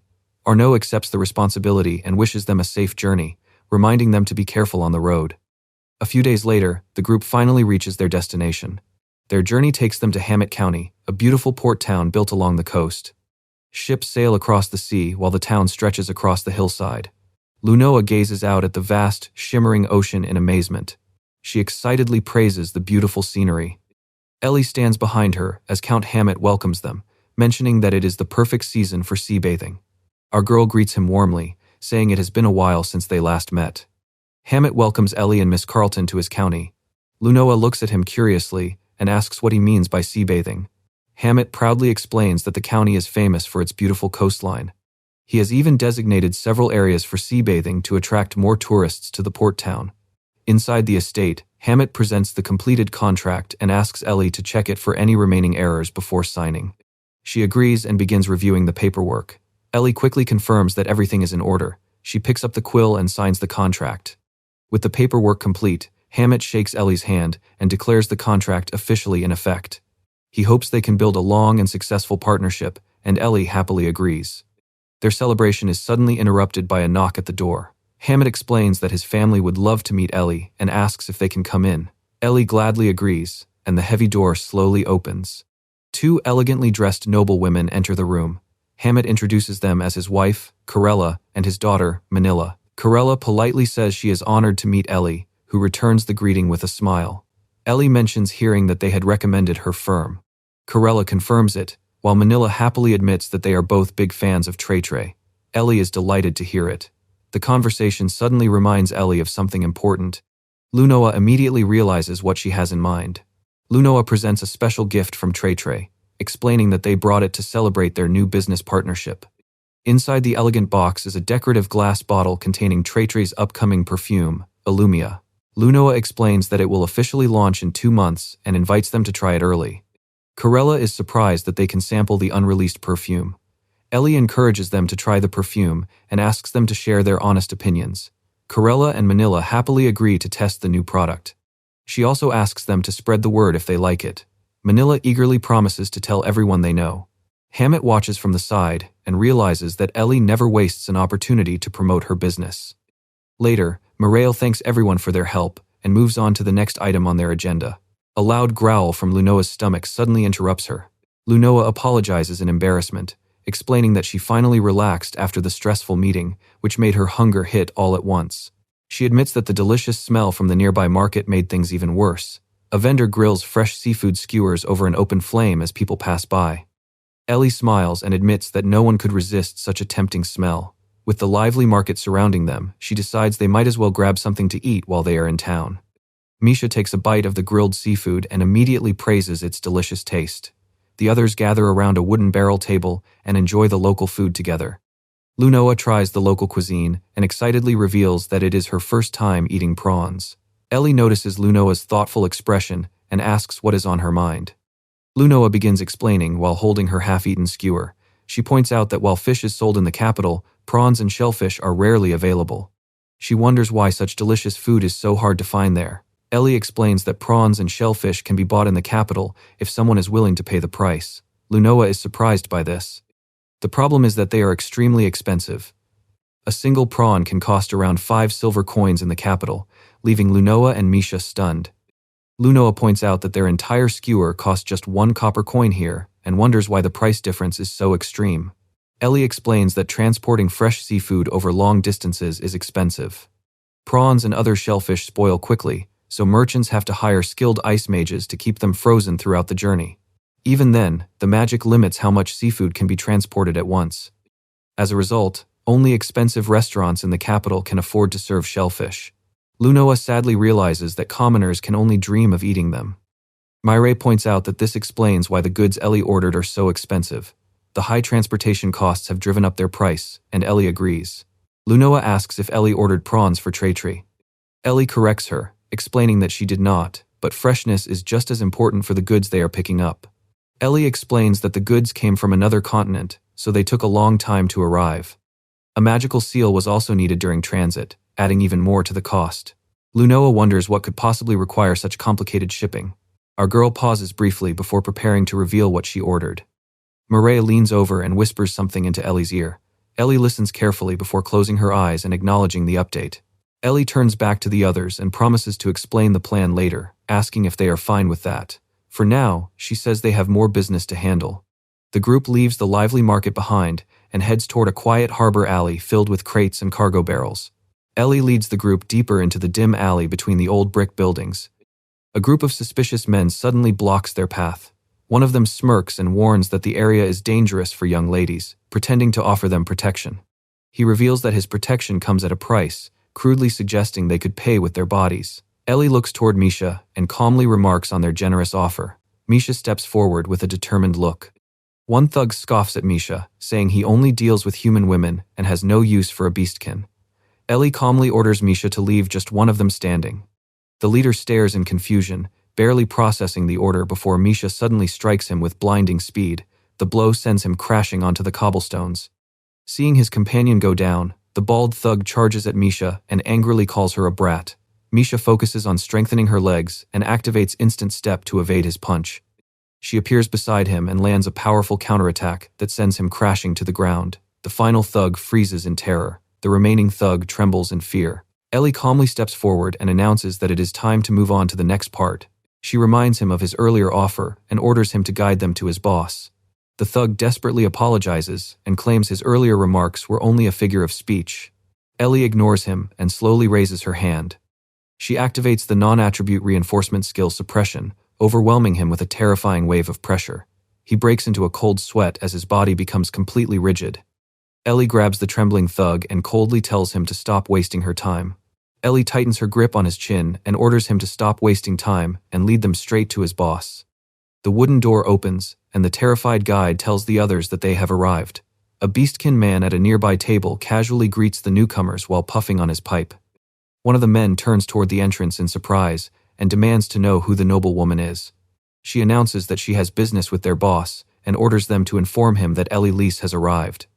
The men are clearly annoyed by her blunt entrance. A man steps forward and asks if the young noblewoman even realizes where she is. He moves closer and lecherously comments on her appearance, offering to hear her out if she spends the night with him. He has no idea who he is provoking.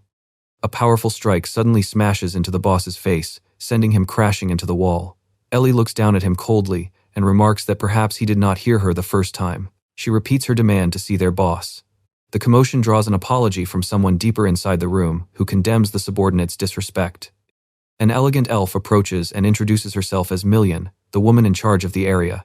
She asks what brings the noblewoman to her establishment, and Ellie introduces herself as Ellie Lease of Traitre. Our girl gets straight to the point. She explains that she came to introduce herself and wants to secure the organization's protection for her commercial firm.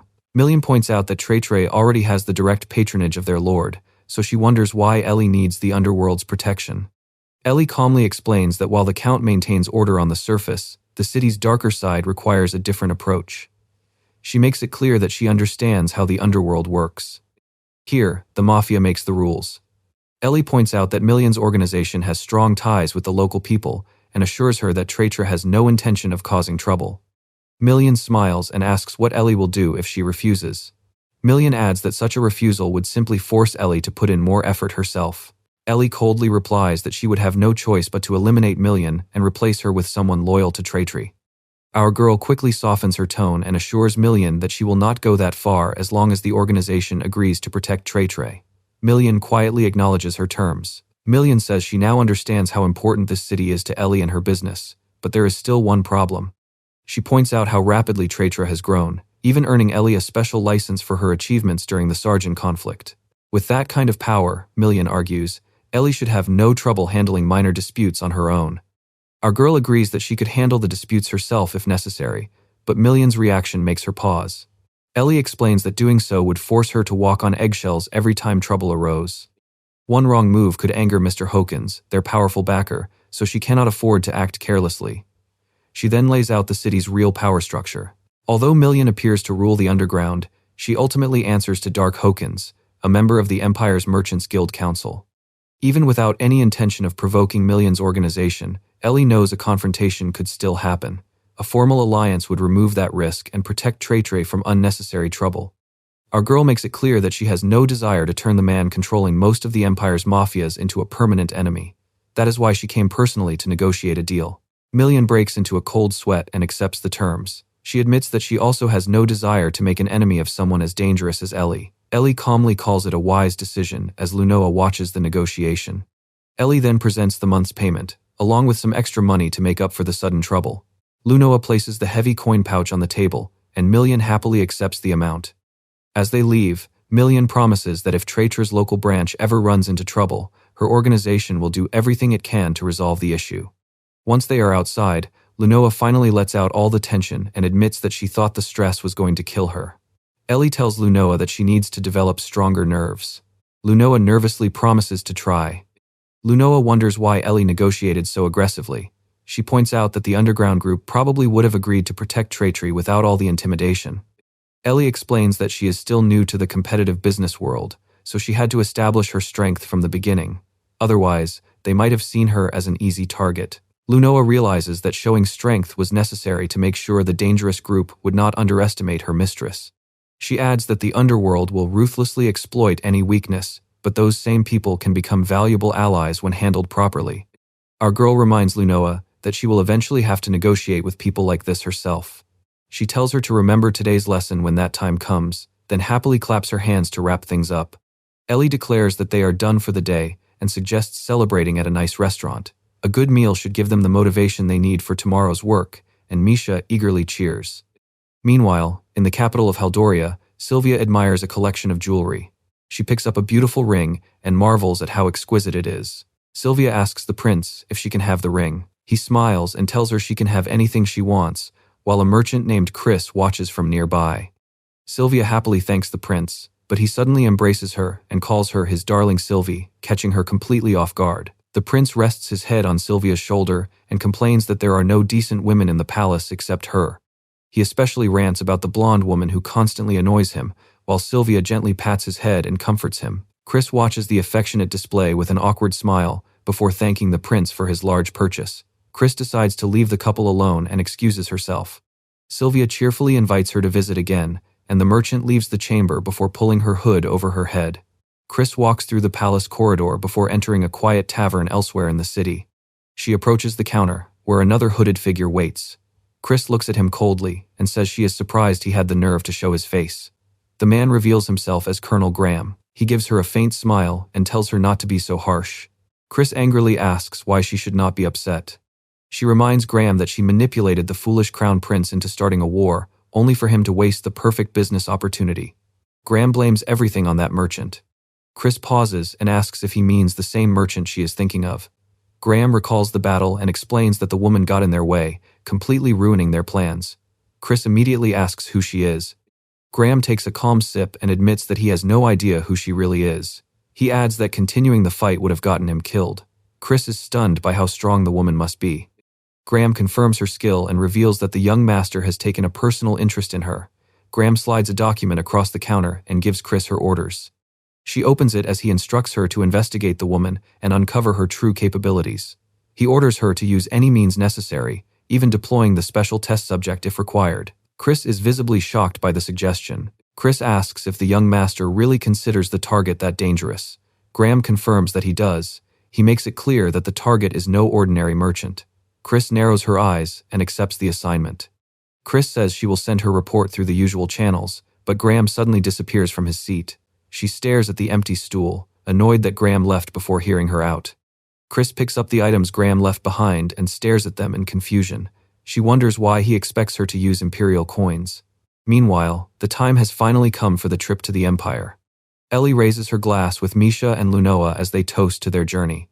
In an extra scene, Grant thanks Lord Lucas for his continued support. Lucas brushes it off, explaining that his territory also profits from Trey. Lucas mentions that he spent the past month in the capital. Grant says he heard about it and asks if Lucas was recently promoted to Count. Lucas confirms the promotion and mentions that he happened to meet Grant's daughter in the capital.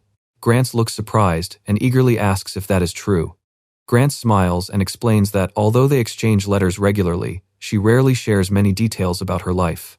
He asks how she was doing, leaving Lucas sweating and struggling to answer. A wooden training weapon suddenly smacks Lunoa on the head with a loud bonk. Ellie lectures her that losing her weapon is no excuse to freeze. She must dodge, use her skills, and look for an opening to strike back. Lunoa rubs her sore head and reluctantly agrees. Ellie picks up a stone and demonstrates another simple tactic. Even ordinary objects can become weapons by wrapping a stone tightly in cloth. Ellie swings the cloth-wrapped stone through the air and explains that it can be surprisingly effective as an emergency weapon. Our girl adds that with enough practice, the technique can even crack someone's skull. Lunoa finally understands the point. Back in the study, Lucas processes what he has heard and mutters that it really happened exactly like that.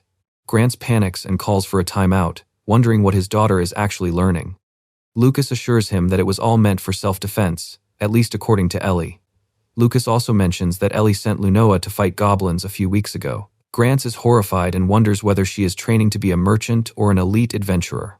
Learning martial arts is one thing, but this is getting ridiculous. Lucas shrugs and explains that this is simply how Ellie operates. She fights on the front lines and kills dangerous brigands herself without hesitation. Grant reluctantly admits that he has a point. Lucas points out that despite everything, Ellie is undeniably a first-rate merchant. Grant agrees, but remains deeply concerned. Later, Lunoa reads a letter from home and notices that her father keeps asking if she has been injured. Ellie sighs and remarks that Grant is such a worrywart. Ellie holds up a large shopping bag and tells everyone to change into the clothes inside. Misha looks mildly surprised, while Lunoa breaks into a sweat. Ellie explains that the clothes were gifts from Lady Corella. Lunoa stammers as she asks why they need to change. Ellie stands proudly on the sunny beach in her swimsuit and reminds everyone that they are here for work. Misha carries a beach ball while Mireille stands calmly behind them. Misha lights up with joy as she marvels at how beautiful the beach is. Manila smiles warmly and says she is glad they like it. Misha quickly recognizes Lady Manila. Manila explains that the beach belongs to her family and assures them that no one else is around, so they can relax without worrying about being seen. She excitedly calls everyone into the water. Misha raises her beach ball with excitement, while Lunoa panics at the sudden turn of events. Lunoa turns to Mireille and begs her to admit the truth because it looks like they are just here to have fun instead of working. Mireille places a reassuring hand on her and calmly calls her name. She quietly tells Lunoa to look over there. Our girl takes a sip of her drink and lets out a satisfied sigh. Ellie relaxes on a lounge chair with a tropical cocktail and admits that this is her first time enjoying a beach like this. She finds it surprisingly pleasant and predicts that the place could soon become a popular summer retreat for nobles. Corella relaxes beneath an umbrella and explains that she often comes to the beach during the warmer months. She usually invites her friends along, but their children enjoy the water while the noblewomen avoid swimming because they are terrified of getting sunburned or tanned. Ellie smiles knowingly and says she might have the perfect solution. She reaches into her bag and pulls out a beautifully crafted cosmetic jar marked with a small crest. Corella asks if it is a new skin cream. Ellie confirms it and reveals that the product is one of Trétré's upcoming releases. Ellie opens the jar and confidently explains that the cream protects the skin from the sun. Corella is astonished and asks if it really works. Ellie confirms it, adding that the cream also provides a faint but long-lasting healing effect. She explains that only a small amount is needed and the cream feels incredibly light on the skin. Illumia was also added to give it a pleasant fragrance, and Corella happily samples the scent before admitting that it smells wonderful. Ellie admits that the only drawback is the high production cost. Corella points out that the product is aimed at nobles anyway and says she doubts the price will be a problem. Corella holds the jar and asks if Ellie would give their county first access to the product once it launches. She explains that her husband is currently working to popularize sea bathing. If he succeeds in attracting more nobles, she expects demand for the cream to skyrocket. Corella assures Ellie that she is not asking for the favor for free. She notes that Ellie is planning to export Trétré's products overseas and offers to help by establishing trade routes and connecting her with foreign contacts. Ellie listens with clear interest, realizing how valuable the offer is. Ellie happily accepts the deal, calling it a wonderful idea.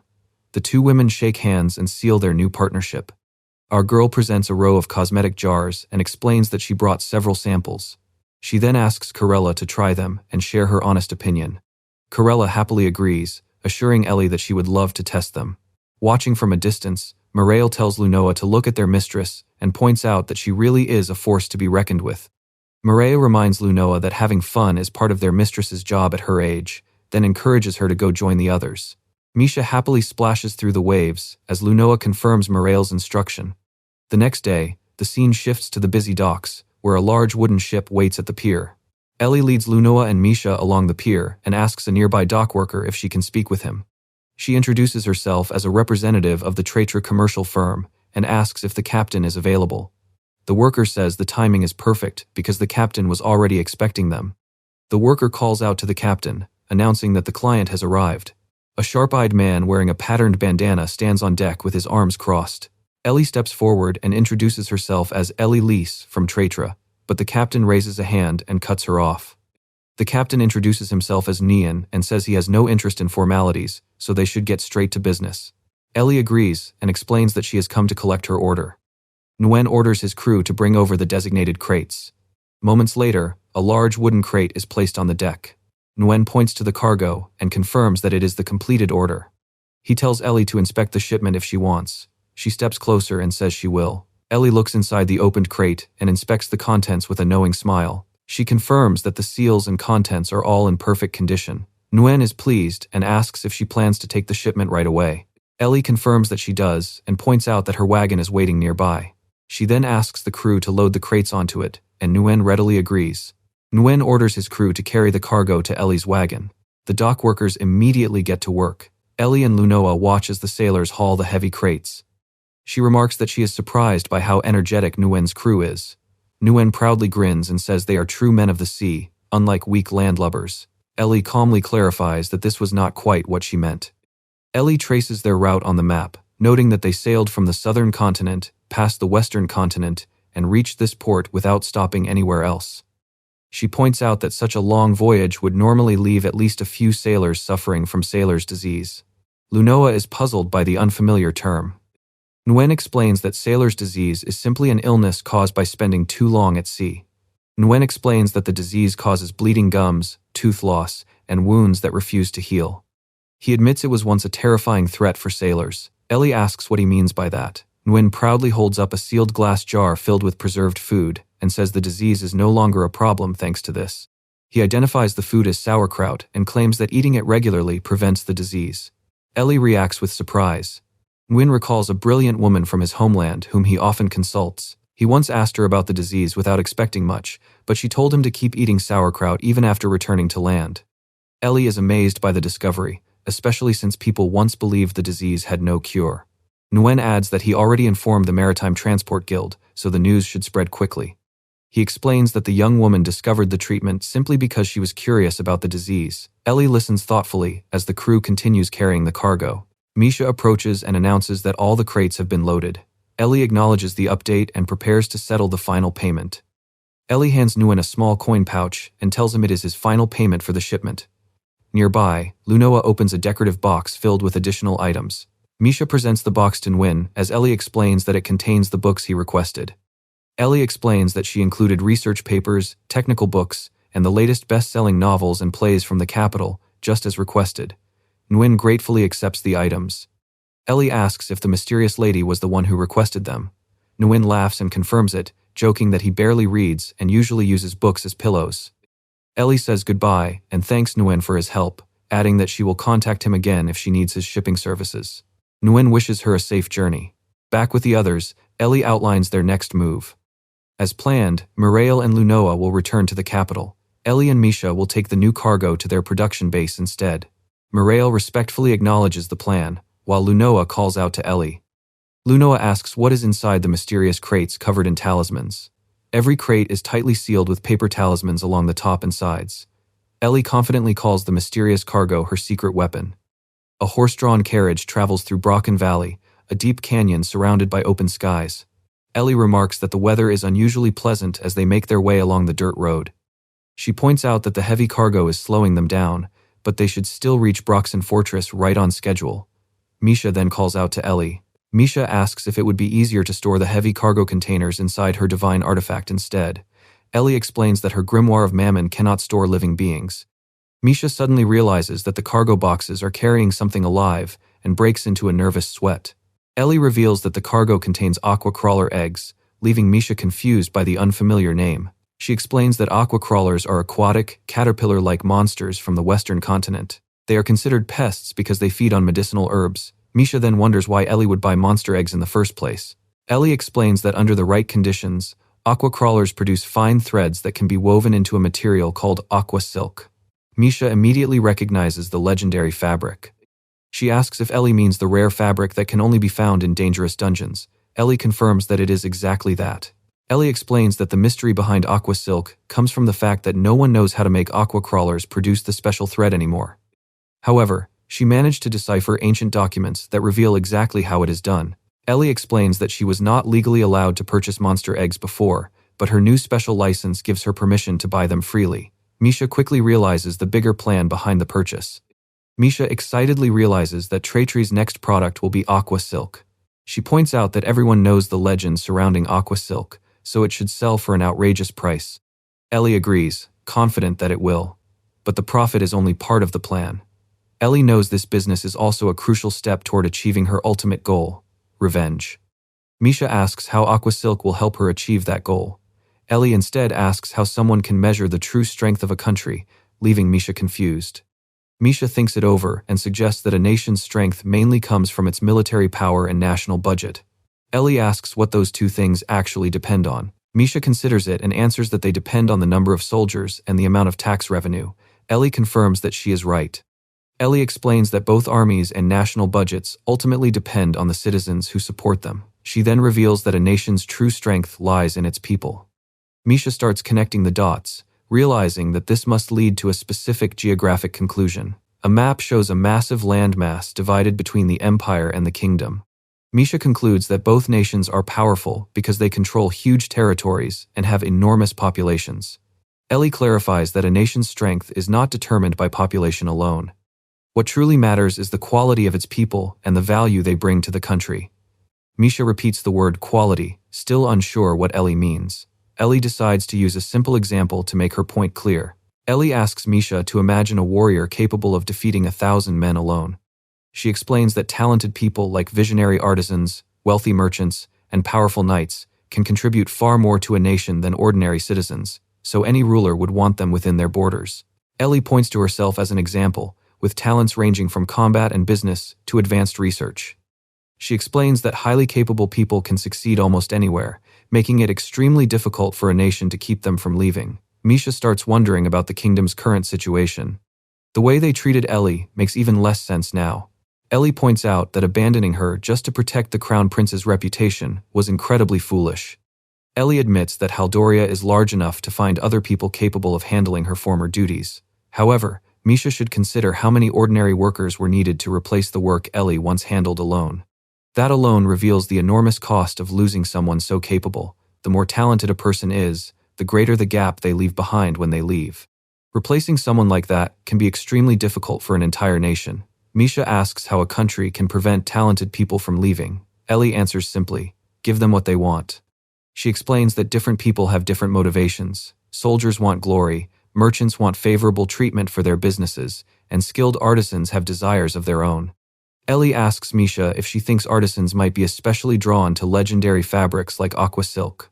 Misha gasps as the pieces suddenly fall into place, realizing that this must be Ellie's master plan. Ellie calmly confirms that she has figured it out. A roll of fabric appears alongside a magical cloak, sword, and potion. Ellie explains that aqua silk is more than just a valuable fabric. It is also a key material used to create many high-grade magic items. Ellie plans to offer talented people a powerful incentive to relocate. Anyone who moves to her chosen territory will gain access to extremely cheap aqua silk, giving many merchants and artisans a reason to accept the offer. If Ellie can attract enough talented people, Haldoria will gradually lose much of its valuable human resources and become significantly weaker. Misha begins to grasp the scale of the strategy. Misha wonders whether moving to another country could really be that simple. Ellie admits that it is far more complicated than that. Even if people are not desperate enough to flee like she once was, they still have countless personal and professional ties to consider before leaving. Roselia angrily demands to know how they could repay the kingdom this way after everything it has done for them. Ellie explains that leaving the country is not a crime, but those who do so would seriously damage their long-standing relationship with the Haldorian government. Fortunately, Ellie reveals that one particular condition works heavily in their favor. She knows a foolish and arrogant man who loves flaunting his status, despite knowing very little. Ellie plans to use him to push her targets toward leaving Haldoria. Misha listens nervously as Ellie suddenly tells her to look ahead. The carriage emerges from the narrow rocky pass, revealing Broxen Fortress up ahead. Armed guards cross their spears and stop the carriage at the gate. One asks if they are merchants, while another warns that they need official permission to pass through the area. Ellie confirms that they are merchants and presents their transit permit. She introduces herself as Ellie Lace from the Traitor commercial firm. The guard checks the paperwork and finds everything in order before asking about their cargo. Ellie explains that they are transporting aqua crawler eggs, a type of monster. The guard is surprised to hear about the monster eggs. Ellie immediately presents another document proving that she has permission to possess the creatures and transport them into the Sarjas region. She then offers to let the guards inspect the crates. After checking the shipment, the guard confirms that the magical seals are intact and allows them to pass. Ellie thanks him as the carriage moves through the gate. The massive iron gate rises with a loud rumble, clearing the way into Broxen Fortress. Misha remarks that the fortress has extremely tight security. Ellie explains that the region was at war until recently. As the gate closes behind them, the guards watch the carriage leave and hope the travelers stay safe. One guard worries about a young woman traveling with a child. Another quickly reassures him that she will be perfectly fine. The guard crosses his arms and reveals that the woman is the Silver Witch. The other soldiers panic, realizing that she is the infamous woman who went on a rampage during the last border war. The guard confirms that she is indeed the same person. He identifies her as Ellie Lace, the Silver Witch, and reveals that he witnessed her terrifying combat abilities during the war. Another soldier asks if she is really as powerful as the rumors claim. The guard nervously replies that powerful is an understatement. She is a monster. Terrifying memories of the war flood his mind. He remembers Ellie cutting through soldiers with her blade and freezing entire enemy lines with her silver ice magic. When the fortress was finally recaptured, he found the battlefield littered with bodies frozen solid. That horrifying sight is what earned her the name Silver Witch. The guard warns his companion never to anger her, since doing so would mean certain death. The younger soldier understands the warning. A few days pass, as the carriage continues beyond the fortress and into a dense forest. Ellie says they will be out of the forest soon, making Misha cheerfully gasp. Misha happily admires the beautiful lake as the carriage reaches the coast. Ellie explains that the area closely resembles the natural habitat of aqua crawlers. She plans to have the local villagers take care of the monsters once they arrive. Suddenly, several villagers emerge from the bushes and silently watch the approaching carriage. A group of villagers rushes onto the road, raising pitchforks and farming tools to block the carriage. Misha calls out to Ellie in surprise. Ellie leans forward and demands to know what the villagers are doing. Ellie identifies them as merchants from the Traitor commercial firm. The lead villager immediately becomes nervous and asks if they are really from Traitor. He turns to the others and orders them to lower their weapons. These are the guests the mayor warned them about, he explains. The villager apologizes for the sudden hostility. Ellie accepts the apology, but asks why everyone was so alarmed. The villager offers to take them to the mayor so they can discuss everything at his house. The carriage follows him into Melista village, where the mayor welcomes Ellie and thanks her for making the long journey. The mayor is relieved to see that Ellie and Misha arrived safely. Ellie politely apologizes for being direct and asks what happened to the village. The mayor explains that bandits suddenly attacked the village the previous day. They killed the gatekeeper and stole as much food and alcohol as they could carry. Before leaving, the bandits threatened to return and abduct all the young women in the village. The mayor explains that the bandits were heavily armed and wore high-quality armor, leaving the villagers helpless against them. He fears the bandits will return soon. The mayor points out a poultry pen near the edge of the village and suggests that Ellie and Misha hide there until the attackers leave. Ellie immediately refuses, saying there is no need. The mayor stares at her in confusion. Ellie calmly declares that bandits do not scare her. She promises to deal with them herself and get rid of them for good. The old mayor looks confused as he repeats Ellie's suggestion to get rid of the bandits. Our girl responds with a confident smile and raises her hand. A massive shard of jagged ice suddenly bursts out of thin air with a loud crack. Ellie calmly gestures toward the ice, telling the villagers that they have now seen what she can do. She smiles gently and explains that she is far stronger than an ordinary person. Ellie then asks if they can trust her to protect the village, leaving the younger villager stunned as the mayor weighs the proposition. The mayor finally decides to put his faith in her and begs Ellie to save their village. Misha stares into the dense forest with a troubled expression until a hand gently pats her shoulder and tells her to pull herself together. She looks up and softly calls out to Miss Ellie.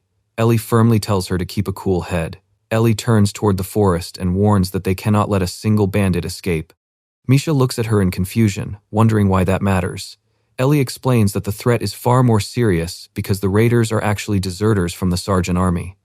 Misha gasps in shock at the revelation. Ellie calmly adds that the timing and location of the raids make it highly likely. She explains that the conflict officially ended after the Sargent King took his own life and sovereignty passed to the Empire. The Empire also agreed to pardon the remaining soldiers for their role in the war. However, that pardon does not cover crimes committed against civilians. Soldiers who looted villages or attacked civilians are still being tried and punished. Misha realizes that these deserters must know they cannot escape their past crimes, and Ellie confirms her deduction.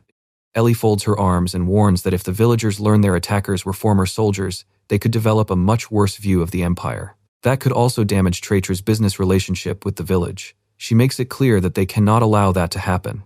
Misha confidently declares that she understands the stakes of their mission. A loud rustle suddenly comes from the thick forest. Ellie and Misha immediately become alert. A hooded figure emerges from the bushes. Ellie watches him approach and calmly remarks that their guests have finally arrived. 3 hooded men step into the clearing. Their leader greets the girls and asks if they brought the prize they were promised, while one of his companions stares at them in awe. The lead bandit steps closer and mockingly asks what a pretty girl like Ellie is doing out in the countryside. Before he can finish, Ellie suddenly strikes, catching him completely off guard. The remaining bandits erupt in anger and draw their swords. 2 of them immediately charge forward. Ellie launches a blindingly fast counterattack. Blood sprays through the air as one bandit crashes to the ground. His companion stares in shock at the sudden defeat. Misha grabs the wounded bandit as he lets out a weak groan. The last raider panics and orders his companion to run. Ellie calmly declares that they will not be getting away. She raises her hand as a glowing magic circle appears. Jagged pillars of ice burst from the ground and surround the fleeing bandits. Ellie orders them to stay put and reveal everything about their comrades and their hideout. The remaining bandit stubbornly refuses to talk as a hand suddenly reaches toward them. Ellie suddenly lunges forward and slams the defiant raider into the dirt. She looks down at him and calmly says that it is fine if he refuses to talk. Ellie leans closer and warns that she will simply have to change her approach. She pulls out a dagger and coldly describes how she will torture him, threatening to gouge out his eyes, cut off his ears, peel off his skin, and sever his fingers. The terrified bandit breaks into a cold sweat and begs her to stop, but Ellie remains unfazed and tells him not to worry. Ellie raises the dagger and explains that she will leave his tongue intact so he can still speak if he changes his mind, even on the verge of death. A painful scream echoes through the darkness. Night falls over the dense forest.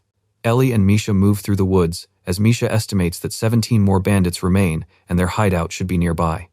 2 guards sit around a campfire outside a large stone cave. Ellie peers through the bushes and identifies the hideout. She orders Misha to stay back and capture or kill anyone who tries to escape. Misha acknowledges the plan as Ellie points ahead and prepares to begin the raid. Ellie fires an ice arrow at the unsuspecting guards. The magical projectile strikes one of the armored sentries from behind before he can react. The remaining guard barely has time to react before another sharp slash cuts through the air. Ellie notes that she has taken down 2 targets. She grips her long blade and moves deeper into the cavern, passing several large wooden crates. Voices echo from deeper inside. One bandit complains about being on watch just as the captured girls are supposed to arrive, while his companion dismisses them as nothing more than village girls. The other raider makes a crude remark about how he is not picky when it comes to women. His companion tells him to stop ignoring him, but the vulgar bandit suddenly falls silent. He looks around in confusion after realizing his partner is no longer responding. He discovers that his ally has already been silently eliminated. Before he can make a sound, Ellie grabs him from behind and covers his mouth. Ellie counts the casualties, bringing her total to 4 as the second guard collapses beside the crates. She peers deeper into the darkness and realizes the remaining bandits must be further inside. Ellie hides behind a rock formation and spots 5 more hooded raiders gathered inside a stone chamber. One bandit slams his cards onto the barrel and complains about losing again. The winner laughs and mocks him, but their celebration stops when another man suddenly looks around in confusion. A sudden chill fills the room. One bandit wonders if the cave has gotten colder, while another agrees and steps away to investigate. The investigating bandit looks down in disbelief as frost rapidly spreads across his hands and freezes his limbs. He screams in agony as the ice takes both of his arms. Before anyone can escape, a massive blast of ice magic tears through the chamber. The bandits panic as frost spreads across the room. One screams as his legs freeze, while the others struggle to understand what is happening. Another wave of frost sweeps through the chamber, freezing the remaining bandits solid. Ellie counts the casualties and reaches 5. She walks through the frozen chamber, continuing the count as the number rises to 9, 11, and finally 15. Ellie reviews the number of enemies she counted earlier and realizes that 2 are still missing. An angry shout comes from outside the cave, with someone calling Ellie a brat. She immediately senses danger and calls out to Misha. Ellie steps outside and finds Misha standing proudly over the final 2 guards. Misha cheerfully welcomes her back, revealing that she has already subdued them. Ellie sighs in relief and confirms that they have eliminated all the targets. She then moves on to the final step of the mission. Ellie turns toward the cave and says all that remains is to bury the entire hideout. She orders Misha to step back, and Misha quickly obeys. Ellie raises an ornate book and summons her secondary divine artifact, the Grimoire of Beelzebub, to destroy the cavern. She casts an earth-eating spell, causing the ground to tremble violently. Misha watches in shock as the earth begins to shift. A massive, jagged stone maw erupts from the ground. The stone jaws slam shut and seal the hideout before collapsing into a flat mound. Ellie lowers her hand and calmly declares that neither criminals nor monsters can hide there anymore, leaving Misha stunned. Ellie suggests that they head back. As they emerge from the trees under the moonlight, the mayor and 2 village guards call out to them in relief. Ellie smiles and assures the mayor that he can rest easy because the bandits are gone for good. The villagers gather around, wondering how they could ever repay them. Ellie warmly tells them there is no need for repayment. She simply did what anyone else would have done and reminds them that they are business partners now. She begins discussing the details of their business agreement, but someone from the crowd suddenly interrupts. Ellie and Misha turn toward the unexpected voice. The mayor insists that they stay for a proper celebration. Although the village has little left, he promises to prepare a grand feast in their honor. Ellie smiles at Misha and decides they can put their work aside for one night. She gladly accepts the invitation. The guards raise their hands and cheer, announcing that their saviors have returned and calling for everyone to bring out the remaining food and drinks. The scene shifts to the imperial capital, where its grand architecture stands beneath the dark night sky. Lunoa sits alone at her desk, writing with a feather quill until someone calls her name. She stops and looks up nervously. Arnaud notices that Lunoa looks pale and suggests she take the rest of the day off to rest. Lunoa weakly agrees and tries to stand, but suddenly collapses back into her chair. Arnaud calls out her name in alarm. She slumps over the documents on her desk. Arnaud stares in shock, realizing something is seriously wrong. Arnaud turns to Mireille and urgently tells her that Lunoa has a dangerously high fever. He orders her to call a doctor, but Mireille suddenly breaks into a cold sweat and begins to stagger. Mireille collapses onto the wooden floor, leaving Arnaud in shock as he calls out her name. Ellie bids farewell to the village leaders and explains that she has spent the past few months teaching them everything they need to know about aqua crawlers. She trusts them to manage on their own now and asks them to take good care of the aqua crawlers and aqua silk production. She also promises to send armed guards as soon as possible, warning that more dangerous bandits could strike at any time. The village leader thanks her sincerely for everything she has done, but Ellie simply smiles and tells them not to worry about it. Ellie explains that she only did what was best for the success of her company. A few days later, the group is already on the road and moving much faster than before since their wagon is completely empty. Misha happily remarks that they will reach the capital in no time. Ellie can hardly believe that 4 months have already passed since they first arrived. Once she returns, Ellie has to catch up on her urgent paperwork before leaving again for Lebrick County. Misha is amazed by how much her mistress has to deal with. She comments that Ellie is always so busy. Our girl admits that being busy is a good thing, but her workload is becoming overwhelming.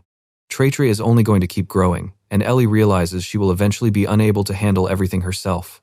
She decides it may finally be time to hire more people. Misha suddenly asks if something seems strange about the road. Ellie turns toward her in mild surprise. Misha points out that the road is normally crowded with adventurers and merchants, yet they have not seen a single carriage all day. Ellie agrees that the lack of traffic is definitely strange. She quickly realizes that something must have happened and tells Misha to hurry the horses. As they approach the stone gate, a guard suddenly orders them to stop. The guards explain that entry to the capital is currently restricted and ask if they are residents. Ellie confirms that they are merchants based in the capital and have just returned from a long business trip. The guard then explains what is happening. The travelers are shocked to learn that a mysterious and dangerous disease is spreading throughout the capital.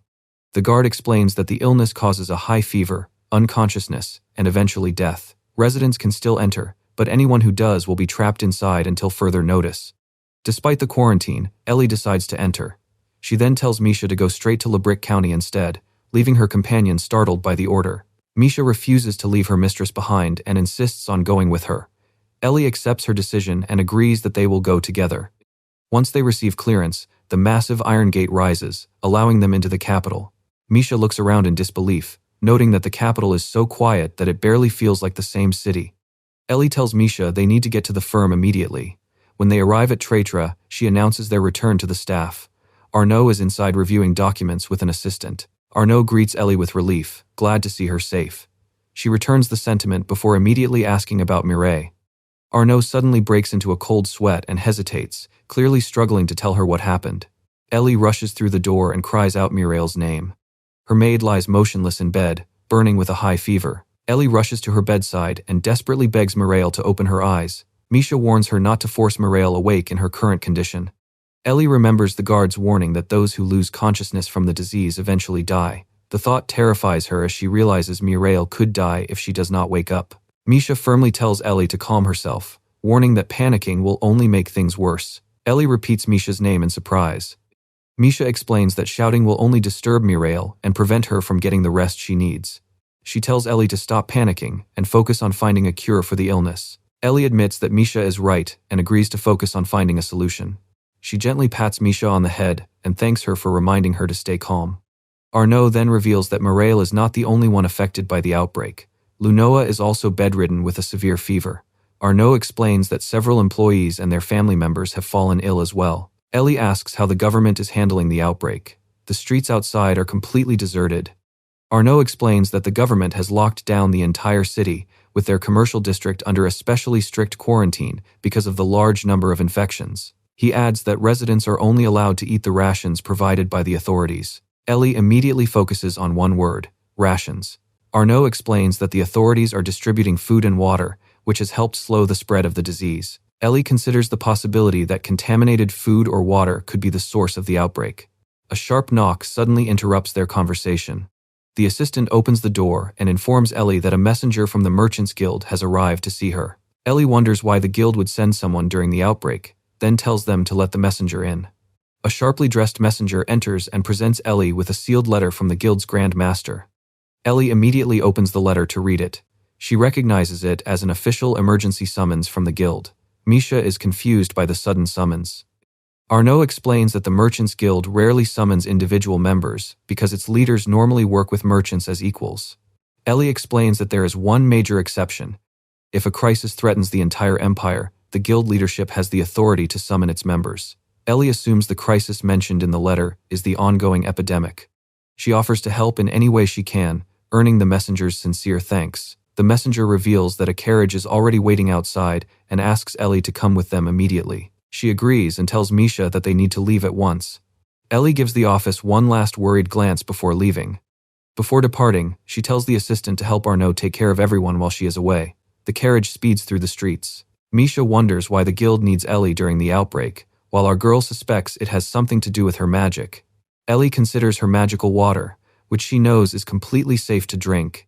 Misha suddenly looks out the window in surprise. Misha realizes they have already passed the Merchants Guild. Ellie confirms that they did. Confused, Misha asks where they are actually going. The carriage stops in front of an unfamiliar building. When Ellie steps outside, she looks around in confusion, wondering where they have taken her. Ellie recognizes the large estate as the Commoners' Assembly. Misha nervously repeats the name, clearly unsure why they have been brought there. She recalls her training and explains that the assembly is made up of commoners who discuss policies and submit appeals to the government. Mireille had drilled these basic lessons into her. Ellie confirms that Misha's explanation is correct. Misha is briefly proud of herself before realizing how strange it is for the guild to bring them to a government facility. Misha wonders why the guild would bring them here. Ellie simply tells her to go inside and find out. She adds that whatever this is about, it definitely has nothing to do with making water. The messenger then leads them through the empty hallway. They reach a set of doors, where the messenger asks Ellie to enter the chamber. Ellie steps inside nervously as a voice asks if she is Ellie Lys, the head of Tratra commercial firm. A well-dressed man welcomes Ellie and Misha, thanking them for coming. The man introduces himself as Auguste Uter, the crown prince of the empire. Albert stands beside him. Auguste Uter formally introduces himself as the crown prince of the empire. Albert remains at his side with a serious expression, while Misha stares in shock. Ellie calmly observes the prince. Our girl breaks into a light sweat when she hears his name. She remembers meeting him several times at gatherings back when she still lived in the kingdom. Ellie quickly realizes that he must have recognized her despite the circumstances. She politely greets him, saying it is an honor to meet His Highness. Ellie introduces herself as the chairwoman of the Traitor commercial firm. Since the prince is pretending they have never met, she decides to play along and do the same. Auguste explains that he summoned her because he has a request. Ellie listens carefully. The prince gets straight to the point and asks Ellie to enter a dungeon. She immediately wonders why he wants her to do it. Auguste reminds her of the serious crisis threatening the capital. A dangerous epidemic is spreading throughout the city, but he reveals that the situation is even worse than she realizes. He reveals that the sickness is being caused by a king poison slime lurking inside the city's waterworks. Ellie is stunned by the revelation and blurts out the word slime in disbelief. Auguste explains that what everyone believed was a highly contagious disease is actually the result of poison from water contaminated by the slime. Our girl asks whether a standard slime poison antidote would work. Auguste explains that the king poison slime appears to be a mutant, so the usual antidote has had no effect. He reveals that Amaya ore is needed to neutralize its toxins. Unfortunately, the material has little practical use, so the government has already exhausted the capital's limited supply. Auguste explains that this shortage was what led him to seek Ellie out. He knows she is strong enough to conquer a dungeon and points out that her ability to transport large quantities of ore is just as valuable. Ellie realizes that the prince somehow knows about her grimoire of mammon. Auguste admits that entering a dungeon would put her life at serious risk. He swears that she will face no punishment if she refuses, but his dark grin reveals a hidden warning. He bluntly states that without Imaya ore, there can be no antidote. If nothing changes, the capital will soon have even more deaths to mourn. Ellie focuses on the offer and begins to state her terms. Misha watches closely from behind her. Our girl explains that she has two conditions for the prince. Auguste smiles and asks what they are. Ellie states her first condition, demanding that her employees receive priority when the antidote becomes available. Her second condition is a formal contract granting her full ownership of any Imaya ore they recover. Albert reacts in surprise and calls out to Miss Lise, but Auguste stops him. He accepts the first condition without hesitation and asks why she wants ownership of the ore. Ellie explains that her divine artifact has one major limitation. Although her grimoire can store vast quantities of items, it only works properly when those items legally belong to her. She assures him that she will hand the recovered materials over to the authorities for free once they return. Auguste immediately calls for Albert. Albert obeys and uses his magic to summon a formal document onto the desk. He slides the document toward Ellie and explains that it is a high-grade magic contract granting her full ownership of the ore. He asks if those terms are acceptable. Ellie reviews the contract and confirms that the matter is settled. Auguste agrees to the deal and asks her to head to the eastern gate as soon as she is ready. He explains that a group of adventurers is waiting there to escort her. The team is small because most adventurers are hunting the king poison slime, but he assures her that he selected only the best. Ellie touches her face as she considers the situation. Ellie asks if she can clarify something. Auguste gives her permission to ask. Our girl explains that monsters naturally adapt to their surroundings by developing traits suited to their environment. Slimes can become fire slimes in extreme heat or poison slimes in toxic areas. She points out the obvious problem. A mutant poison slime should never have appeared inside the capital's clean and closely monitored waterworks. Auguste considers her point before revealing that the investigators believe there is more to the situation than it seems. He explains that although a slime can naturally become poisonous, someone would still have needed to sneak it into the facility. Ellie immediately begins to understand what that implies. According to Auguste, the evidence strongly suggests that someone deliberately targeted the capital with an attack. He admits that they cannot say anything for certain yet, then orders Ellie to keep the information strictly confidential. As the meeting ends, she continues thinking about the dungeon she is about to enter. Back in their room, a worried Misha packs their clothes into a bag. She admits that she knows little about dungeons, but she can already tell that this mission will be extremely dangerous. Ellie hangs up a shirt and calmly agrees with her. She is certain that Misha's assessment is correct. Ellie buttons up her white shirt and acknowledges the harsh reality. Mireille and the others could die if she does nothing, leaving her with no choice but to take on the mission. Misha prepares to ask if she can come along.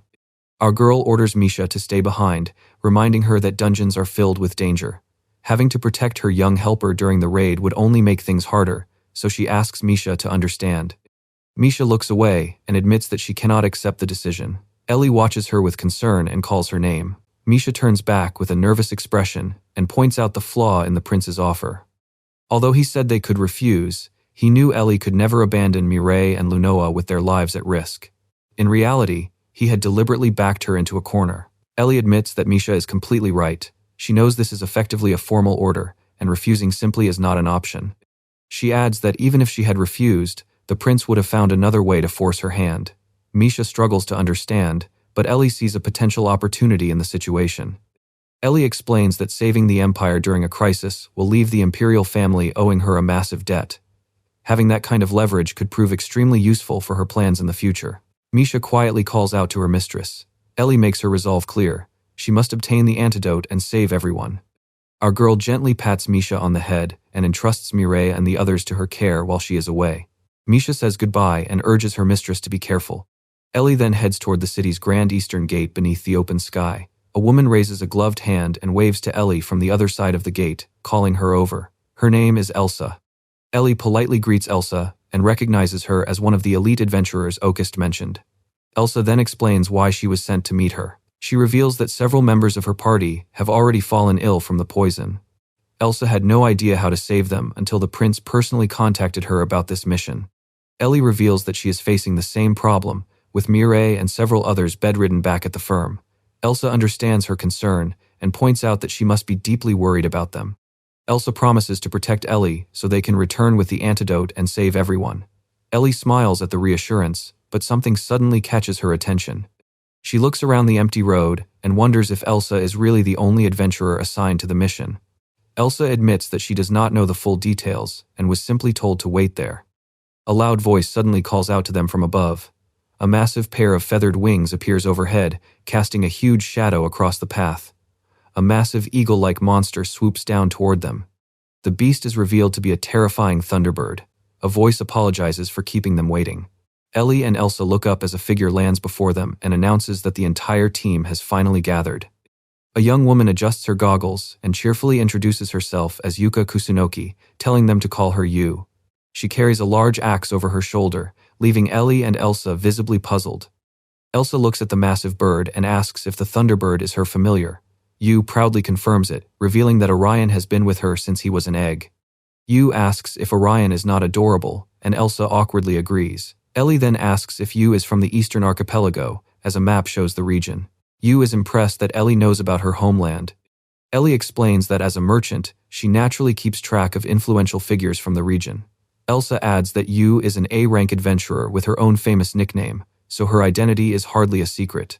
Yu asks Ellie about the supplies, having heard that she is in charge of them. Ellie assures her that they have enough food and water for everyone.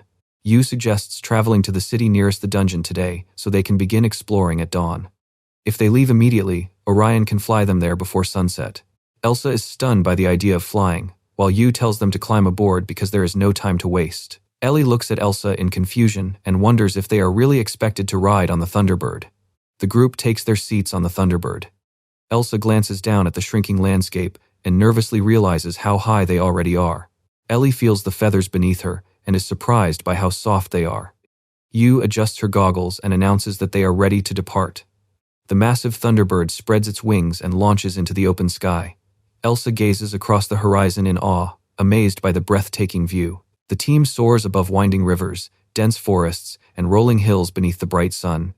As they fly high above the land, the breathtaking sight makes the old fairy tales and epic poems about legendary creatures suddenly feel real. Yu announces that they are approaching the destination city and will soon descend over the forest. Ellie looks ahead in surprise. Two armored guards panic when they spot the Thunderbird approaching from above. They raise their spears and desperately warn each other that a real Thunderbird is coming. Yu casually explains that people always react like this when they see Orion for the first time. Ellie wonders if she has to deal with this kind of reaction often. Yu admits that this is already the fourth time today they have caused a panic. Orion descends over the trees as terrified shouts rise from the town below. Elsa promises to explain everything to the local authorities once they land. The team finally reaches the city of Dold and steps onto a paved walkway. Yu admits that they caused quite a commotion, prompting Elsa to wonder how she normally handles public appearances in the capital. Yu explains that she has a special arrangement with a stable in the capital, but traveling with Orion becomes more complicated on the road. Elsa points out that keeping such a massive familiar must be difficult. Ellie touches her chin and asks what they should do next. Yu explains that they need to visit the local adventurers guild before entering the dungeon. Our girl repeats the plan to make sure she understands. Elsa asks how much Ellie knows about adventurers. Ellie admits that she has mostly hired them rather than interacted with them, although she has learned quite a bit from novels. Yu is surprised that novels are her main source. Ellie explains that, according to the stories, a drunk adventurer is supposed to pick a fight with newcomers at the guild. She assumes beating them up is simply part of the standard greeting. Yu laughs at the idea and assures her that adventurers are not that rude. She points toward the building ahead and announces that they have already reached the guild. Yu pushes open the guild doors and cheerfully greets everyone inside. A gruff voice immediately interrupts, mockingly asking if the girls have somehow gotten lost. A flushed adventurer grins at them and points out that this is the Adventurers Guild, not a place for young ladies to hang around. A massive beastman sits silently behind him. The man laughs and invites the group to sit down for a drink, claiming they should let him show the girls a good time. Ellie is stunned. The exact scenario she read about in novels is actually happening right in front of her. Ellie turns to Elsa and asks how adventurers usually deal with rude men like the group nearby. Elsa explains that violence is often the only answer, since people tend to look down on those who are too nice. Ellie widens her eyes, realizing that the harsh reality is just like the stories in her novels.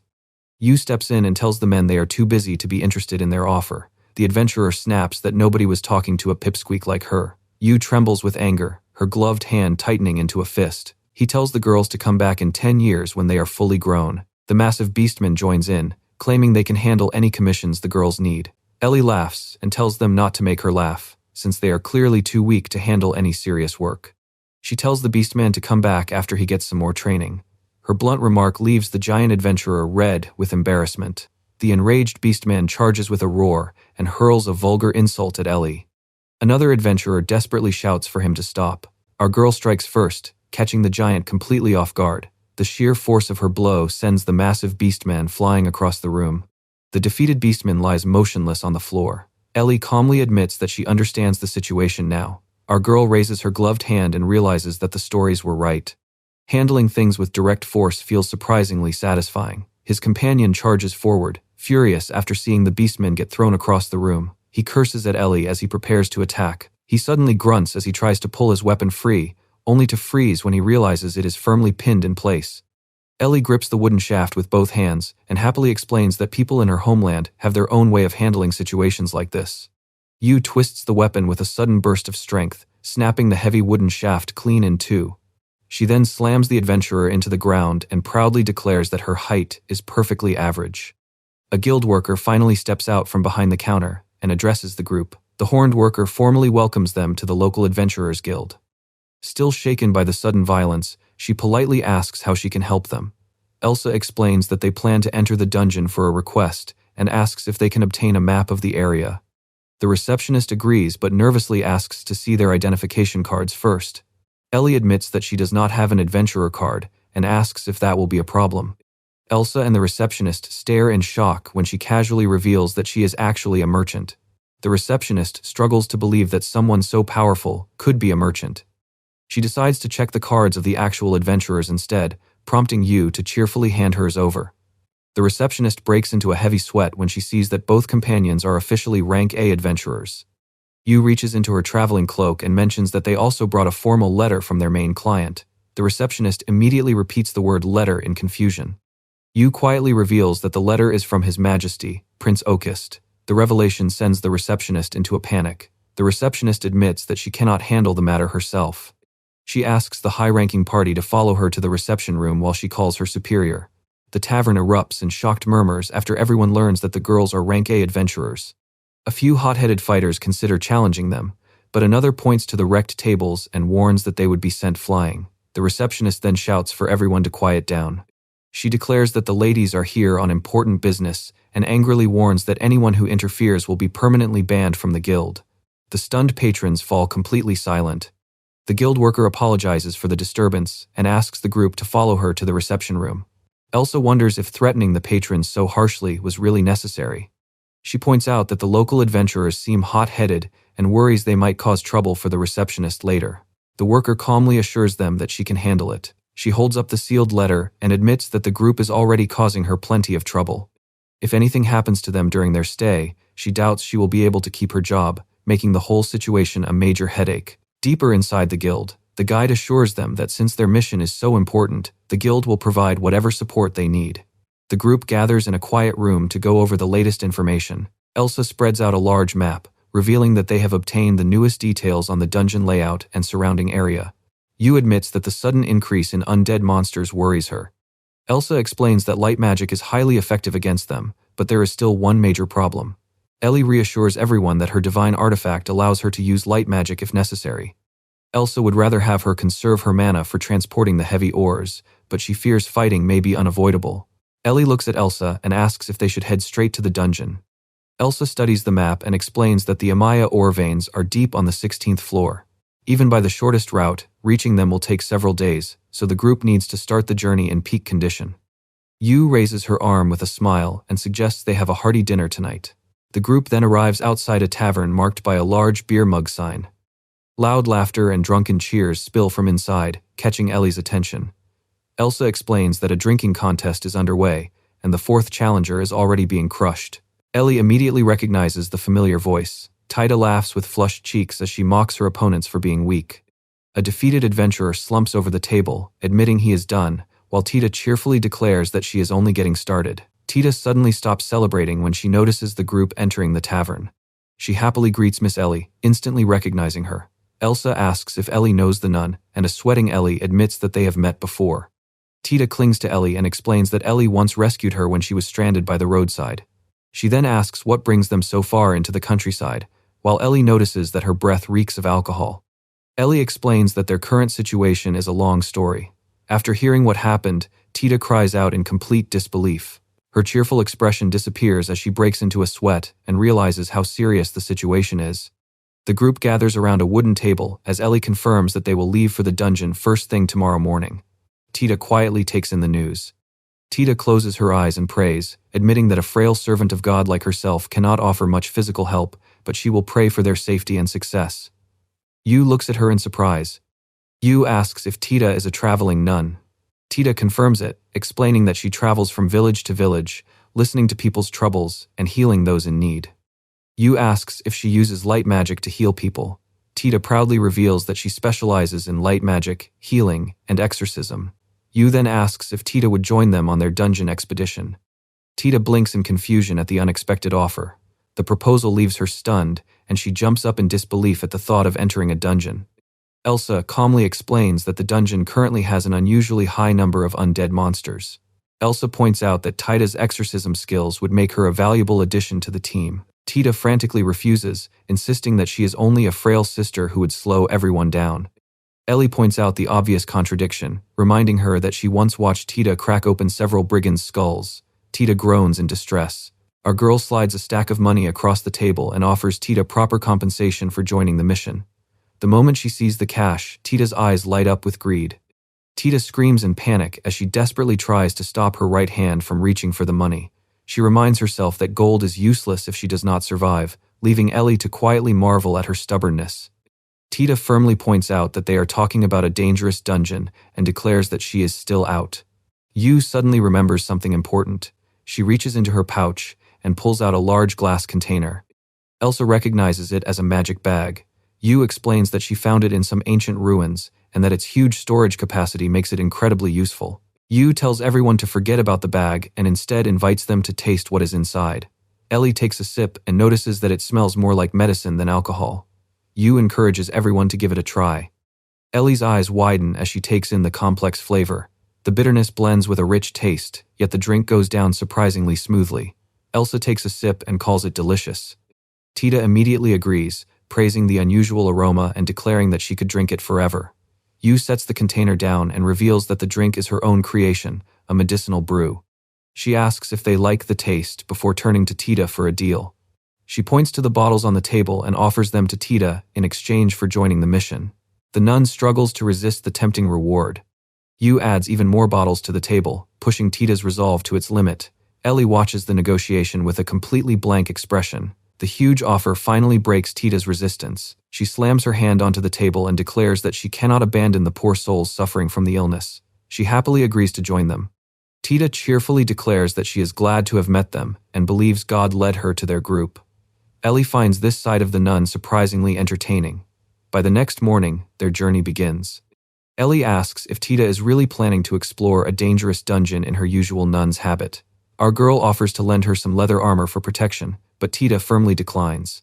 Tita explains that her robe is far from ordinary. Its enchanted fabric protects against cold, heat, poison, and even sharp blades, making it better than most standard armor. A flashback reveals the suspicious origin of the robe, as Tita cheerfully thanks a crying man after winning it in a card game. When Ellie questions its many enchantments, Tita nervously claims the craftsman was simply a deeply religious man moved by her faith. The group arrives at a pair of colossal stone doors covered in intricate carvings. Yu points toward the entrance and urges everyone forward. Tita marvels at the enormous gate. Ellie explains that it was built to keep the monsters contained, though dangerous stampedes still happen from time to time. The group gathers before the entrance as Elsa calls for one final briefing. Elsa explains that their goal is to reach the Amaya ore deposit in the southernmost part of the 16th floor. They must avoid unnecessary fights and return with enough ore to help cure the infected citizens of the capital. For the first day, Elsa sets their target at the 7th floor. Everyone agrees, and she orders them to enter as the massive doors slowly open. The group enters a narrow, dark cavern. Elsa leads the way and announces that the dungeon awaits them. Tita suddenly realizes that the entire party is made up of heavy damage dealers. Ellie quickly reassures her that they are counting on her to handle their support and healing. A dark, narrow stone passage stretches deep into the shadows of the underground cave.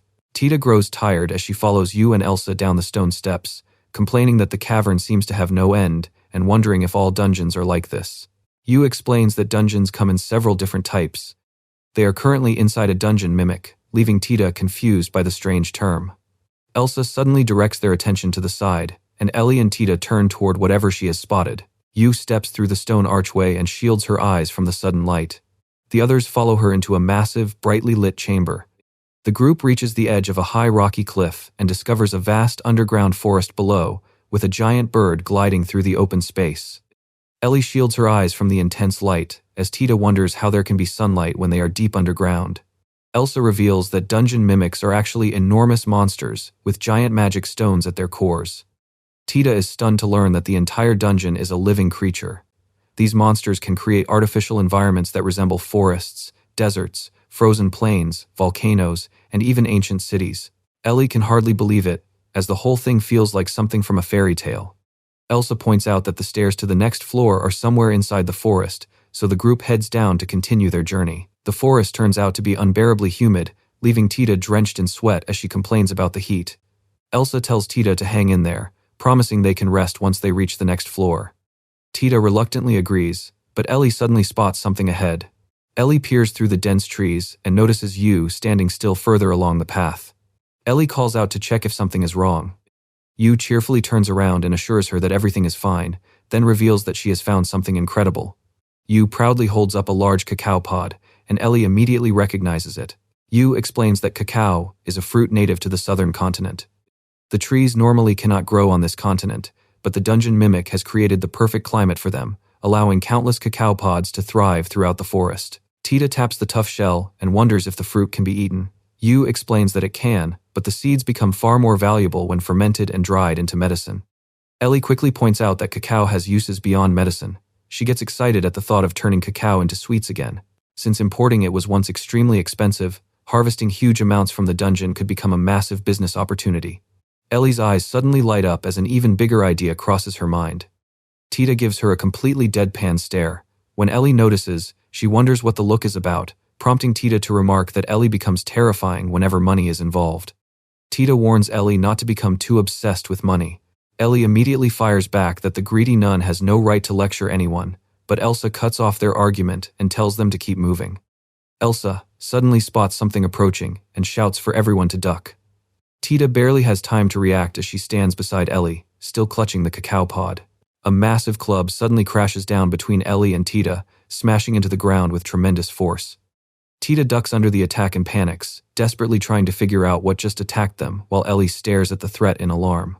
Elsa delivers the bad news. A powerful monster is blocking their path. The attacker is a towering cyclops with a single glowing eye, a horn on its head, and a massive club in its hand. Tida panics and screams that nobody warned her about fighting something this terrifying.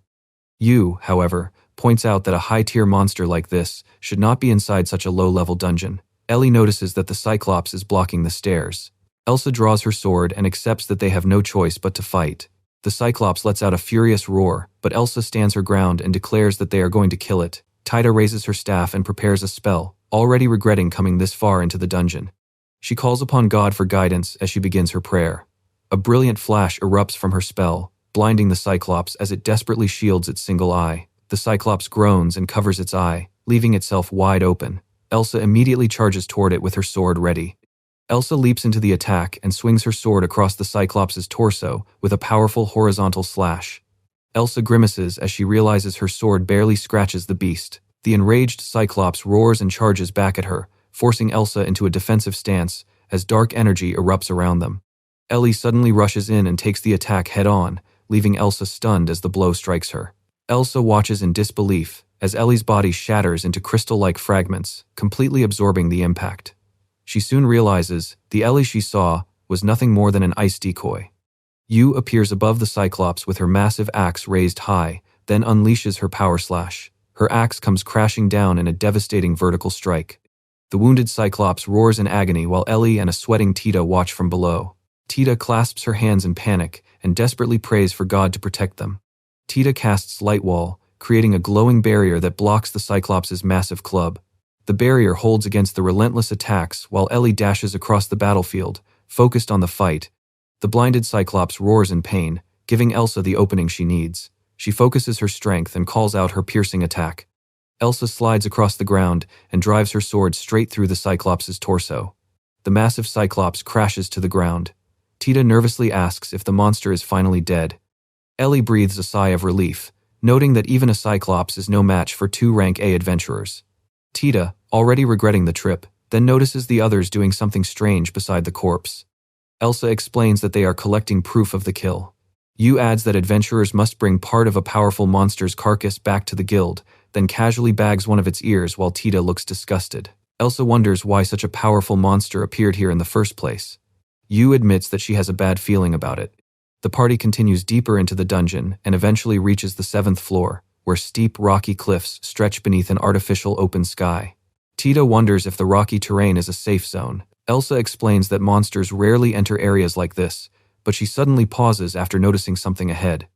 A young swordsman steps in front of the campsite and raises an arm to protect his anxious companions, warning them that they are not alone. He cautiously asks if the newcomers came from the floor below. Elsa calmly explains that they actually came from above. The adventurers anxiously ask about the cyclops that was blocking the path. Elsa simply tells them they killed it and offers to show them the severed ear as proof, but one of them suddenly grabs her. Tears stream down the adventurer's face as he clutches Elsa's cape and thanks her in relief. He had already given up hope of ever leaving the dungeon alive. Elsa asks how long they have been trapped there. The group explains that they have been stuck for several days after encountering the cyclops while returning from the lower floors. One of the adventurers insists on repaying them for saving their lives, but Elsa refuses, explaining that they only killed the monster for their own reasons. Before she can finish, Tida suddenly cuts in. Tida raises her fists and demands a reward if they are offering one. Ellie immediately calls her shameless. Tida argues that accepting compensation is only natural, while Ellie and Elsa stare at her with completely deadpan expressions. Elsa changes the subject and explains that their group is in a hurry, so she has a favor to ask. She points toward the fallen cyclops and asks the rescued adventurers to harvest the valuable materials from its corpse and sell them on their behalf. In return, Elsa offers them 10% of the guild's earnings from the materials. The young swordsman hesitates, insisting they cannot take money from the people who saved their lives. Elsa simply tells him not to worry about it. Instead, Elsa asks him to make a promise. If he ever gets the chance, he should repay the favor by helping someone else in need. The young swordsman and his companions are impressed by Elsa's attitude and readily agree to her request. Yu steps forward with a box and asks them to save the cyclops' eye for her. The adventurer hesitantly agrees. Elsa then suggests giving the remaining reward money to Tida. The nun freezes in surprise before realizing she could receive 90% of the earnings. Elsa admits the dungeon has turned out to be far more dangerous than expected. Yu agrees, and Ellie has no problem sharing the reward either, leaving Tita thrilled. Tita throws her arms up in celebration, proudly declaring that joining the expedition was the best decision she ever made. Ellie can only stare at her greed with a deadpan expression. Elsa gets back to the important matter and asks if the adventurers noticed anything unusual on the lower floors. The young swordsman recalls seeing far more monsters than usual. His beastman companion adds that they even encountered creatures they had never seen on those floors before. He explains that giant alligators and huge hordes of undead forced their party to retreat, only for them to run into the Cyclops on their way back. Ellie exchanges a serious look with Yu and wonders if something is wrong with the dungeon. Yu remains cautious, pointing out that they do not have enough information to know for sure. Tita suddenly calls out from behind and tells them not to worry. She proudly raises her staff and boasts that God is on their side. No matter how many undead appear, her holy magic will wipe them out. Ellie tells her she is counting on her. Tita confidently promises to handle it. The party continues deeper into the dungeon until they reach the 14th floor, where decaying brick walls and dark stone corridors surround them. Tita sprints for her life as a horde of decaying undead chases her down the corridor.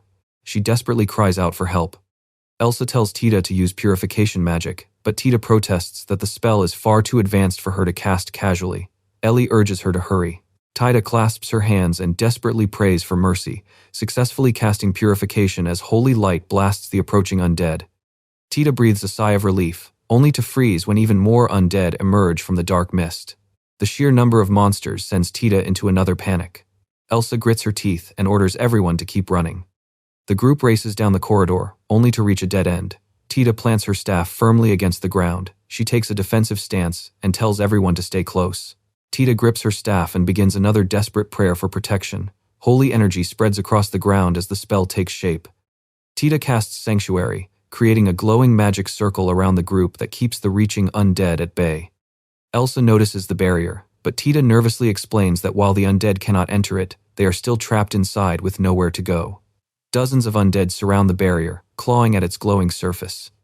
The group is completely trapped in the dead end, leaving Tita unsure of what to do next. Undead skeletons screech and claw relentlessly at the glowing magical barrier. Ellie asks Tita how long the barrier can hold. Tita explains that it normally lasts around 30 minutes, but against this horde, it will break within 15. Yu asks what they should do next. Elsa checks the parchment and confirms that their route is already marked on the map. The next stairway is close by, so Elsa decides their best option is to force their way through the horde as the undead continue clawing at the barrier. Ellie asks if Tita can use light magic to break through the encirclement. Tita nervously points out that Ellie makes it sound far easier than it actually is. Tita grips her staff and realizes that if she does nothing, the entire group will soon become food for the undead. Tita kneels and begins a solemn prayer, asking God to guide these lost souls to where they belong, while Yu and Ellie stand nearby. The sacred incantation continues as Tita prays for this cold world to be filled with joy, and for those who have fallen into despair to find happiness. Ellie remains calm and focused as the prayer calls upon God's dutiful messengers. Tita raises her glowing staff and shouts for light to shine. Her banish spell erupts into a blinding sphere of holy light, blasting the horde of undead away. The corridor falls silent as the defeated undead dissolve into dark smoke, leaving the group alone at the dead end. Tita celebrates her victory and proudly declares that she knew she could do it. Before she can say more, a hand suddenly grabs her shoulder. Ellie grabs Tita by the collar and orders her to stop talking and run before more monsters arrive. Tita protests that Ellie could at least thank her. The four companions race through the massive stone corridor toward the open archway ahead. Elsa points ahead and alerts the others that the stairway entrance is right there. A spear suddenly crashes into the ground between them, forcing Elsa and Yu to stop in shock.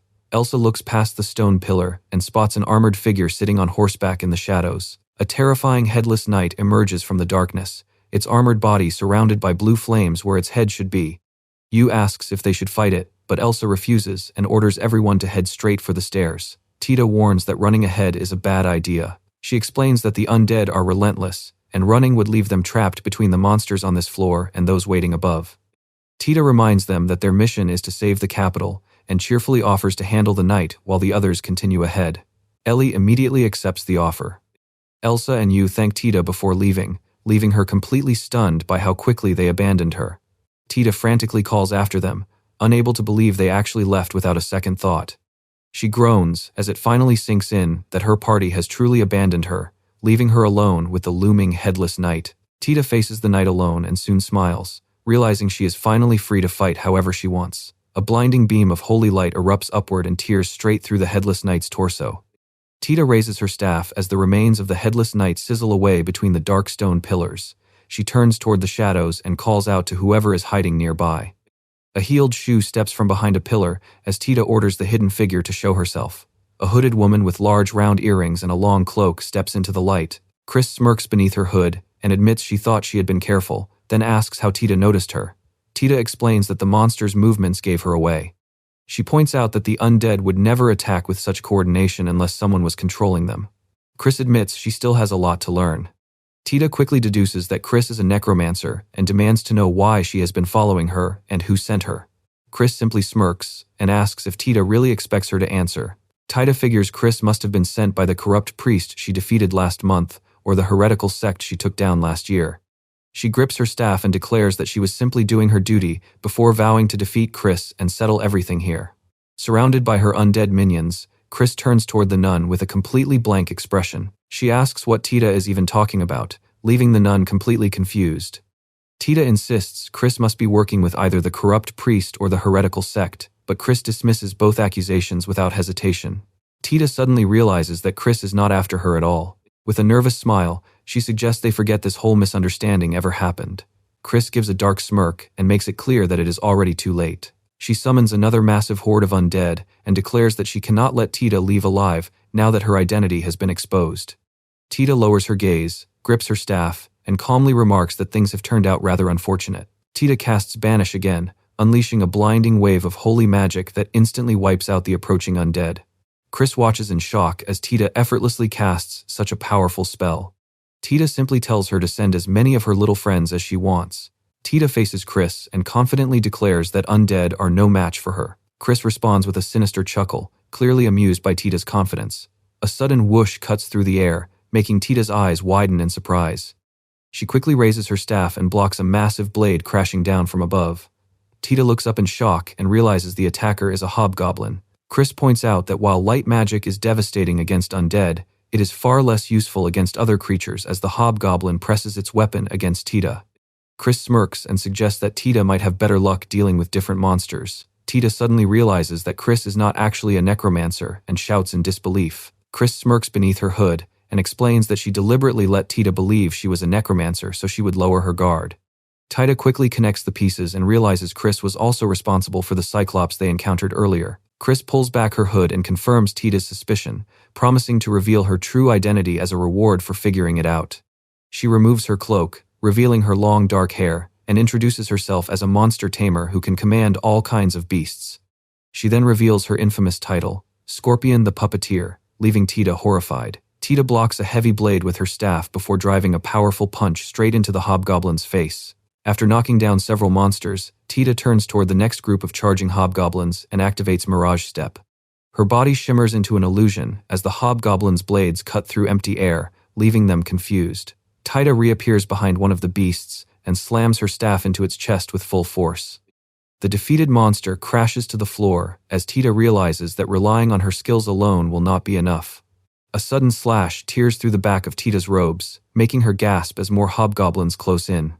A hobgoblin drives its blade through Tita from behind, leaving her badly wounded. Chris calmly covers her face as Tita cries out in pain, casually apologizing and saying that it is nothing personal.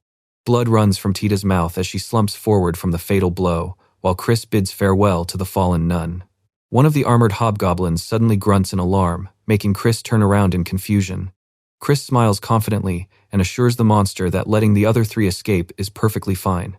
Although the intruders manage to defeat the Cyclops, Chris knows they have no chance of surviving the experiment. Chris starts to leave with her armored hobgoblins, but a lingering doubt makes her stop and glance back at the scene. She notices Tita lying in a pool of blood and wonders who the mysterious sister could have been. Getting rid of her took far longer than expected. Chris orders her minions to move toward their real objective, but a voice suddenly echoes from behind and leaves her frozen in shock. Chris whirls around as the supposedly defeated Tita announces that she belongs to the Grand Sanctuary of the Church of Ibris. Blood trickles from Tita's mouth as she extends a gloved hand with a confident smirk. She introduces herself as Tildania Nautilus and says they can call her Tita. Chris and the hobgoblins stare in disbelief as she demands to know how Tita can still speak after taking such devastating wounds. A radiant light begins to glow as Tita spreads her fingers wide, filling the chamber with a steady hum. A powerful gust suddenly sweeps through the chamber, making Chris and the hobgoblins flinch. Chris stares in shock as she realizes something unexpected is happening. A magnificent scythe blade materializes in the air as Tita invokes her divine artifact. Despite her blood-soaked robes, Tita remains firmly on her feet and smiles with fierce confidence as she summons the full form of her divine artifact, Harvest. Chris watches in disbelief and realizes that the nun possesses a divine artifact. The fatal wounds on Tita's body have completely disappeared. Chris realizes that her divine artifact may have healing abilities. Chris raises a hand to signal her minions, finally admitting that she made a serious miscalculation. She snaps her fingers and admits that she completely underestimated her opponent. Tita calmly grips her scythe as massive armored hobgoblins stomp into position and surround her from every side. The entire horde closes in, leaving Tita completely surrounded with no escape route. Chris steps out from the ranks and points out that even if Tita can heal herself, she cannot possibly defeat this many monsters. Tita closes her eyes with a playful smile, casually brushing off the threat as she wonders how things will turn out. She smiles confidently and says there is only one way to find out. Chris grits her teeth and orders the monsters to kill her. The armored hobgoblins raise their weapons and charge as Chris orders them to tear the nun apart. Tita spins her massive scythe in a wide arc, cutting through the surrounding hobgoblins in bursts of light. One hobgoblin charges with a furious roar, but Tita smirks and bisects it with a single upward slash, reducing the beast to light. Chris stares in disbelief as her monsters disintegrate the moment Tita's scythe cuts through them, leaving her unable to understand what is happening. Tita flashes a confident grin and offers to explain exactly how her ability works.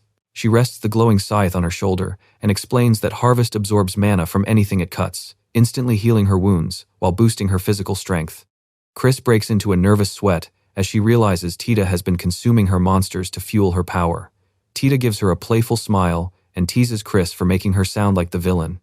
Her expression suddenly turns fierce as she charges forward with explosive speed, reminding Chris that she was the one who started the fight. Chris angrily sends more hobgoblins into battle, but Tita rushes forward with an excited grin. Tita tears through the approaching hobgoblins with a series of brutal scythe swings, happily treating each monster as another meal. Chris grits her teeth and pulls a scroll from her robe, realizing she cannot win and needs to retreat. Tita watches her with a menacing smirk and makes it clear that Chris is not getting away.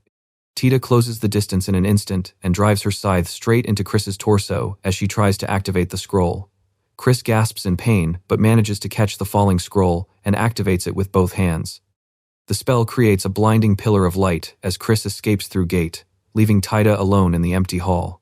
Tita looks down at the severed arm lying in a pool of blood and sighs in frustration. Chris escaped just before she could finish her. Alone in the dark hallway, Tita lets out a deep sigh and regrets coming along on the expedition.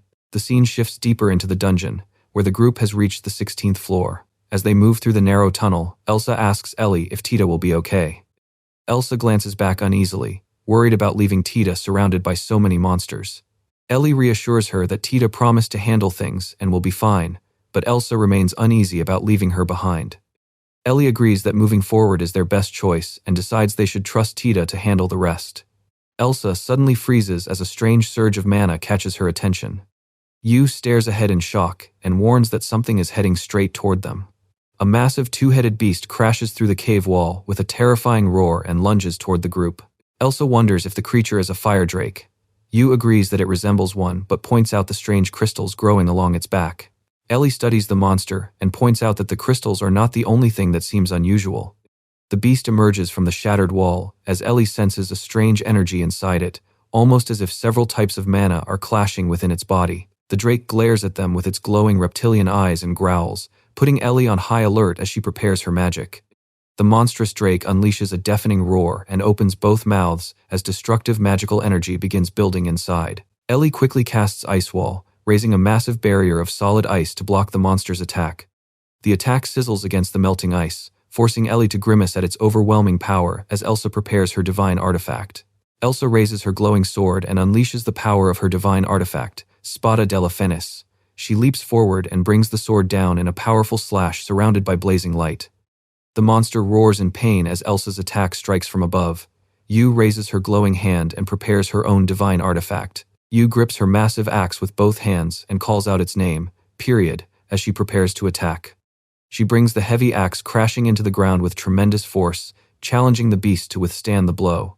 The impact sends the giant drake stumbling backward as it throws its heads up in pain. Ellie leaps onto the monster's back between the massive crystals and draws her sword, ready to strike. Ellie slashes downward, cutting deep into the beast as blood splatters and the enraged drake roars in pain. Ellie holds her blade forward and realizes with confidence that Flugel can cut through the monster's tough scales. She lands on the beast's back and raises her sword overhead, aiming for its head.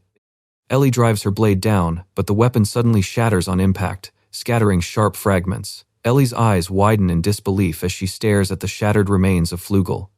She grips the broken hilt in panic and realizes Flugel shattered after cutting through only the outer scales. Whatever lies beneath them must be far tougher. A sharp screech fills the cavern as the crystals along the monster's back begin glowing and vibrating, catching Ellie off guard. Energy surges through the glowing crystals as the beast opens its jaws and forms a blinding sphere of light. The colossal drake unleashes a devastating blast across the cavern, sending a powerful wave of energy straight toward Ellie.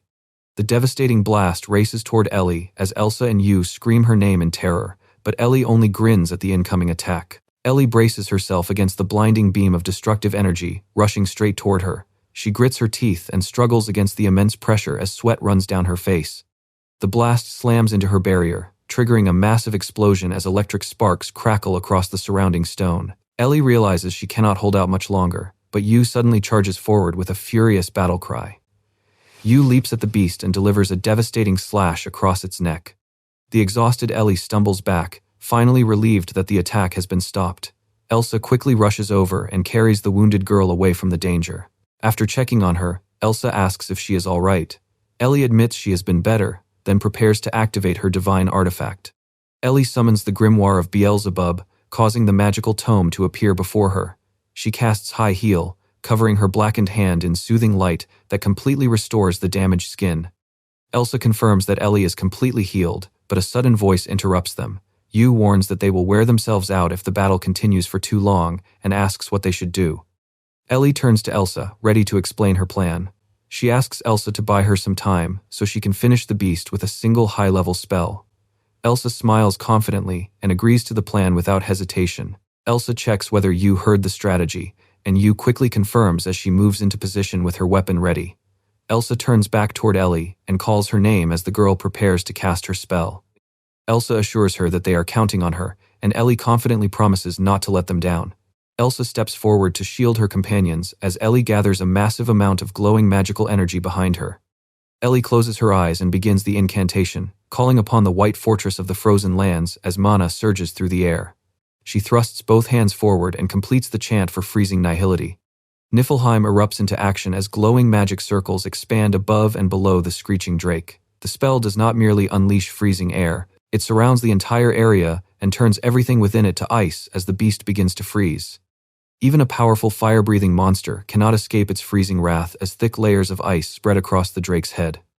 The completely frozen monster suddenly shatters into massive chunks of ice, crashing across the cavern floor. The frozen fragments slam into the ground as Elsa and Yu call out to Ellie, who staggers from exhaustion.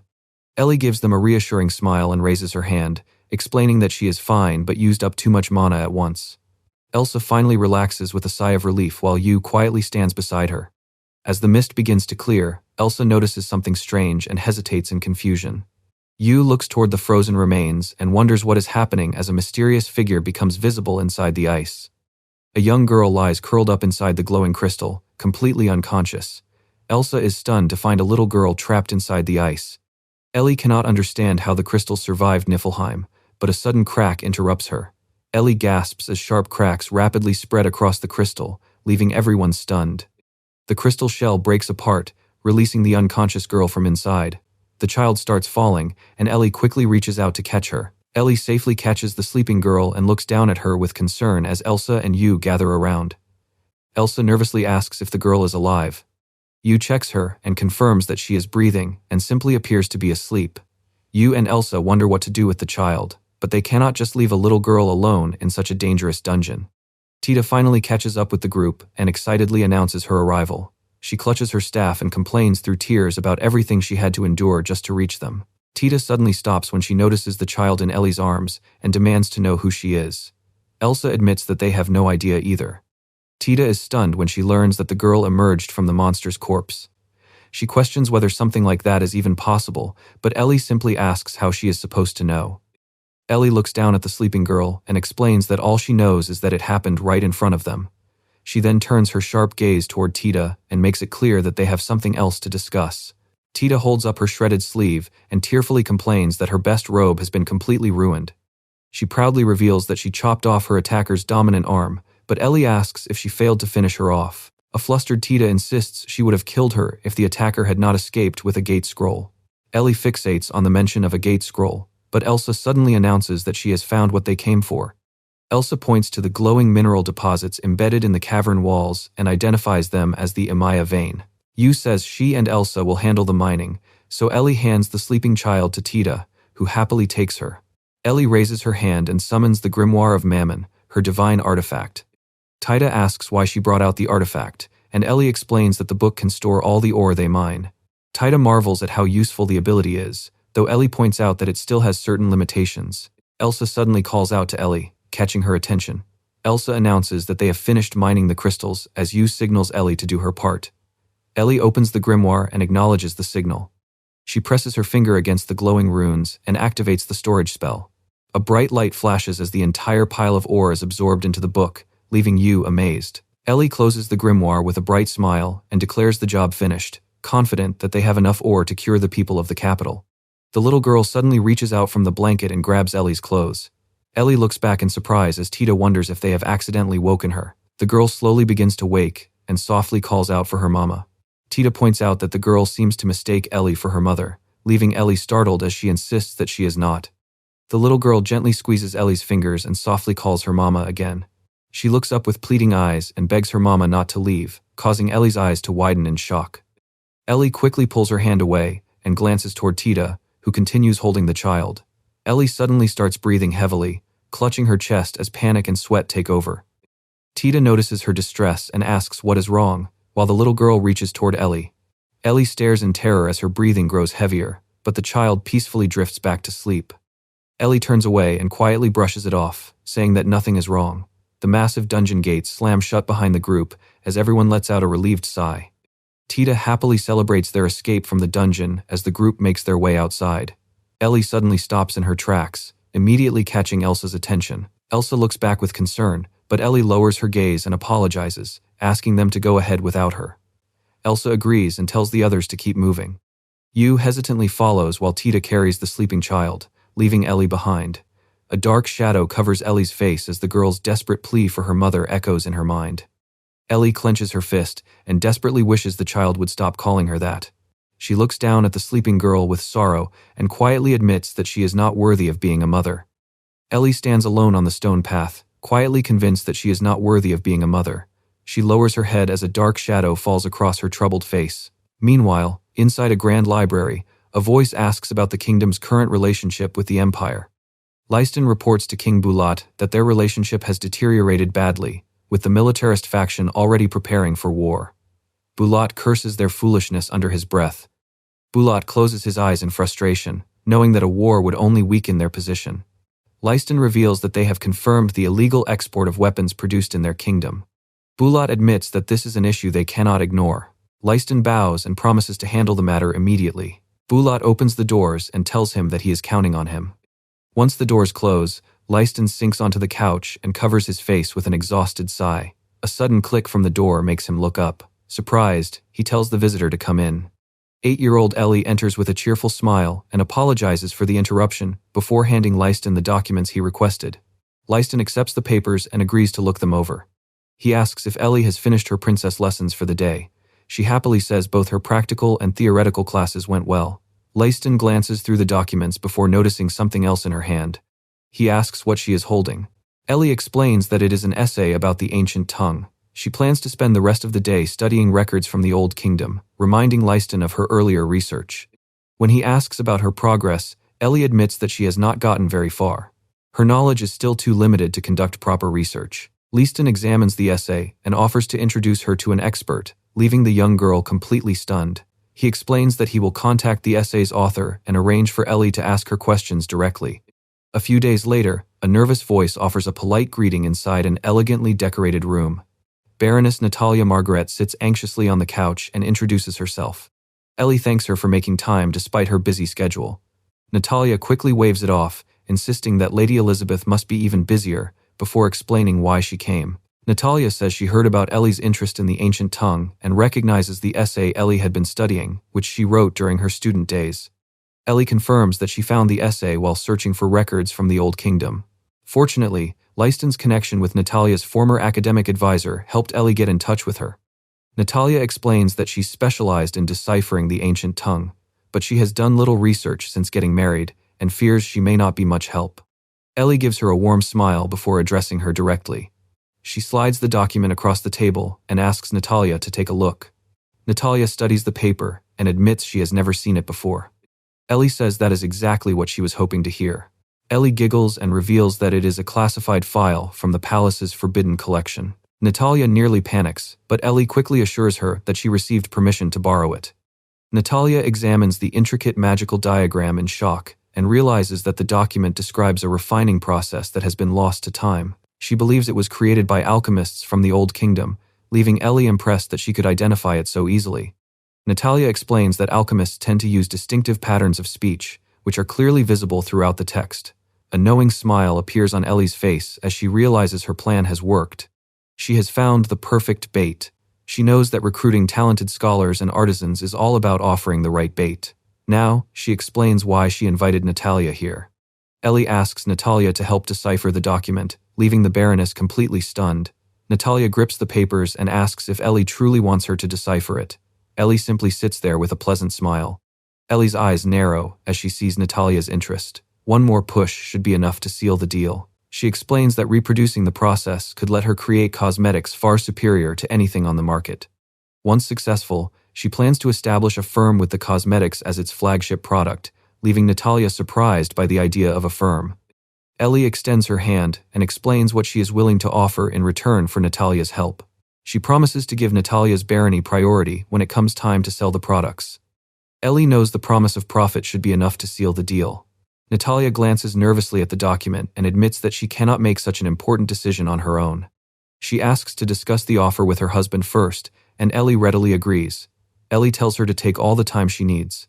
Natalia gives her answer the next day. Ellie arrives at the Margaret's townhouse with a bright smile and thanks Natalia for having her over.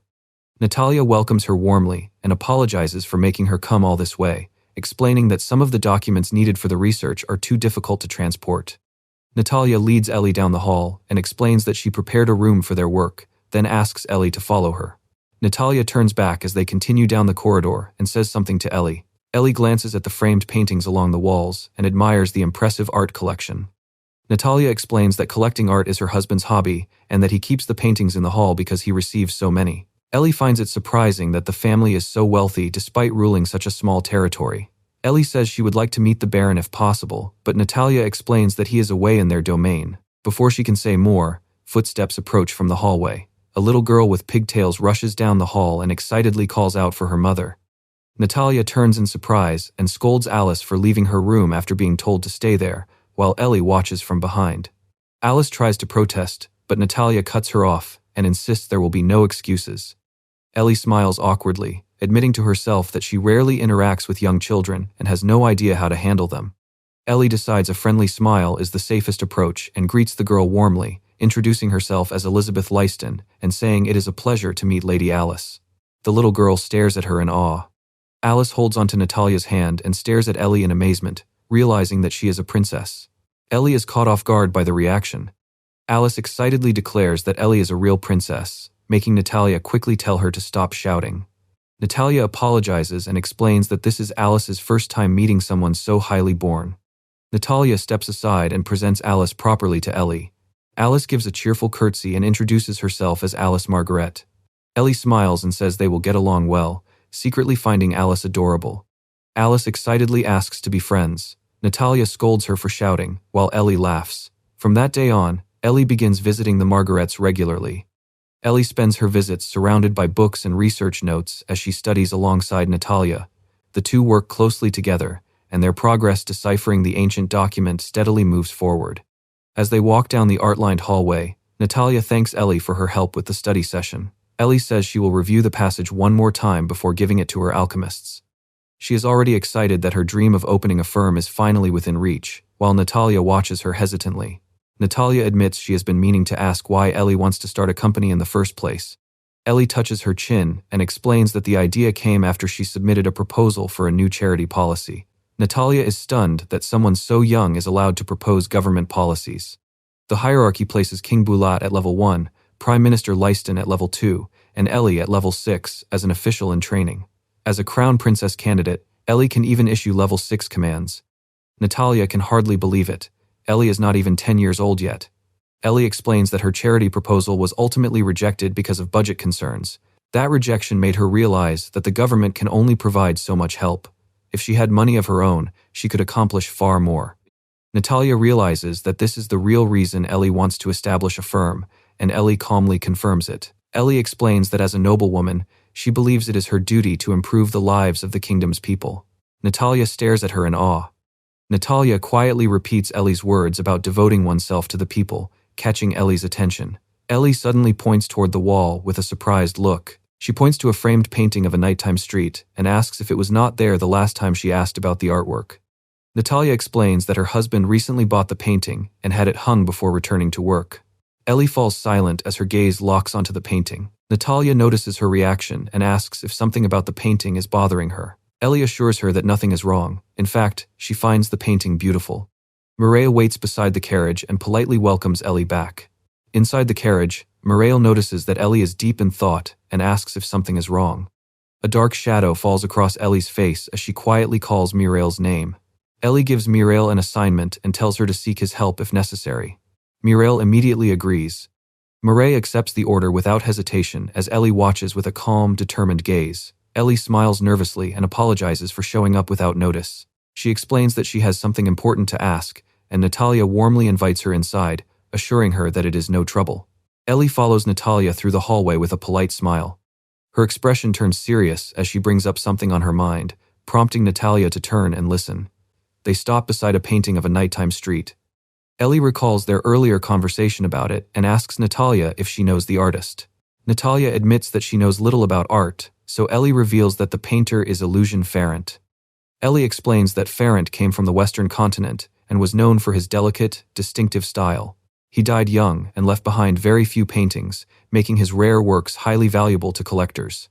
Natalia grows visibly uneasy as she listens to the explanation.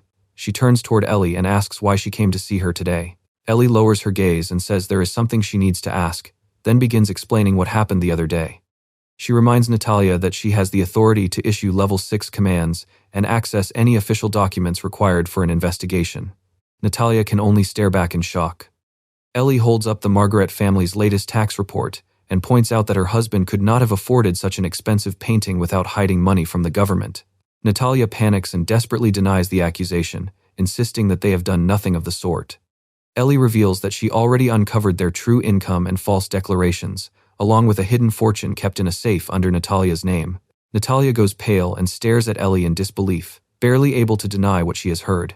Ellie then reveals what her secondary investigation uncovered. She explains that the Margaret family has been profiting from the illegal sale of weapons and goods to the Empire and anti-Haldorian revolutionaries.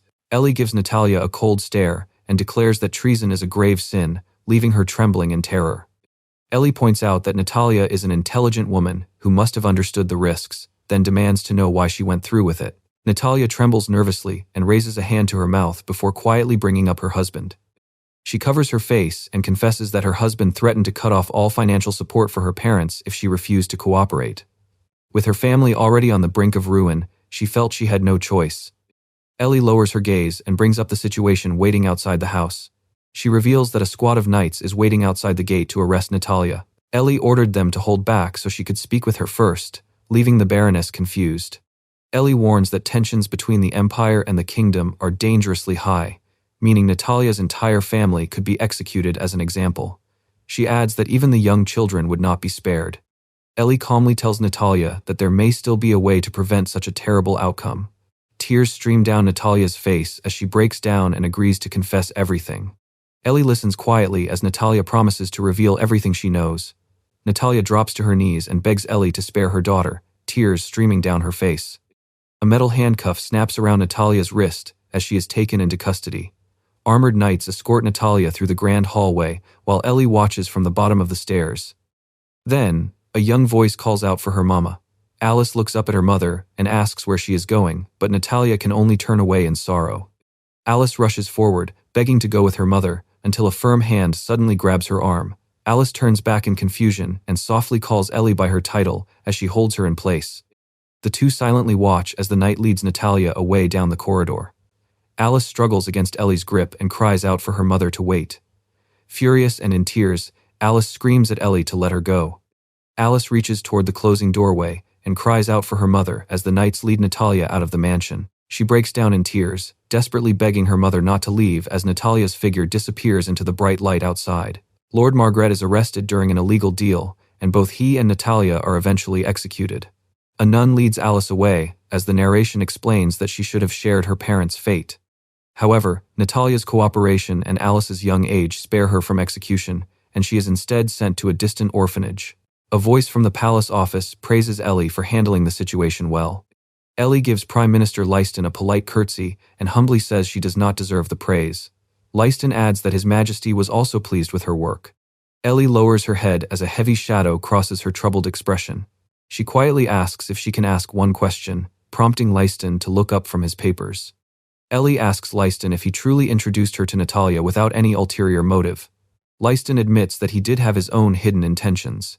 He explains that he already suspected the Margaret family of wrongdoing. Ellie clenches her fist as Leiston reveals that many nobles depended on the Margarets for loans, making them difficult to investigate without solid evidence. Ellie remembers finding the essay and wonders what would have happened if she had never discovered it. She then realizes that none of this would have happened if she had never noticed those paintings. The image of Natalia and Alice returns to her mind, leaving Ellie to wonder if mother and daughter would still be together. Ellie snaps out of her thoughts when Leiston calls her name. Leiston clasps his hands beneath his chin and assures Ellie that she did the right thing for the kingdom, reminding her that the ends justify the means. Ellie closes her eyes and quietly accepts her father's words. She tells herself that she only did what was expected of her. The scene returns to the present, where the massive doors of the dungeon stand before Ellie. Ellie recalls how she once believed every noble should devote themselves completely to their nation. Now, as Ellie Lease, she wonders what she truly believes, until a familiar voice calls her name. Tita approaches with her staff and says Ellie was taking too long, so she came back to get her. Ellie looks over in surprise and softly calls Tita's name. Tita cheerfully asks if her new outfit caught Ellie off guard, prompting Ellie to wonder what happened to her nun's clothes. Tita explains that her habit was shredded, so Elsa lent her some clothes since a nun walking around half-naked would be a terrible look. She adds that the others are waiting at the inn and suggests they head back to join them. The scene shifts to the town of Dold as the group continues their conversation. Tita walks beside Ellie and asks what she plans to do with the girl, reminding her that adventurers are usually too busy to raise a child. Ellie admits that adventurers probably do not have the time to raise her and asks if the Church of Ibris could take her in. Tita considers it for a moment and confirms that one of their orphanages could take the girl. However, she warns that adapting to life there could be difficult because of the girl's unusual background. Ellie's eyes widen when someone suddenly shouts for her. The little girl races down the street in tears, reaching out and crying for her mama as Yu and Elsa chase after her. She rushes up and wraps her arms around Ellie's waist, leaving her stunned. Yu sighs in relief now that the girl has finally stopped running. The child clings to Ellie and softly calls her mama, while Yu explains that she ran out the moment she spotted Ellie through the inn window. Ellie gently explains that she is not the girl's mother, but the child only clings tighter and insists that she is her mama. The girl presses against Ellie and begs her not to leave her behind, leaving Ellie visibly conflicted. Ellie's hand stops as she realizes she simply cannot bring herself to push the child away. A memory of Natalia smiling beside Alice flashes through her mind. Ellie lowers her hand and thinks she is not worthy of taking the child's hand as the girl continues calling for her mama. The little girl breaks down in tears and desperately begs Ellie not to leave her alone. Ellie kneels down and pulls the crying child into a tight embrace. She holds the girl against her shoulder and gently tells her not to cry, leaving the child staring up at her in wonder. Ellie gently cradles the back of the girl's head and admits to herself that this is a foolish decision, yet she refuses to let go. Tita looks on in surprise as Ellie calls her name and tells her to forget what she said earlier. Ellie smiles with resolve and declares that she will take the girl in. She cannot bring herself to leave a motherless child alone and crying. Taida gives Ellie a gentle, understanding look and accepts her decision. Ellie kneels closer and gently asks the girl to tell her name. The girl lowers her head and quietly shakes it. Ellie realizes the child has no name, and the girl quietly nods. Yu excitedly suggests that Ellie name her, leaving Ellie flustered as the girl gently tugs at her shirt. Ellie glances down with an awkward smile as the girl looks up at her with bright, hopeful eyes. A sudden memory hits Ellie of young Alice, excitedly calling her a real princess. A shadow crosses Ellie's face as she quietly whispers Alice's name. Elsa looks over curiously and repeats the name Alice. Elsa and Yu agree that it is a lovely name that suits the girl. Ellie turns in panic and protests that she has not decided on the name yet. The girl ignores her protests and happily repeats the name Alice. Tita leans closer with a playful grin and points out that the girl clearly likes the name. Ellie responds by punching Tita square in the face, leaving the nun crying out in pain. Tita holds her aching face and tearfully complains that Ellie should not take her personal feelings out on her. Ellie turns back to the girl and reaches out her hand, realizing she has not properly introduced herself yet.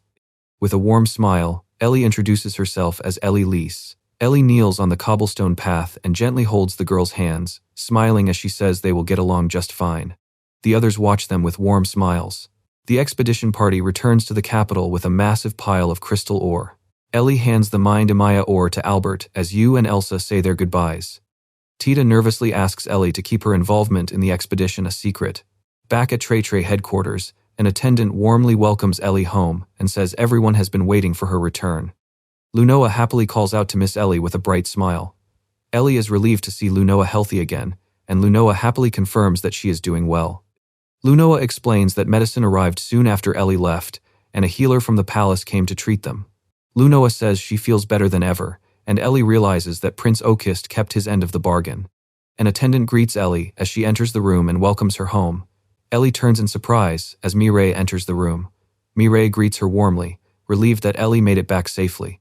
Ellie looks toward the doorway and softly calls Mireille's name. Mireille places a hand over her chest and says she is alive because of Ellie, promising she will never forget what her lady did for her. Ellie suddenly steps forward and pulls Mireille into a tight embrace before she can finish. The sudden hug leaves Mireille completely flustered as she stammers in surprise. Ellie holds her close, overcome with relief, and repeatedly says how grateful she is that Mireille survived. With her face against Mireille's shoulder, our girl admits that she will always be indebted to her. Mireille returns the embrace and solemnly asks Ellie to let her remain in her service. Ellie gently strokes Mireille's hair and agrees to her request, but a cheerful voice suddenly calls out about a kitty nearby. Lunoa looks confused as Ellie and Mireille hear someone in the hallway desperately begging them not to pull their pointy ears. Ellie glances aside with an awkward sweat as Mireille waits for an explanation. Ellie explains that she has already told Arnaud everything and invites them inside. Misha appears at the doorway with little Alice, rubbing the back of their head with an awkward smile. Mireille and Lunoa wonder who the child is, so Ellie introduces her as Alice. Ellie places her hands on Alice's shoulders and reveals that she has decided to adopt the girl, though she will explain the details later. Ellie apologizes for making the decision without consulting Mireille, who pauses before responding. Mireille asks if this was truly Ellie's own decision, and our girl quietly confirms that it was. Ellie gently explains that she simply could not bring herself to leave Alice alone. Mireille closes her eyes with a warm smile and accepts her lady's answer.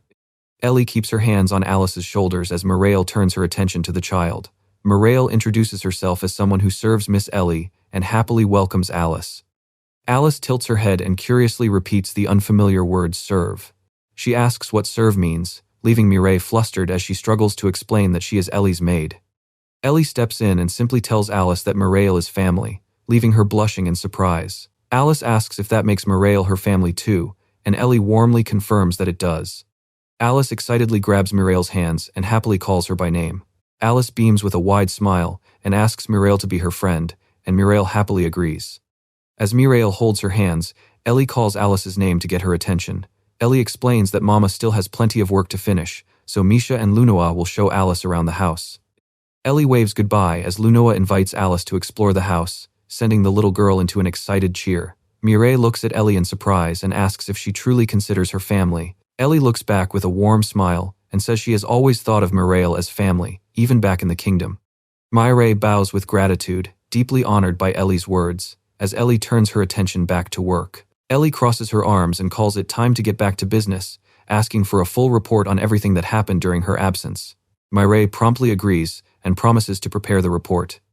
The attendant reports that their spies in the kingdom have sent an update about the aqua silk, immediately catching Ellie's attention. Meanwhile, the scene shifts to the towering spires of Haldoria beneath a clear sky.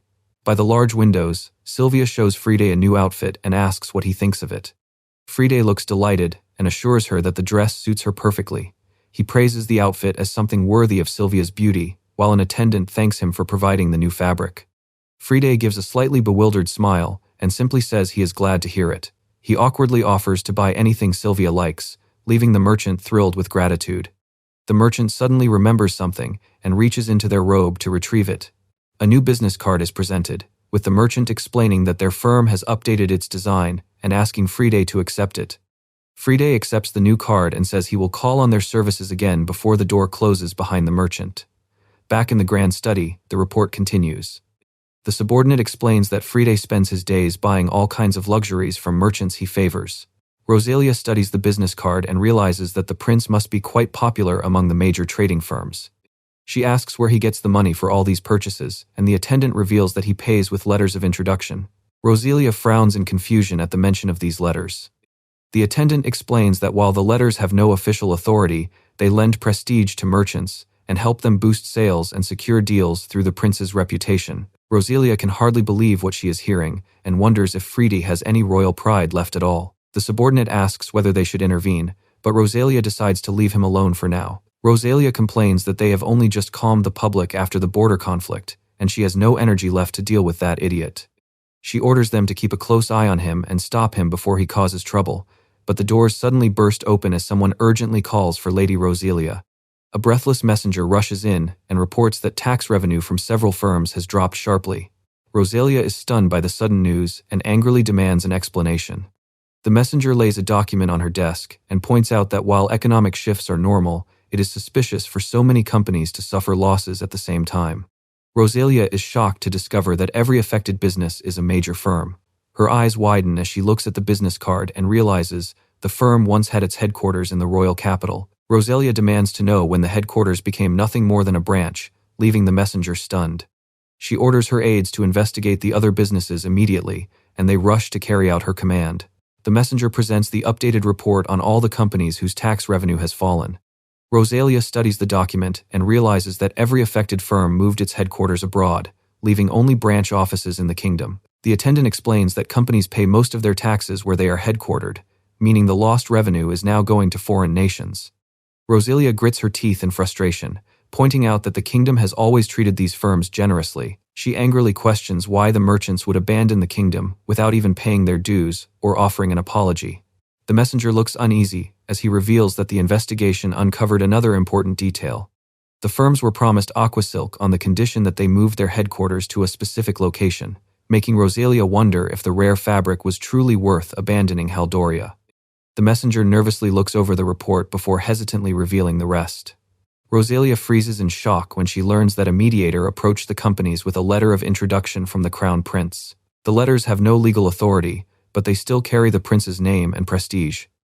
With the prince's letter in hand, the mediator could easily make the merchants believe the kingdom endorsed the entire arrangement. Rosalia's fist trembles with rage as she curses the foolish prince under her breath. Rosalia orders her subordinates to retrieve every letter immediately and find a reason to arrest the so-called mediator, hoping to uncover his true intentions. She also orders them to inform Duke Leiston at once, and her startled subordinate quickly acknowledges the command. Rosalia storms down the hall, still muttering in disbelief over the prince's reckless actions. Her anger only grows as she wonders how he could have made such a massive blunder. Leiston sits behind his desk and sighs heavily, admitting that the situation is far worse than expected. Rosalia stands before him and makes it clear that this is more than a bad situation, as the prince has put the kingdom's entire economy at risk. Rosalia speaks with growing urgency, admitting that it may not be her place to say this, but the situation cannot be ignored. She warns Leiston that if the prince is allowed to continue unchecked, the kingdom's future could be in serious danger. Leiston assures her that he has already taken countermeasures. Leiston sits before a large map and explains that their plans will be ready to share with her soon. Far to the south, the scene shifts to a distant continent beneath a clear sky and traditional curved rooftops. The view moves across the vast sky toward the grand structures of the Reki Empire's capital. In the commoner district, someone walks through the rustic streets while wondering where they are headed. Win carries a wooden crate on his shoulder and wonders where she might be right now. Win suddenly stops when an angry voice accuses someone of stealing their money, only to receive a sharp denial. A loud crash rings out as objects smash against the window, with one man furiously accusing the other of stealing his money while the other denies it. A girl with long, dark braided hair steps in and claps her hands, telling the two men to calm down and asking if they came here just to fight. She assures the accused man that she knows he did not steal the money, leaving him silently frustrated. A knowing grin spreads across her face as she presses them to explain what happened. The girl sits casually on a wooden bench and reaches out with a bright smile, asking what all the shouting is about. Adel smiles warmly and asks the two men to explain what happened. The owner reveals that he runs a restaurant called the Dragon's Banquet, but the money in the safe does not match their recorded sales. He accuses the manager of stealing the missing money, but the manager angrily denies it. Adel then asks how they handle the restaurant's earnings. The manager counts the day's earnings after closing and places the cash and ledger in the safe. The owner checks both every morning. Adel asks whether the safe is always locked, and the owner confirms that it is. The owner explains that only 2 keys can open the safe, with 1 key belonging to each of them. Adel asks to examine the keys, leaving the 2 men slightly confused. Both men hand their keys to her. Adel studies the keys closely and realizes something. Adel asks when they first noticed the missing money. The owner says he became suspicious 2 or 3 months ago, but only confirmed it recently. She asks the manager if anything has changed at the restaurant lately. The manager thinks it over before suddenly remembering something. He explains that they changed spice suppliers 6 months ago. Adel is surprised by the timing. The manager shows her a chili pepper and explains that their spices come from the northern continent. He proudly adds that the spices are rare in this region, making the Dragon's Banquet the only restaurant where customers can enjoy them. Adel's eyes sharpen as the mention of the northern continent catches her attention. She reaches into her robe and takes out a small oval stone. Adel compares the chili pepper with the stone and says she is just checking something, leaving the 2 men confused. The stone suddenly glows as Adel holds it over the chili pepper.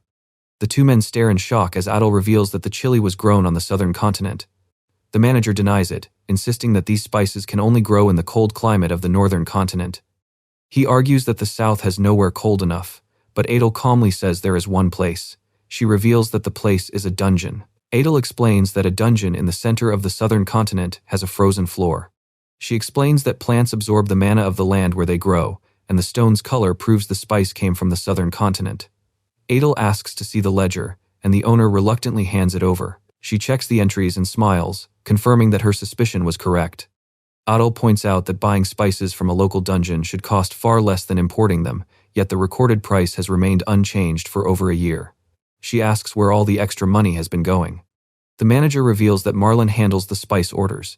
The owner suspects she has been working with the spice merchant and notes that she has been living lavishly lately. Adel closes the ledger and says there is one more important detail. She reveals that someone likely made a duplicate of the safe key, leaving both men stunned. Adel examines the key and points out traces of wax, suggesting someone pressed it into a mold to make a copy. The owner realizes that the thief was not satisfied with the stolen spice profits and eventually targeted the safe as well. The manager vows to make Marlon confess, while the owner thanks Adel for her help. Adel receives her payment and cheerfully thanks them. Adel happily counts her payment when a man approaches and remarks that business seems to be going well. The ship captain arrives with a small wooden crate, and Adel looks up to greet him. Adel welcomes him back. The captain thanks her, saying her sauerkraut kept everyone alive during the voyage. He praises Adel's achievement, but she humbly credits the researchers whose papers helped her figure it out. The captain suddenly remembers something and pauses. He reveals that he brought the books Adel requested, instantly exciting her. The crate contains a collection of recent essays, novels, and stage plays. Adel asks if he chose the books himself, but he explains that one of his clients helped him pick them. She asks about the client. The captain explains that she is a merchant from Uter who hired him to transport some strange monsters. Adel repeats the name Uter, clearly intrigued. The captain says he is heading back to his ship and will stay in port for a while in case she needs anything. Adel thanks him. Adel waves goodbye, unaware that someone is approaching from behind. A stern voice suddenly calls out, "Mistress Adel." She freezes in panic and starts sweating. Adel turns around and nervously calls out Maoran's name as the woman towers over her. Maoran catches her breath after running around and says she has been searching everywhere for her. Adel protests that she left a note saying she had gone downtown. Maoran angrily points out that downtown is far too large to search for someone. Adel apologizes nervously, and Maoran sighs, saying at least she admitted her mistake. Maoran tells Adel it is time to head back. Soon, they arrive at the Grand Imperial District. Adel and Maoran walk through the palace halls, both looking exhausted. Adel apologizes for sneaking out without telling anyone, and Maoran accepts her apology. Adel points out that she had nothing planned for the day and asks why Maoran came looking for her. Maoran hesitates. A stern voice interrupts, revealing that Maoran was ordered to find her. The Empress appears with her attendants, leaving Adel shocked as she stammers out her mother's name. Maoran apologizes for keeping Empress Gyokuryu waiting, but Gyokuryu tells her there is no need to apologize since Adel was the one who slipped away. Adel asks why her mother wanted to see her. Gyokuryu says a letter has arrived for her. She hands Adel a sealed letter bearing a formal wax crest and reveals that it came from the kingdom of Haldoria. Adel looks uneasy at the mention of Haldoria, sensing that trouble is coming. She glances at the crate of books and suddenly realizes what this means. Adel sighs, disappointed that she finally got new books only to have them interrupted. Meanwhile, the scene shifts to the imperial capital of the Utair Empire. In the kitchen, Ellie mixes a dark mixture in a large bowl, while books and trays cover the table. She glances toward Alice and reflects on what the guild's top institute discovered. The girl is perfectly healthy and possesses water attribute mana. Yet Ellie still cannot understand how a child born from a monster's corpse could be completely normal. A sudden knock pulls Ellie from her thoughts as someone calls her name from outside. Lunoa opens the door with a stack of papers and asks Ellie to review them. Lunoa looks across the room and asks what Ellie is making. Ellie shows her a small prototype and offers her a taste. Lunoa happily agrees. Lunoa pops the sample into her mouth and takes a bite. Her eyes widen as she savors the delicious taste. Lunoa excitedly asks what it is. Ellie reveals that it is chocolate, a sweet treat from the Old Kingdom. Ellie explains that she made it from cacao pods found in the dungeon by roasting the seeds and mixing them with sugar and butter. She adds that chocolate can be enjoyed on its own or used to make cakes, cookies, and other sweets. Ellie reveals that she plans to sell chocolate sweets soon, and Lunoa is convinced they will be a huge hit. Another knock comes from the kitchen door as someone calls out for Miss Ellie. Misha arrives with a large folder and says the property management department has sent a query. Ellie asks what it is about. Misha explains that they finished sorting through the properties Traitor acquired during the recent mergers. Misha reveals that they found a large property that has been sitting unused, catching Ellie and Lunoa by surprise. Ellie asks where it is, so Misha searches through her documents for the map. Misha points out a large plot in the business district, close to the noble district. Ellie immediately points to the map and declares that this is the perfect place, startling the other two. She explains that the location is ideal for selling sweets and has enough space for a tea house as well. Ellie imagines noble girls visiting the shop in disguise for tea, and Lunoa eagerly agrees. A click suddenly comes from the doorway. Ellie and Lunoa turn toward the doorway as a polite voice asks to interrupt. Mireille appears at the door and reminds Ellie that it is time to prepare for her meeting. Ellie remarks on how quickly time passed, while Mireille tells Misha to get ready too. Misha happily says she is ready to go, but Mireille immediately refuses. Mireille explains that Misha still needs a weapon, leaving her confused. Misha points out that this is supposed to be just a meeting. Ellie explains that the problem is the person they are meeting. Ellie warns that the man is rather difficult. Elsewhere, an aide calls for his chief. The aide announces that the meeting with Traitor is almost here, and Dark asks if it is already time. Dark takes a drag of his cigar and smirks, deciding to give their guests a warm welcome. A grand chandelier hangs from the high ceiling of the luxurious Silver Arrow restaurant. A fox-eared attendant in a formal suit welcomes the guests at the bottom of the grand staircase. The attendant asks Ellie if she has a reservation, and she calmly confirms it. After checking the registry under her name, the attendant offers to lead them to their table. Ellie and Mireille follow the attendant, while Misha nervously fidgets behind them. Ellie turns around and firmly tells Misha to stop fidgeting, leaving her startled. Misha admits she was told to arm herself before coming here. Since she was told to carry a weapon, she assumed they were heading somewhere dangerous. Ellie explains that the Silver Arrow is an upscale restaurant frequented by nobles and wealthy merchants. Ellie adds that the restaurant is the perfect place to discuss private matters without drawing attention. The attendant opens the private room and invites Ellie inside, with Misha and Mireille following behind. Ellie enters the luxurious room, smiles warmly, and remarks that it has been a while. She addresses Dark Hokins, pointing out that they have not met since the council meeting as he turns toward her with a knowing smirk. Dark suddenly raises his handgun and aims it at Ellie with a confident grin. Misha gasps at the threat, while Mireille immediately draws her hidden blade and prepares to defend Ellie. A gunshot suddenly rings through the room. The bullet strikes Ellie, but she remains completely unfazed. Ellie lowers her clenched hand and calmly mutters under her breath. Ellie holds out her hand as the flattened bullet drops and calls the shooting a rude welcome. Dark simply smirks and asks if she did not enjoy it. Dark claims he was only imitating Ellie's usual way of doing business, though his grin makes it clear he enjoyed the stunt. He drops into his seat and declares that they have finally broken the ice. With an amused grin, Dark spreads his arms and welcomes Ellie Lease. Dark asks if she knows why he called her here. Ellie sits down and assumes it concerns the incident in Hammett County. Dark confirms her guess and mentions that he heard she took good care of Million. He explains that her actions left his men worried about what might happen the next time Trey enters a new market. Ellie responds with a cold glare and asks what he wants. Ellie says she has no problem introducing herself whenever they expand, but Dark dismisses the idea and says it will not be necessary. Ellie tilts her head with a slight smile and asks why. Dark takes a slow puff of his cigar and says they will settle everything once and for all. Ellie acknowledges this, and Dark begins laying out his terms. He promises that none of his organizations will interfere with Trey. In return, he offers underworld protection and guarantees that information about the company will stay hidden. Our girl finds the offer amusing. Ellie admits she did not expect the underworld chief to be so generous, but Dark warns her not to misunderstand his intentions. He makes it clear that the deal is purely transactional, since having Ellie in his debt could prove very useful. Ellie calmly remarks that he seems to think highly of her. Dark extinguishes his cigar in an ashtray held by his guard and says years as a merchant have taught him to recognize real talent. A sly grin crosses Dark's face as he recalls something else. He mentions hearing that Ellie acquired a valuable property next to the noble district, making Misha swallow nervously. Dark wonders whether it will become a new store or an entirely new venture, admitting that he loves new opportunities and the money they bring. Ellie sighs and remarks that Dark clearly has more than just sharp eyes. She adds that his ears seem to be just as sharp. A few weeks later, a voice reflects on something Ellie has always known. Paperwork covers Ellie's desk as she reflects on how hectic things become whenever she starts something new.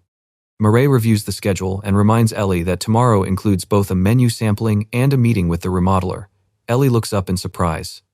Across the room, little Alice quietly sits on the sofa with her stuffed bunny while Ellie works through the paperwork. Mireille continues reviewing the documents as Ellie softly calls Alice's name. Ellie glances toward the quiet girl and appreciates how well behaved she is, but wonders if she should be spending more time with her. Mireille agrees that children Alice's age can get lonely easily. Ellie reflects on the responsibility of taking the girl in. Ellie admits that she wants to raise Alice properly, but has no idea how to be a mother. Mireille thinks for a moment before bringing up Ellie's own mother. Ellie reveals that her mother died shortly after giving birth to her, while her father treated her as the future queen rather than his daughter. Mireille asks what she means. Ellie explains that she and her father only ever discussed politics and military affairs. Mireille awkwardly admits that it sounds like a strange relationship. Ellie looks thoughtful before asking Mireille something out of curiosity. She asks if Mireille has any happy memories from her childhood, catching her slightly off guard. Ellie assumes Mireille's relationship with her family must have been much more normal than her own. Mireille closes her eyes with a gentle smile and recalls playing with her family as a child. Mireille recalls that before her father's business declined, their family enjoyed going to the opera, riding horses, and having picnics together. Ellie leans back with her arms crossed, quietly repeating the word picnic. Mireille confirms that she means picnics, watching as Ellie considers the idea. An excited smile lights up Ellie's face as she suggests having a picnic together. Ellie eagerly asks if they can take some time off once work settles down, while Mireille listens. Mireille pulls out her notebook and checks the schedule. After going through her notes, Mireille says they should be able to make time for it. She checks the packed schedule and finds that they can take a day off in 2 weeks. Mireille suggests taking a day trip somewhere near the capital. Ellie clasps her hands with delight and declares the plan perfect. She suggests using the outing to cook together and asks Mireille to prepare an ingredient list, but then pauses as a thought occurs to her. Ellie touches her chin and wonders if she is being selfish. She worries that she planned the picnic around her own schedule, even though Alice never asked for one. Mireille reassures her that she is overthinking it, but Ellie insists that she cannot know that for sure. Mireille suggests finding out, leaving Ellie unsure how to do so. She calmly tells Ellie to ask Alice directly. The next day, Alice sits by the window, deeply focused on her book while Lunoa watches nearby. A knock at the door interrupts their study session, drawing both Alice and Lunoa's attention. Ellie opens the door and gently asks Alice if they can talk, with Mireille waiting behind her. Alice excitedly asks if Ellie has finished working, but Ellie admits she still has some work left. Ellie explains that she came to ask Alice something, sparking her curiosity. Ellie notices the small leather-bound booklet in Alice's hands and asks what it is. Alice happily explains that it is a planner. Lunoa adds that it was an extra promotional item. She explains that Alice wanted one after seeing hers, so they gave her the spare. Alice opens the planner to reveal her colorful drawings and eagerly shows them to Ellie. With a bright smile, Alice proudly calls the drawings her daily report. Ellie smiles softly and repeats that she has been writing daily reports. Mireille calls out to Ellie, reminding her of the reason she came. Ellie suddenly remembers the question she wanted to ask. Ellie asks Alice if she would like to go on a picnic, leaving the girl puzzled by the unfamiliar word. Alice asks what a picnic is, and Ellie pauses to figure out how to explain it. Ellie starts explaining that it is an outing where everyone goes to play together, but Alice eagerly agrees before she can finish. Alice hugs her planner and pumps her fist with excitement, happily declaring that she wants to go. She eagerly asks when they are leaving, but Ellie tells her to wait. After learning the picnic is in 2 weeks, Alice opens her planner with Lunoa to find the date. Alice asks Lunoa to show her where the date is, and she points it out. Alice excitedly calls Ellie Mama and holds out her planner, catching her completely by surprise. Alice proudly points to the flower she drew on the calendar and announces that their picnic is in 2 weeks. Ellie looks down at her with a touched expression. Ellie glances toward Mireille, who gives her a warm, encouraging wink. A tender smile spreads across Ellie's face as Alice excitedly calls her mama to look. Ellie scoops Alice into her arms and smiles as she reminds her that the picnic is only 2 weeks away. Alice hugs her planner tightly, while Ellie holds her close and admits that she cannot wait. Alice happily presents a bowl of washed cucumbers, lettuce, and tomatoes, announcing that she has finished washing all the vegetables while Ellie works nearby. Ellie praises her for the good work and asks her to hand the bowl to Lunoa. Alice eagerly does so, and Lunoa thanks her as she takes the vegetables. Alice curiously asks Lunoa what they will make with the vegetables. Lunoa holds up a fresh tomato and explains that they will slice the tomatoes and use them to make sandwiches. Alice asks if she can help cut the vegetables, but Lunoa gently refuses, explaining that the knife is too dangerous for her and offering to handle it herself. Just then, someone calls out to Ellie from behind. Misha asks Ellie to check whether the sauce is ready. Ellie takes a spoonful and tastes it.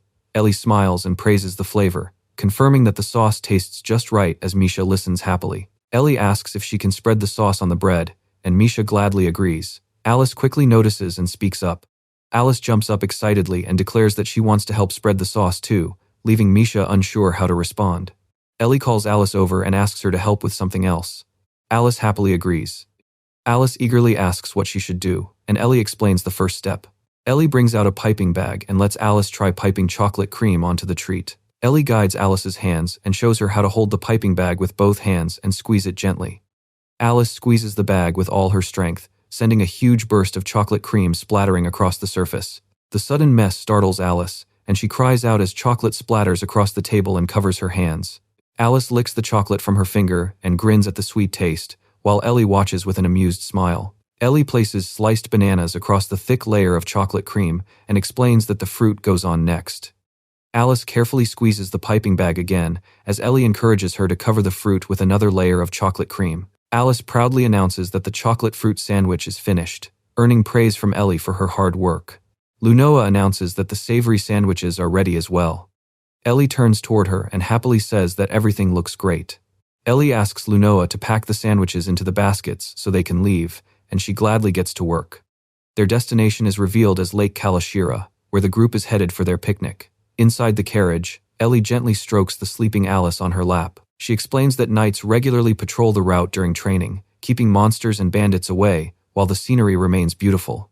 Lunoa is surprised that such a beautiful place exists so close to the capital, and Ellie admits that she had no idea either. Ellie explains that she asked Elsa for a good picnic spot, and Elsa recommended the lake. Ellie looks up when someone suddenly calls her name from outside the carriage. Misha turns around from the driver's seat and announces that they are almost at the lake. Lunoa notes that Alice slept through the entire ride. Ellie gently strokes her hair and explains that she stayed up all night because she was too excited about the picnic. Ellie decides to let her sleep until they arrive, but Alice suddenly opens her eyes wide. Alice jumps up from Ellie's lap and excitedly shouts about the lake, catching both Ellie and Lunoa by surprise. Alice looks out the window and wonders why she can only see trees. Ellie smiles and explains that they are almost there, then offers to look outside with her. Ellie warns Alice not to fall as she peeks out of the carriage window.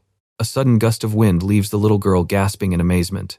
The carriage reaches the scenic path beside Lake Kalashira. Alice stares in awe at the vast lake, towering mountains, and bright sky. Across the calm waters surrounded by blooming flowers, a lone fisherman casts his net toward the distant mountains. The food is finally ready, with chocolate fruit sandwiches, savory sandwiches, and flag-topped meatballs neatly packed in the picnic basket. Alice gazes over the picnic spread with sparkling eyes and excitedly declares that everything looks delicious. Ellie smiles beside her. Ellie invites everyone to eat, saying they must be hungry. The group happily thanks her. Alice eagerly takes a big bite of her sandwich. Alice chews with flushed cheeks and sparkling eyes, clearly delighted by the taste. Alice happily declares that the sandwich is delicious, and Ellie remarks that food tastes even better outdoors. Ellie takes a bite of her sandwich when Alice softly calls out to her. Alice asks if the sandwiches she helped make taste good. Ellie smiles warmly and assures her that they do. Alice's eyes light up as she cheers after hearing that her sandwiches are delicious. Alice excitedly tells Mireille that her mother loved the sandwiches and offers her one. Ellie encourages Mireille to try one too, and she gladly accepts. Alice insists that Lunoa and Misha have some sandwiches too, and both maids happily thank her as Ellie watches with an amused smile. Ellie gently reminds Alice not to give away all the food and tells her to make sure she eats enough too. Alice happily agrees. Alice holds her teacup with both hands and takes a satisfied sip. Alice finishes her tea and lets out a contented sigh as Ellie smiles peacefully beside her. Alice suddenly notices something beside Ellie and stares at it with curiosity. Alice calls out to Lunoa and asks what she has on her knees. Lunoa explains that it is a flower crown she made from the flowers blooming around them. Alice admires the pretty crown, and Lunoa asks if she wants to make one together. Alice eagerly agrees as Mireille watches with a gentle smile. Ellie reminds the girls not to wander too far and asks Misha to accompany them and keep an eye on them. Alice and Lunoa happily get up together. Misha confirms that she understands and agrees to keep watch over them. Ellie watches the girls walk away and smiles softly, telling Mireille how happy she is to see Alice having so much fun. Ellie reflects on her childhood, which was filled with lessons in etiquette, magic, and swordsmanship. She never had the chance to enjoy something as simple as a picnic. Even when Ellie was allowed to make her own choices, every decision was made for the sake of the crown. From the day she was born until Friday ended their engagement, Ellie realizes that nearly every part of her life had already been decided for her. A gentle smile crosses Ellie's face as she admits that she was never truly free during those years. Mireille looks ahead with a faintly sorrowful expression and softly calls out to Ellie. Ellie and Mireille turn around when Alice calls for her mother as she returns from the field. Alice gently places a woven flower crown on Ellie's head, leaving her staring at the flowers in surprise. Ellie asks about the flower crown, and Alice proudly explains that Lunoa taught her how to make it. Alice beams as she reveals that the flower crown is a present for her mama. Ellie smiles beneath the blossoms and quietly says how happy she is, leaving Alice slightly confused. Ellie touches the delicate flowers and admits that receiving the gift makes her very happy. Alice's face lights up with a bright, blushing smile. Alice sits in Ellie's lap and asks if she has ever made a flower crown before. Ellie gently admits that she does not think she has. Ellie explains that she spent her childhood studying every day. Alice is surprised that she was really that busy all the time. Ellie lowers her gaze and quietly confirms that she was. Alice declares that she will teach Ellie how to make one, catching her by surprise. Alice reaches out her hand with a bright smile and excitedly asks her mama to come with her. Ellie pauses in quiet wonder before a warm smile spreads across her face beneath the flower crown. Ellie walks hand in hand with Alice across the breezy meadow toward Lunoa and Misha, quietly expressing her gratitude beneath the open sky. Mireille approaches and starts to say that it is time to prepare for their return, but she suddenly stops in surprise. Mireille stares in awe at Ellie, who is covered in flower crowns and garlands while she happily weaves another one with Alice. Ellie realizes she may have gotten a little carried away, while Mireille silently thinks her lady has gone overboard again. Mireille reminds Ellie that it is time to leave. Ellie remarks on how quickly the time passed as Alice suddenly starts sniffling. Alice sneezes several times, and Ellie wonders if she has caught a cold. Another powerful sneeze sends a burst of crackling magical sparks into the air around Alice. Mireille stares in shock and breaks into a nervous sweat as Ellie watches the magical display with wide eyes. Lunoa stammers in disbelief at the sparks as Ellie gently wipes Alice's nose. She explains that children born with large mana reserves can struggle to contain their magic, causing it to leak out at times. Lunoa wonders if Alice is supposed to be a water attribute mage and asks if water users can sneeze sparks too. Ellie immediately says they cannot. Ellie carries the sleeping Alice and explains that water users normally release droplets when their mana leaks out. She has never heard of a water mage producing sparks. Misha wonders if Alice's magical evaluation could have been wrong, making Ellie consider the possibility. Ellie decides they will need to test Alice again to be certain. Far away, the scene shifts to the coastal waters of the southern continent. A cool sea breeze blows across the deck as Adel sits beside the mast and gazes out at the open sea with a gentle smile. Adel looks over when someone calls out to her from the lower deck. Mauran cups his hands and warns Adel that she will catch a cold if she stays outside, urging her to return to the cabin. Adel waves and agrees before preparing to climb down from the upper deck. Adel's eyes widen as something unexpected catches her attention across the open water. Mauran looks up in confusion when Adel suddenly falls silent atop the mast. Adel stares across the sea and warns Mauran that they may be sailing straight towards something. Bubbles rise from the depths as Adel watches with a serious expression and realizes they are heading straight into trouble.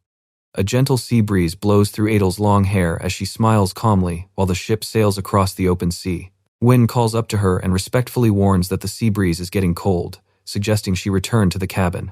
Adel laughs softly and tells him not to be so formal. Adel asks him to drop the formalities and speak to her normally. Nguyen is still stunned by her royal heritage and asks if she is truly part of the imperial family. Adel looks down and quietly confirms it. She explains that her mother is only the emperor's cousin and has foreign blood, leaving her with no claim to the imperial throne. With a carefree laugh, Adel brushes it off and says she is basically nobody important. Nguyen sighs in resignation and agrees to stop being so formal. He then asks if calling her girly is acceptable, and Adel happily agrees. Nguyen admits he is still shocked, saying he never expected to find Adel waiting for him when the palace summoned him to transport her. Adel apologizes for catching him off guard. Adel explains that the voyage was arranged so suddenly that this was the only ship available to cross the ocean on short notice. Nguyen says the generous payment is more than enough to make up for it. A stern voice interrupts them as Mauran appears with her hands on her hips, scolding them for having fun while she searched everywhere for them. Adel quickly claims they were about to return, while Nguyen raises his hands and nervously backs her up. A loud splash suddenly strikes the hull, making Adel freeze as her eyes widen in alarm. Adel rushes past Nguyen to the railing, eager to see what caused the disturbance. Nguyen peers over the railing at the churning water and asks what is wrong, while Adel watches the sea with a tense expression. Adel grows serious and warns that something is approaching through the water. Nguyen turns toward her and asks what is coming. A powerful impact suddenly rocks the ship, sending Nguyen, Adel, and Mauran scrambling to steady themselves against the shaking deck. Nguyen and a panicked crewmate cry out as the sailor reports that something has struck the hull below. A massive sea drake bursts from the waves beside the ship, sending a towering spray of water into the air. A huge wave crashes across the deck as Nguyen, Adel, and Mauran struggle to keep their balance. The crew stares in disbelief, unable to understand why a dangerous sea drake has appeared in these waters. Nguyen takes command and orders the crew to man the cannons while the mages use wind magic to accelerate the ship. He points at one of the sailors and gives him an urgent order, leaving the man completely stunned. Nguyen orders the sailor to take Adel and Mauran and escape on a small boat. The sailor protests that he cannot abandon the ship, but Nguyen snaps that there is no time to argue. Adel then places a hand on his shoulder and tells him to calm down. Adel smiles confidently and says she will deal with the sea drake herself, leaving Nguyen completely stunned. Nguyen panics and asks if she has lost her mind, but Adel calmly assures him that she has everything under control before turning to Mauran. Adel asks Mauran to let her handle it just this once.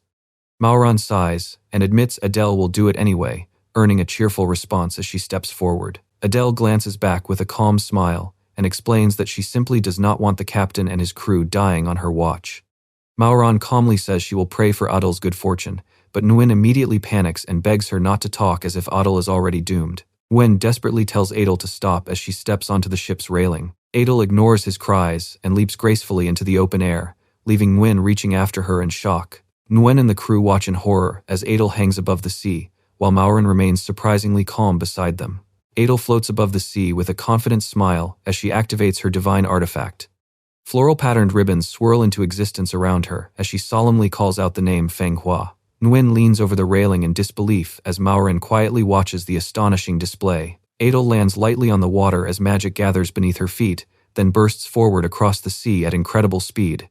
She glides across the ocean beside the ship, keeping her eyes fixed on the sea drake as the wind swirls around her.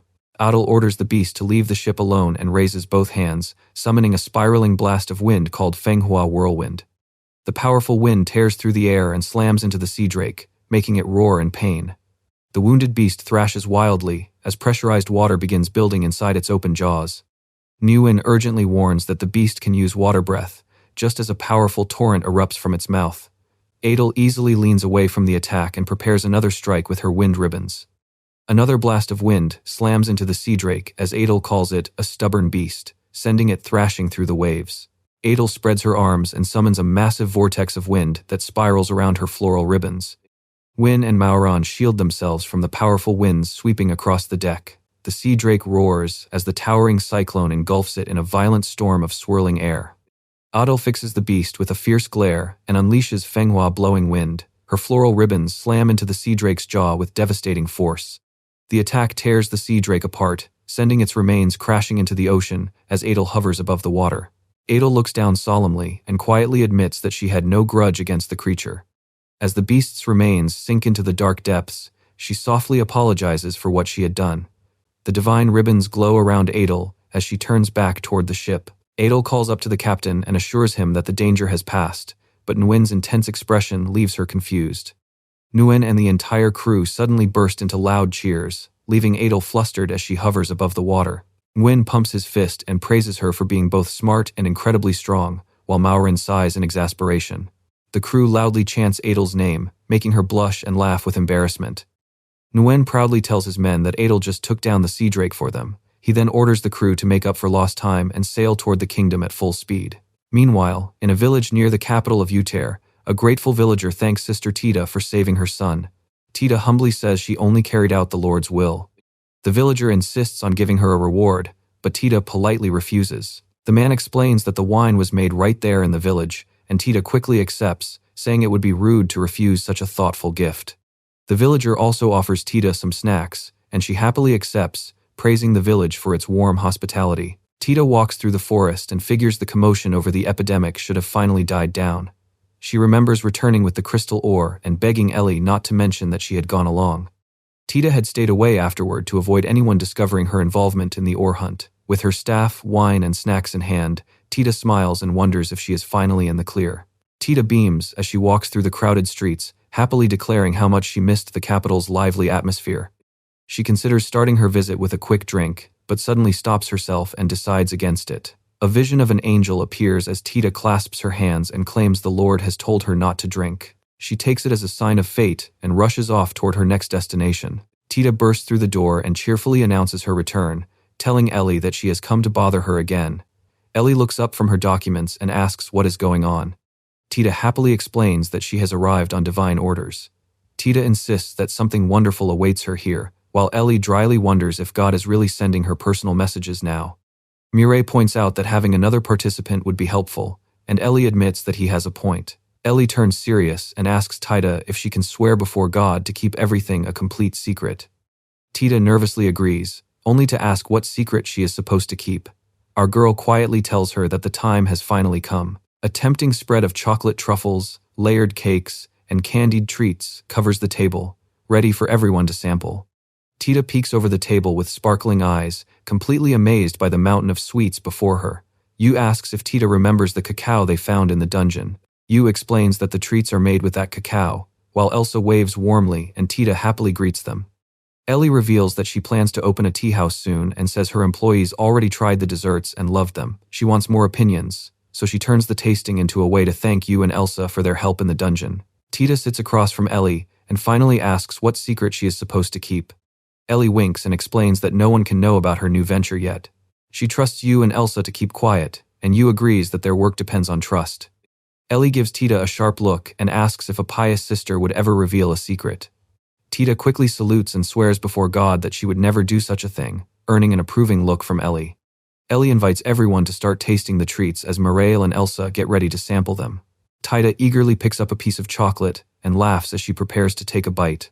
One big bite leaves Tita blushing with sparkling eyes as she savors the incredible sweetness. Yu praises the treats as delicious, while Elsa happily munches away. Ellie then asks which ones they like best. Yu picks the nut treats and chocolate-covered dried fruits as her favorites, while Elsa simply enjoys everything. Yu pauses to think while Ellie waits for her answer. She points out that Ellie must have needed a huge amount of cacao for all these sweets and asks how she got it. Ellie raises a finger and reveals with a bright smile that she hired an adventuring party. She asks if they remember the group they met before and explains that she hired them to gather cacao for her. Ellie explains that the adventurers now work for her full-time and deliver a shipment every month. Yu praises her for being quite the shrewd businesswoman. Elsa turns in mild surprise after hearing Yu's compliment. Elsa asks what is wrong when Tita suddenly freezes. The nun turns with sparkling eyes and declares that these desserts would be perfect with some booze. Tita proudly claims that her instincts about alcohol are never wrong. She savors a slice of chocolate-covered citrus and declares that it would pair especially well with whiskey. Ellie rests a hand on her chin and quietly considers the idea. She admits that she never thought of that combination and decides to discuss it with the confectioner. Tita immediately asks to be invited whenever they make something new. Ellie agrees to invite her, sending Tita into a cheerful celebration. Tita sips her tea with a blissful smile and declares that nothing beats enjoying delicious sweets right after returning to the capital. Ellie asks if Tita had left the capital, making her nervously admit that she only visited a few nearby villages, as Ellie gives her a suspicious look. Ellie asks why she wanted to stay anonymous and whether she was a criminal. Tita panics and quickly changes the subject, asking if the culprit was a slime. Elsa reveals that the culprit was a mutant king poison slime, while Yu points out how shocking it was for such a creature to appear inside the city's waterworks. Yu wonders if someone deliberately brought the monster there. Tita's eyes widen as she repeats the word brought, suddenly realizing something. She touches her chin and falls deep into thought as Ellie quietly calls her name. Tita recalls fighting a woman who controlled undead in the dungeon, but Elsa reminds her that they already know about the necromancer. Tita lowers her head and firmly denies that the woman was a necromancer. She remembers Chris, the dark-haired woman who claimed to be a monster tamer capable of controlling all kinds of creatures. Tita realizes that she was not a necromancer after all. Yu looks on in surprise as Ellie listens closely, realizing there is more to the story. Chris stands with her allies and orders them to hurry, reminding them that their real target is still ahead. Tita explains that the woman seemed to be after someone else rather than her. Yu points out that their work naturally puts them at odds with others, while Elsa admits that no specific target comes to mind. Ellie agrees with a focused gaze, privately thinking that the kingdom probably has not discovered her location yet. Elsa asks if the mysterious woman said anything else, prompting Tita to pause and think. Tita remembers the woman saying that no one could possibly handle an experiment. Ellie repeats the word experiment and suddenly realizes its significance. Yu brings up Alice, recalling how the young girl emerged from inside a strange fire drake as Ellie listens in silence. Tita suggests that Alice might somehow be connected to the situation. Yu suspects the king poison slime attack was only a trap designed to lure them into the dungeon. Ellie asks if the monster tamer escaped with a gate scroll, and Tita confirms that she did. Tita complains about how frustrating her escape was, revealing that she had already cut off the woman's arm and was about to finish her. Ellie points out that gate scrolls are difficult to obtain, and Yu agrees that they are extremely rare. Elsa suddenly realizes the connection and mentions Sarjas, which Ellie immediately confirms. Ellie explains that the strange mercenaries they encountered in Sarjas vanished in exactly the same way. Tita reacts in shock as they realize the culprits could be working together, making the situation far more serious. Elsa suggests that the slime attack may have been a terror strike meant to trigger another war, and Yu agrees that it sounds like a truly sinister plan. Tita panics and insists that she has nothing to do with any of this. She complains that they only lured her in with money and booze, begging them not to drag her into another mess. Tita gasps in disbelief when Ellie firmly tells her that she is involved now. Ellie reminds Tita that she cut off the woman's arm and asks if she really thinks the enemy will let that go. Terrified, Tita can only pray to God for help. The scene shifts to a secluded chamber hidden behind a large, curtained archway. Inside the dim chamber, Chris kneels on the stone floor and bows deeply as she apologizes for her failure. Chris admits that she failed to reach the merchant, lost to the sister, and ultimately failed her mission while a masked woman watches silently from behind the curtain. Chris begs to atone for her failure with her life, but the veiled woman calmly tells her to raise her head. The veiled woman reassures Chris that she played her part well. Chris starts to object, but the veiled woman calmly tells her that she has high expectations for her. Chris looks up in surprise as the woman promises to have an artisan make her a magical prosthetic arm and provide her with monsters again. The woman gives Chris one final command from behind the curtain, telling her to do better next time. Chris bows gratefully and thanks her young master for the mercy. A soft laugh follows as she is given permission to leave. Chris leaves the room as footsteps approach from the corridor. A newcomer remarks on how kindly the woman treats her subordinates. Lawton arrives in long white robes with Rick beside him, and the veiled woman welcomes Lawton Flywalk. She complains that a merchant from Lawton's council and his party treated her subordinate harshly, but Lawton dismisses it as only natural. Okist explains that the group entered the dungeon at the Crown Prince's request, so there was no reason to expect them to show mercy to anyone who stood in their way. Lawton turns away in disdain and points out the hypocrisy of her complaint after she was the one who released the king poison slime. The woman tells Lawton not to be angry and asks if the incident caused him any trouble. He says it caused him no personal trouble, but it certainly created problems for the Empire. Lawton explains that he only shared the secret information because he believed working together would benefit the country. He holds out the document and tells the veiled woman that the situation has changed. Lawton tears the document in half and firmly declares that he can no longer do business with someone like her. He rips the parchment apart and officially voids their contract. The woman calmly remarks that it is a shame. A cold voice from behind the curtain orders Phasmid to act. A sudden slash cuts across Lawton's face, leaving him frozen in shock. Lawton clutches his bleeding cheek and demands to know why Rick attacked him. The imposter calmly remarks that it is unfortunate for Rick Aizen, his childhood friend and right-hand man, to be involved. Lawton stares in horror as the imposter reveals that the real Rick has been dead for some time. The imposter raises his glowing dagger with a sinister grin and declares that he will now become Lawton Flywalk. A ruthless slash cuts through the darkness, followed by a violent flash. The imposter now wears Lawton Flywalk's exact appearance as he stands over the blood-stained corpse and lets out an exhausted sigh. Despite the blood on his face, the disguised imposter cheerfully announces that he will return to the Empire and keep his young master informed. The voice behind the curtain tells him they are counting on him. The woman chuckles and remarks that things have become quite interesting, making it clear that the merchant is what caught her attention. The shadowed figure eagerly wonders what Ellie Lise will do next, especially after uncovering her true identity. Muriel notices Ellie deep in thought and asks what is troubling her. Ellie brings up something Elsa mentioned. Elsa calmly points out that Alice's vocabulary seems unusually advanced for her age. Ellie turns to Muriel and asks what she thinks, prompting her to focus on the unusual vocabulary. Alice happily plays with her stuffed animals on the floor, greeting Lady Dolly as she announces that today's topic is cookies, while Ellie and Muriel watch closely. Alice holds up her doll and teddy bear as she plays out a business deal, demanding their entire stock for immediate delivery. When that is not possible, she settles for what they have and asks for the rest to arrive next week. Alice beams with delight and declares the deal closed, cheerfully saying that she looks forward to working with them. Ellie smiles awkwardly and admits that Elsa had a point. She and Murray silently agree that it is probably time to start reading fairy tales to the little girl.